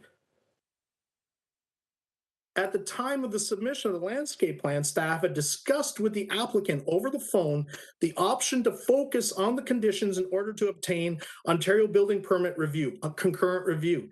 Staff made sure to circulate the development engineering circulation and the urban design circulation, which were the conditions that were required to be cleared in order to apply for the concurrent review process. The transportation demand report, that is related to the final site plan condition, which is one of the last conditions that staff clear. And it speaks to things like showing the location of bike parking on the site. Similar to the above, it's not a condition that is required to obtain an Ontario building permit review through the concurrent review process. It's required for final site plan approval. And the focus of the staff was to clear the conditions for concurrent review. All of these things played a role in the timing of the Losani site plan application. But the bottom line is there's no guarantees provided to applicants in the timing of the processing of their applications. And if you don't like the time, like Mr. Kihar said, 30 days after submission, you got the right to appeal it to the board. You don't come complaining about it in a DC calculation complaint hearing. I'm going to just do some summing up for my closing submissions. Submit that allowing Losani's complaint and providing the relief sought will be contrary to the interests of the municipality. It would create a dangerous precedent, opening the door to committee hearing complaints about processing applications under other legislation not related to the DC Act, and hearing complaints about staff conduct, all of which are irrelevant to the consideration of a DC complaint. A DC complaint is about DCs, not about delays in the planning process. The Planning Act provides remedies for the delay issues. Allowing Losani's DC complaint would be outside committee's jurisdiction on what it can deal with a Section 20 under Section 20 of the DC Act. The complaint does not relate to a DC payable or paid. There's no calculation of a DC or application of the DC bylaw within the meaning of Section 20 that is before you. The complaint does not fall within what is permitted under subsection 21 and was made prior to the time period provided for in section 20 sub 2. Not applying interest would be contrary to council's own policy on interest and the DC bylaw requiring it, all as permitted by the DC Act. applying the transition provision, namely Section 41 of the DC bylaw, would be contrary to its own wording and would require a building permit to have been issued on January 6th, but a building permit has not yet been issued. I would put it to you that the new site plan application date that I was first made aware of today is not consistent with the complaint.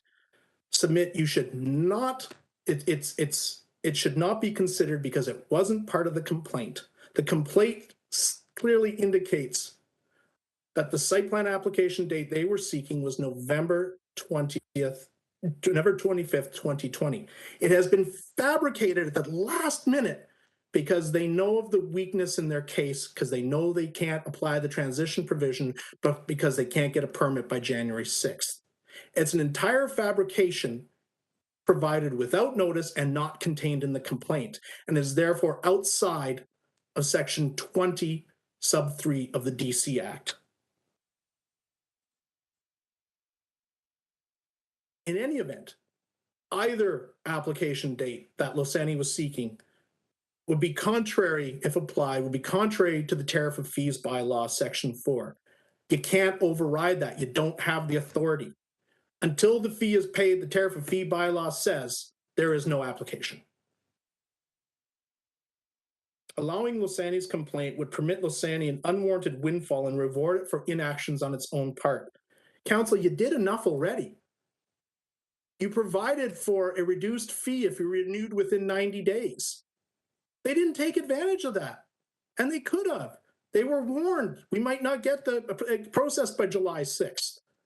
They could have paid that reduced fee, a measly $1,060 some, and we wouldn't be here today. We're not here today because of staff. We're here today because of Losani's inactions. Accordingly, I submit Losani's complaint should be dismissed in its entirety.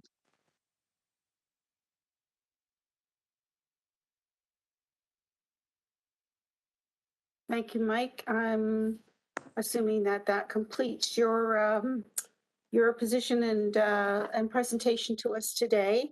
I'm going Yes, to Madam ask, Chair. thank you. I'm going to ask if you can lift or remove your presentation from the screen. First thing I want to just state for the record is that Councillor Powers continued to have problems with his audio and video, and notified myself and the clerk through chat that and I'm making a note that at 2:01 p.m. Councillor Powers vacated this this hearing and will not be allowed to, will have to abstain from any involvement or decision as we move forward on this. And I see Councillor Clark, you have a question to that, sir? Not to that point, but to City Council.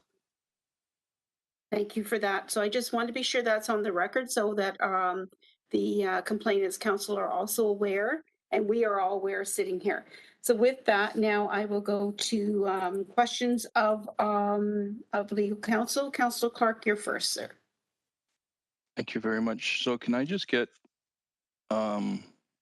Kovacevic's position with regards to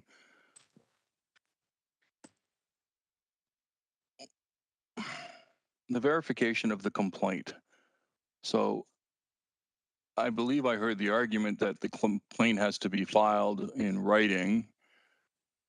And so I'm trying to understand why couldn't Losani's counsel elucidate today on their complaint further to what was in the original filing? It would appear to me that's what the hearing is about. To you, Madam Chair. Yes, sir. Section 20, Sub 3 of the DC Act says that it has to be in writing and contain the grounds for the complaint.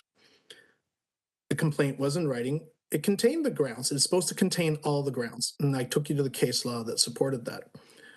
One of the grounds was a new site plan application date of November 25th, 2020. I've been in discussions with Mr. Keyhart for a number of days, including the process for this hearing. And all through those discussions, the with prejudice discussions, nothing was mentioned of altering this, so it's done without notice. And the idea behind having all your grounds in your complaint is to have the case be able to be answered before you and no surprises. And the board has said you can't add to it. So interest wasn't in there. And the fundamental aspect of their case is the site plan application date. It's not a thing that needs detail added onto. That is a fundamental aspect of their case, and it was set out in their complaint.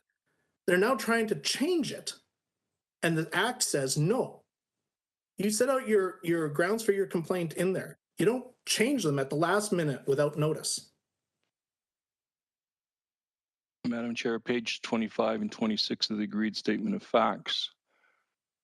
I'm trying to understand who completed these calculations. Schedule A.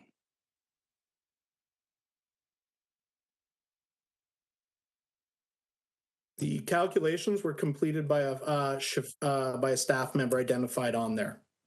If you look down about a quarter of the way down, it says form completed by. And Chiffon is with us today. Chiffon as Wim. And so the date upon which the calculations were made, it shows an application date of November 25th, 2020. It shows a building permit date of July 12th of 2021. Yes, Mr. Chairman, those are the assumptions that were asked to be put in to the calculation. They're not assumptions that were accepted, but that November date is based on the complaint. But then beside it, it shows approval issues date November 25th, 2020, and then February 7th, 2022. Sorry, where are you? I'm on the same page, page 26. No, which, where are you reading from? It's reference number, application date, approval issue date, site plan, if an NA leave date's blank, building permit, and then so you have an application dates that are there, and then we have approval dates that are there. I am trying to. It's the last page of the agreed statement of facts. Yeah, I don't know where you're talking about the approval. Those were assumptions that were put in for calculation purposes. So the approval issuance, they're not dates that. This is an estimate created for illustrative purposes. So it assumed an application date as set out in the complaint of November 25th, 2020. It assumed an application date as asserted to by Losani of July 12th, 2021. The approval issuance date would be conditional site plan approval, which was from my submissions, which I indicated if you have a renewed application date of November 25th, 2020, you have to have something to continue the process with in terms of what you are processing, which is the conditional approval, which had lapsed. So you have to deem it deemed reissued on the same date. The date of building permit was just to be assumed to be the date that I requested the estimate from Chiffon. It's merely, and what your questions are, they're illustrating the fact that this is not the DC payable. It's created for illustrative purposes based on the allegations in the complaint and the positions taken by staff. Thank you. When I go to the last page, page 24 of the agreed statement of facts outside of the appendix, it indicates that the city's issues are, is the complaint a complaint within section 20 of the DC Act, or was it filed contrary to the requirements of the DC Act, which you have articulated here today, Mr. Kovacevic. When I look at Lozani's issues, is the alleged delay by city staff in processing Lozani's site plan applicant relevant in its DC complaint? Your position on that question? They're not relevant. That's the, I took you through those submissions, and by Mr. Kehar's own submissions, they're not relevant. He expressly stated that to the committee. which somewhat surprised me given the amount of time we dealt with delay.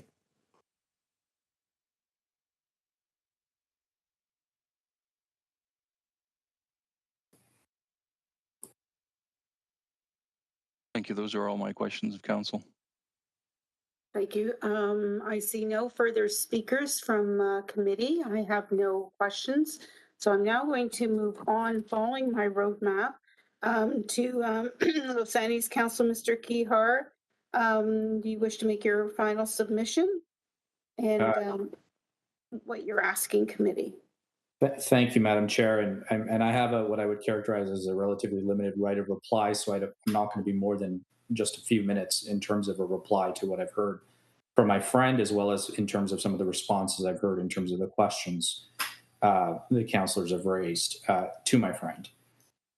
First, I want to submit that there is no fabrication here in terms of the date arising from the councillor's question of the site plan date. The complaint letter indicated the November 25th, 2020 as the date of the new application, because at that time, the best available information would have suggested that that was the date. It was not until we engaged in the exercise of preparing an agreed statement of fact issued in law and an exchange of documents as between the city and my client that it became abundantly clear as to what date was the date when the city began what I would characterize as processing the application and thereby reviving it as a new one. That's where the February 26th, 2021 date comes from. It wouldn't have been known before that. In terms of my friend's reference to case law, arguing that everything in the complaint has to be in writing in the letter that was submitted, I'll say a few things about this. The first is that my letter that was submitted explicitly reserves the right to provide and elaborate on further issues and concerns at the hearing before council. Second, the agreed statement of fact issue in law as it relates to the matter of interest explicitly raises interest as being an issue. So in effect, that agreed statement of fact in law is an additional document that was filed subsequent to the complaint that amends the complaint before this matter is heard in front of council. Third, to the extent that we are talking about case law, that is case law in front of the tribunal.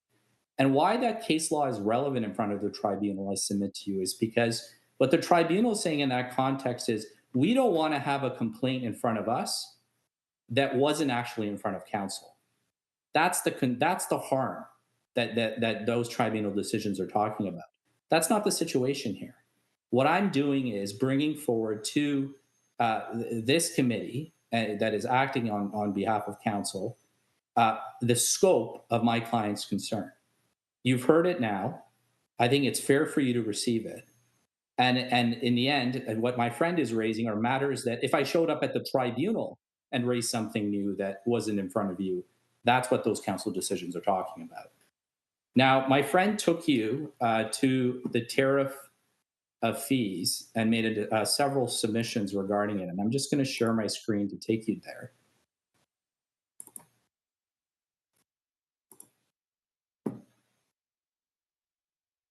And I just got to make sure I'm in the right book here.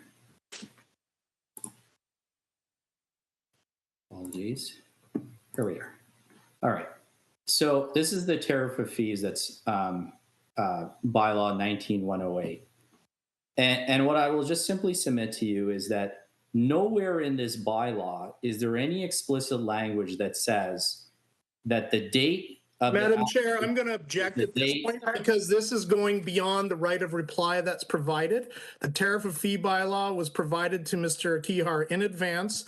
My argument was entirely anticipated. It could be anticipated. There's nothing new in here. This goes beyond the right of reply. I have no chance to respond to this now, and it was appropriate to be dealt with in reply. The tariff of fees bylaw was expressly provided to Mr. Kihar in the documents in advance. It's in his own document book. He knew about it in advance. He knew about this issue. This is not appropriate for reply. So through you, Madam Chair, it's certainly the case that the bylaw was provided. I had no idea what my friend was going to say about it specifically. And I have but one submission on it, and I think it's fair for this council and this committee to hear that submission as a matter of completeness. My friend has said everything he wants to say about the tariff bylaw. All I'm looking for is the ability to provide a response as to a point he has made.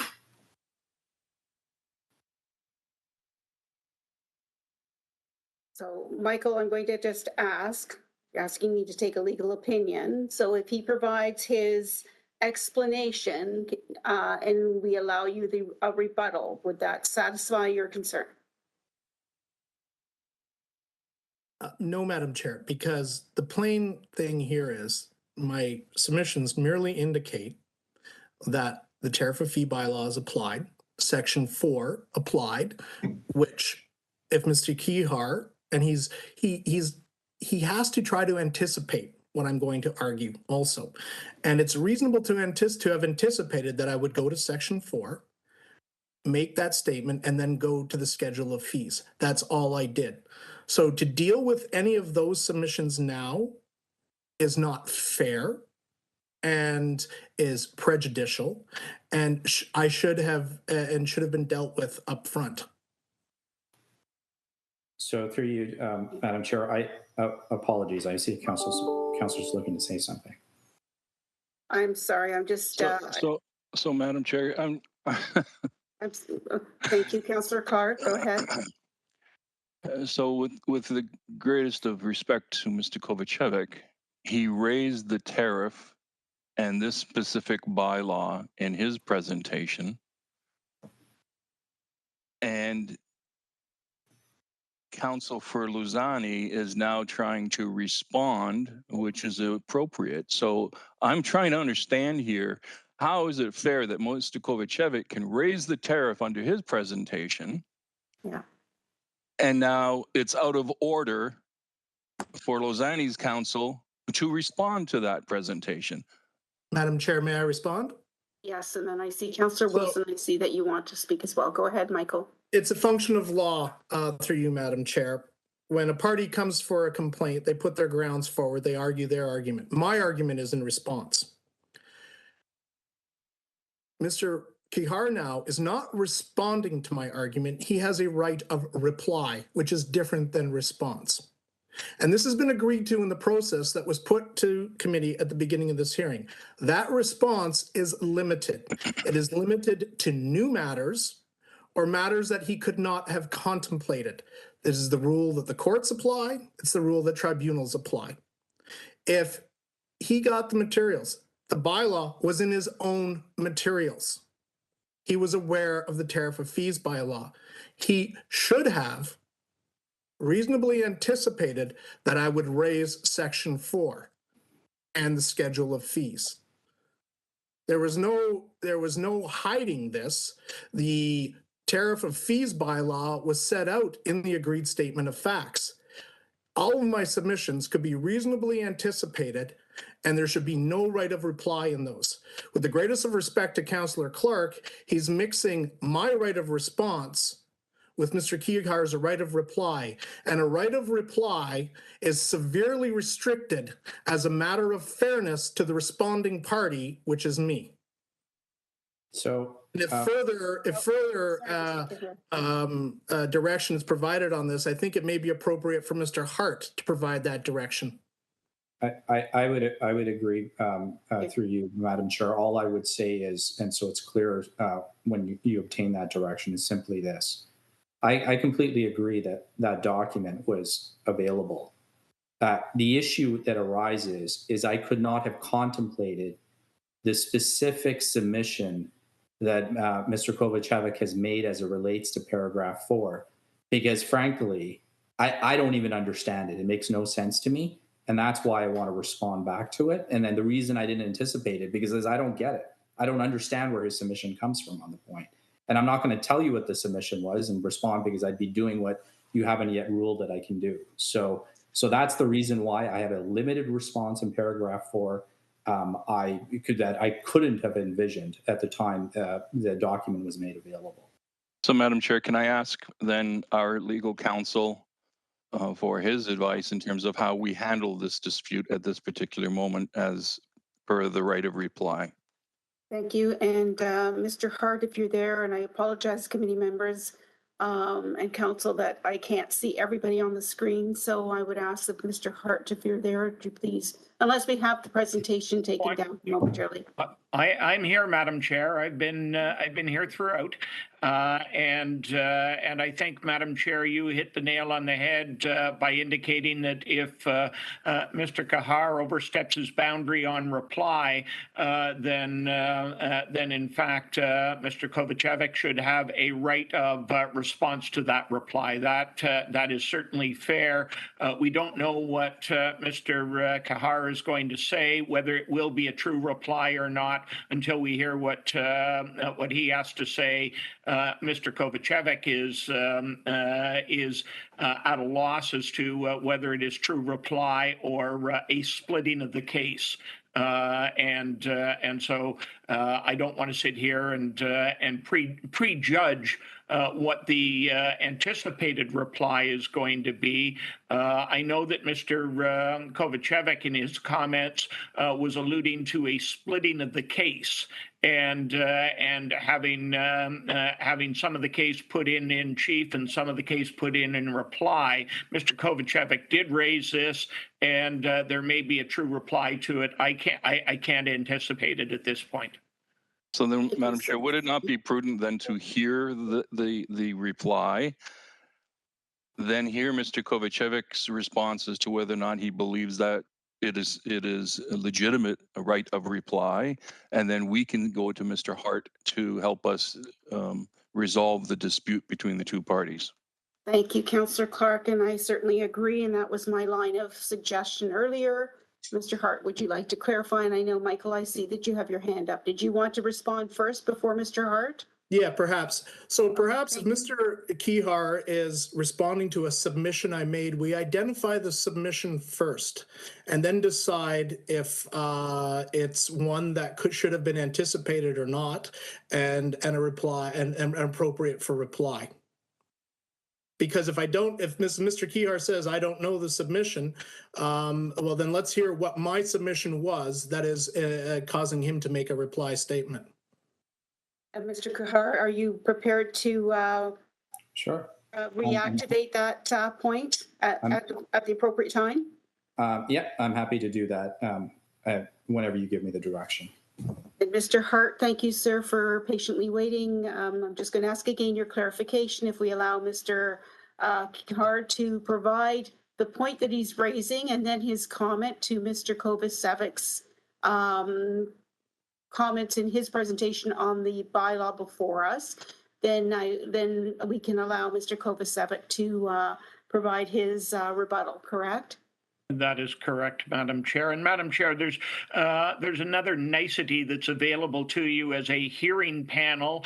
You can indicate to the parties that despite the fact that you have listened to the comments of the two council, you will disregard it and not consider it in your decision making if you find that Mr. Kahar is offending the rule on splitting the case.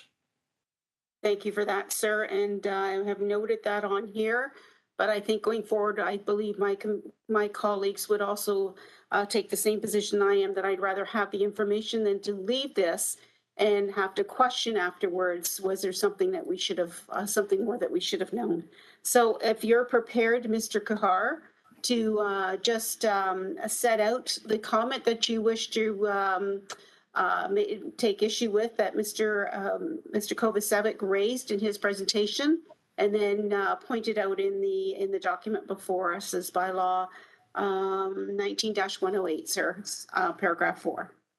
Thank you, Madam Chair. So looking at bylaw 19-108 that's in front of you, my friend took you to paragraph 4, and which reads, no application, service, or activity listed in Schedule A shall be deemed to have been made, provided, or completed, and no application shall be received unless the appropriate fee is paid in accordance with the bylaw. And he made the submission that that paragraph somehow equates that the date of the site plan application is the date that the fee is paid. That was his submission, and that's the submission I want to respond to. Okay, Mr. Kovacevic, do you wish to clarify what your point was to that before he moves forward?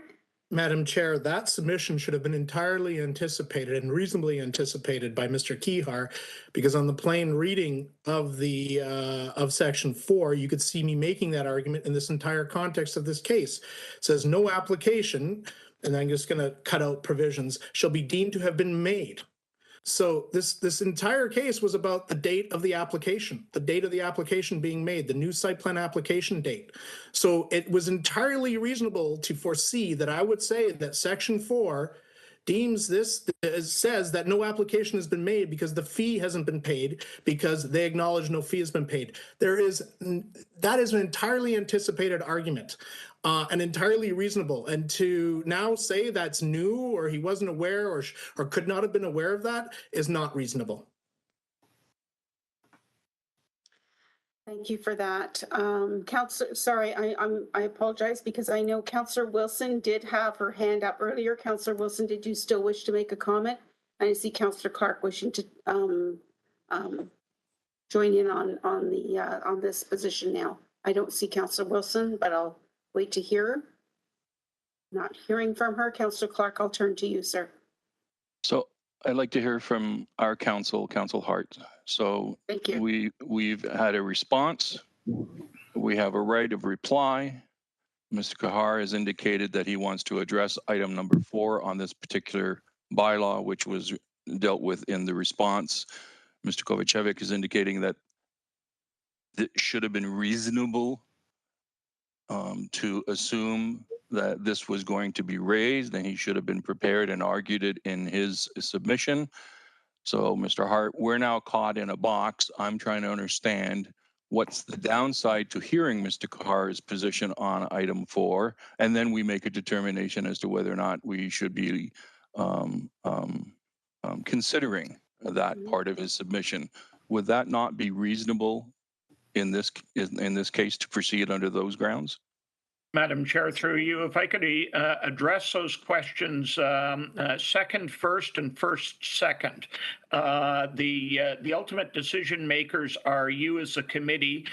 You as the committee have to determine whether you want to allow this to occur or not allow this to occur. And in determining whether you want to allow this to occur or not allow this to occur, you have to direct your mind to whether or not this was a reasonably anticipated point that ought to have been made in the argument in chief, or whether it is an appropriate response to points made by Mr. Kovacevic in his response to the arguments in chief.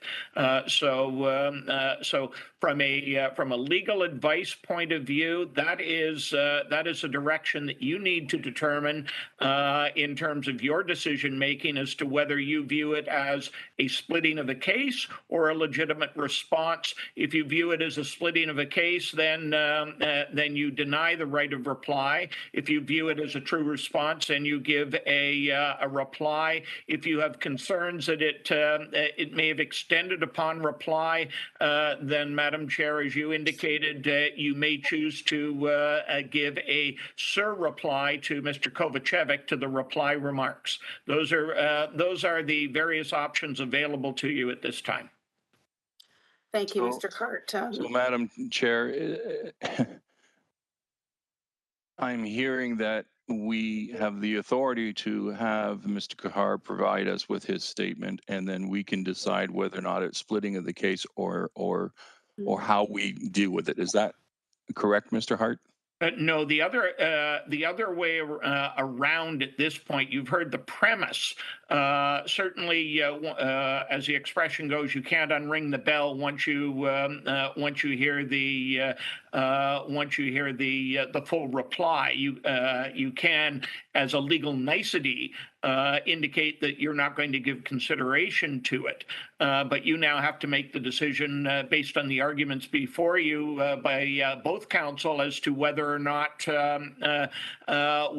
this constitutes a true reply or a splitting of the case. You've heard Mr. Kovacevic indicate quite vehemently that this was something that should have been anticipated, and you've heard Mr. Kahar indicate that he is merely responding to something that Mr. Kovacevic said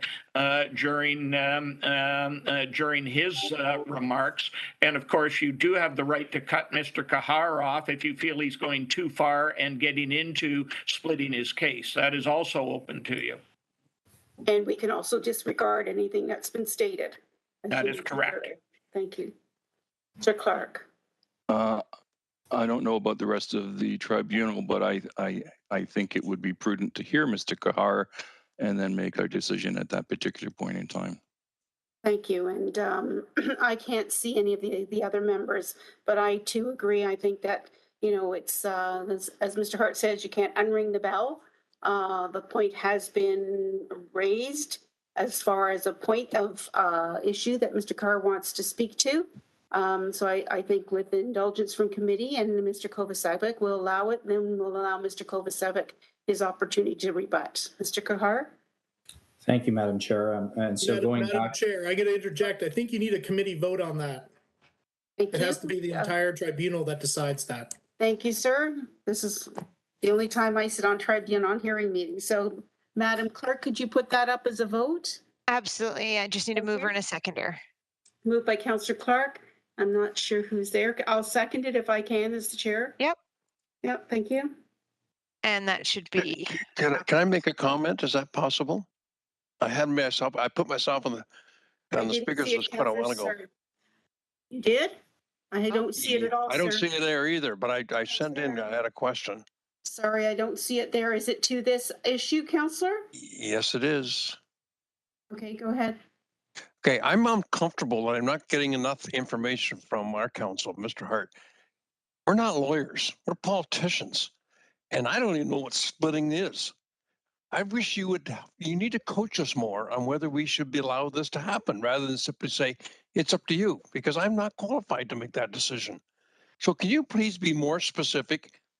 And in the legal world, is this something we should permit to go on? Madam Chair, through you, if I get too specific in responding, I then become the decision maker, not you. So in giving you advice, I have to give you advice and leave the doors open for you to make the decision. I do not make the decision for you. While I recognize the councillor's concerns over whether or not this is a splitting of the case, we've all sat here, we've all heard the evidence. We all know that there are in issue dates of application.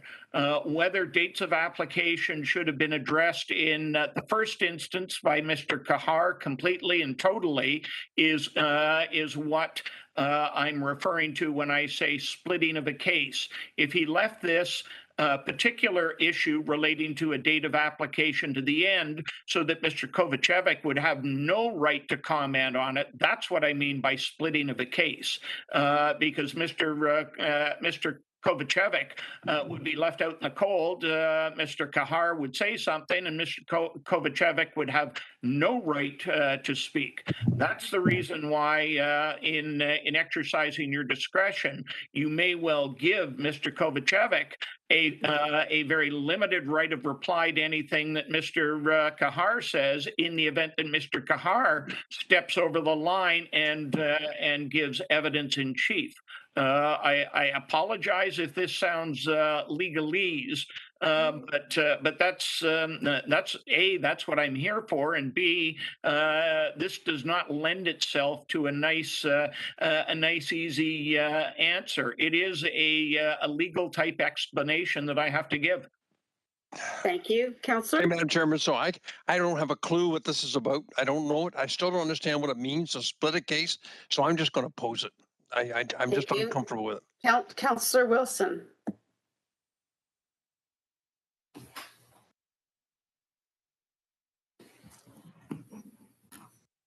Sorry about that. No, I was just going to note my opposition. It seems to me that's pretty fundamental, and to try and argue it now from a Virgin platform seems to be beyond the right of reply. Thank you. Thank you. So we still have, I see no further speakers. We have the vote coming up, whether to allow this or not. Madam Clerk, please. Yep, Moved I've by just brought it up. Councillor Clark. Thank you. Moved by Councillor Clark, seconded by myself. Thank you.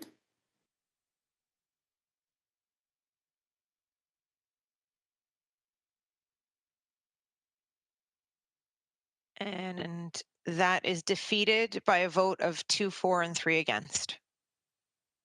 Thank you for that. So you've heard that decision, Mr. Kahar, that my colleagues have voted, have opposed allowing you to move forward on this. So can you move forward on any further closing remarks that you have? Sure, Madam Chair. And I take it that what I'm permitted to do here is just any additional reply I have. The only other point I would raise is that my friend has taken you to several cases regarding interpretation of the DC Act, and I would just simply raise that in no instance has my friend put any cases that are specific on the Bill 108 amendments or are frankly post Bill 108. Thank you for that. And so with that, Mr. Kahar, are you complete on your closing submission, sir? That is the scope of my reply submissions in response to Mr. Kovacevic's response submissions. And thank you for that. I'm seeing no speakers. That's fine. So committee, now I'm just going to go through process. Committee, we have the opportunity now that we can deliberate on this item in private to consider the evidence and submissions that will assist us in arriving to a decision. So we have a motion to retire and to deliberate on this decision. Moved by Councillor Ferguson, second by Councillor Vanderbeek. Point of order, Madam Chair. Just a quick question. Do we have the opportunity to bring our legal counsel in camera with us? So, Mr. Hart, will he be with us in camera?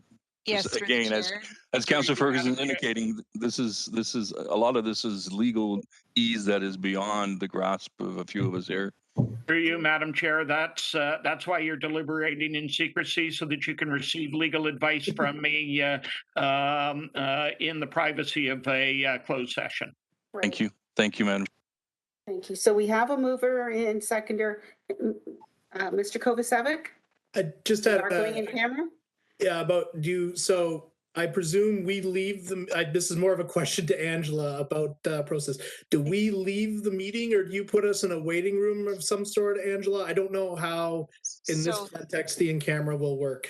Through the chair, what we'll do is we will ask you to leave the meeting. The meeting will be locked, and then when we are finished in closed, we will send an email so that you can rejoin the meeting once we return to open session. Okay. Thank you very much, Angela. No problem. Thank you. So first we'll have to move that we go in camera to deliberate on this decision. Moved by Councillor Ferguson, second by Councillor Vanderbeek. All in favor, recorded vote, please. And with that, I will ask that those that do not participate in the in-camera portion, please vacate. And as Madam Clerk has stated, we will advise on re-entering in public forum. And that vote carries 5-0. So just give us a moment to confirm. Thank you.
I believe all of committee is present. We're waiting for the Mr. Kahar. I see. I think he's just coming in. Yes, thank you.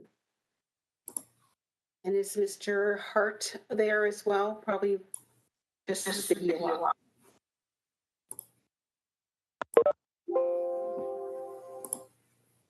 Thank you. Okay, Madam Clerk, you've noted we're back in open session. Yes, thank you, Madam Chair.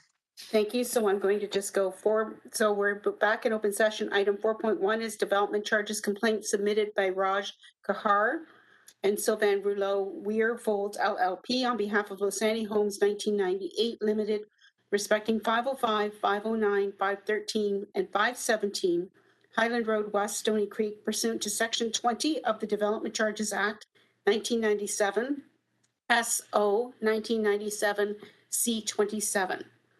Having heard and considered the evidence and submissions of the parties, the Audit and Finance Administration Committee's decision is, and I'm going to put this as a motion on the floor, moved by Councillor Brad Clark, seconded by Councillor Arlene Vanderbeek, that having heard and considered the evidence and submissions of the parties respecting development charges complaint submitted by Raj Kahar, Weir Folds LLP, on behalf of Losani Homes 1998 Limited, respecting 505, 509, 513, and 517 Highland Road West, Stony Creek, pursuant to Section 20 of the Development Charges Act 1997, SO 1997 C27, the Audit and Finance and Administration Committee dismisses the development charges complaint as there are no development charges payable at this time. It's moved by Councillor Clark, second by Councillor Vanderbeek, and vote before us, please. Madam Clerk.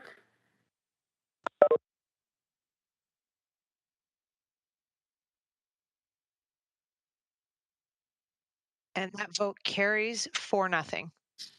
Thank you, Madam Clerk. So the decision, I will just add then, the decision is effective today, and the final written decision, including the committee's reasons, will be forwarded to the complainant as set out in the DC Act. And now, may I please have a motion to adjourn? I want to thank all of council that's been present today. I want to thank my council colleagues who stuck it out and stayed with us to be sure we had quorum so that we could carry this important decision and review forward. So now may I please have a motion to adjourn? Moved by Councillor Wilson, seconded by Councillor Vanderbeek, and a recorded vote, please.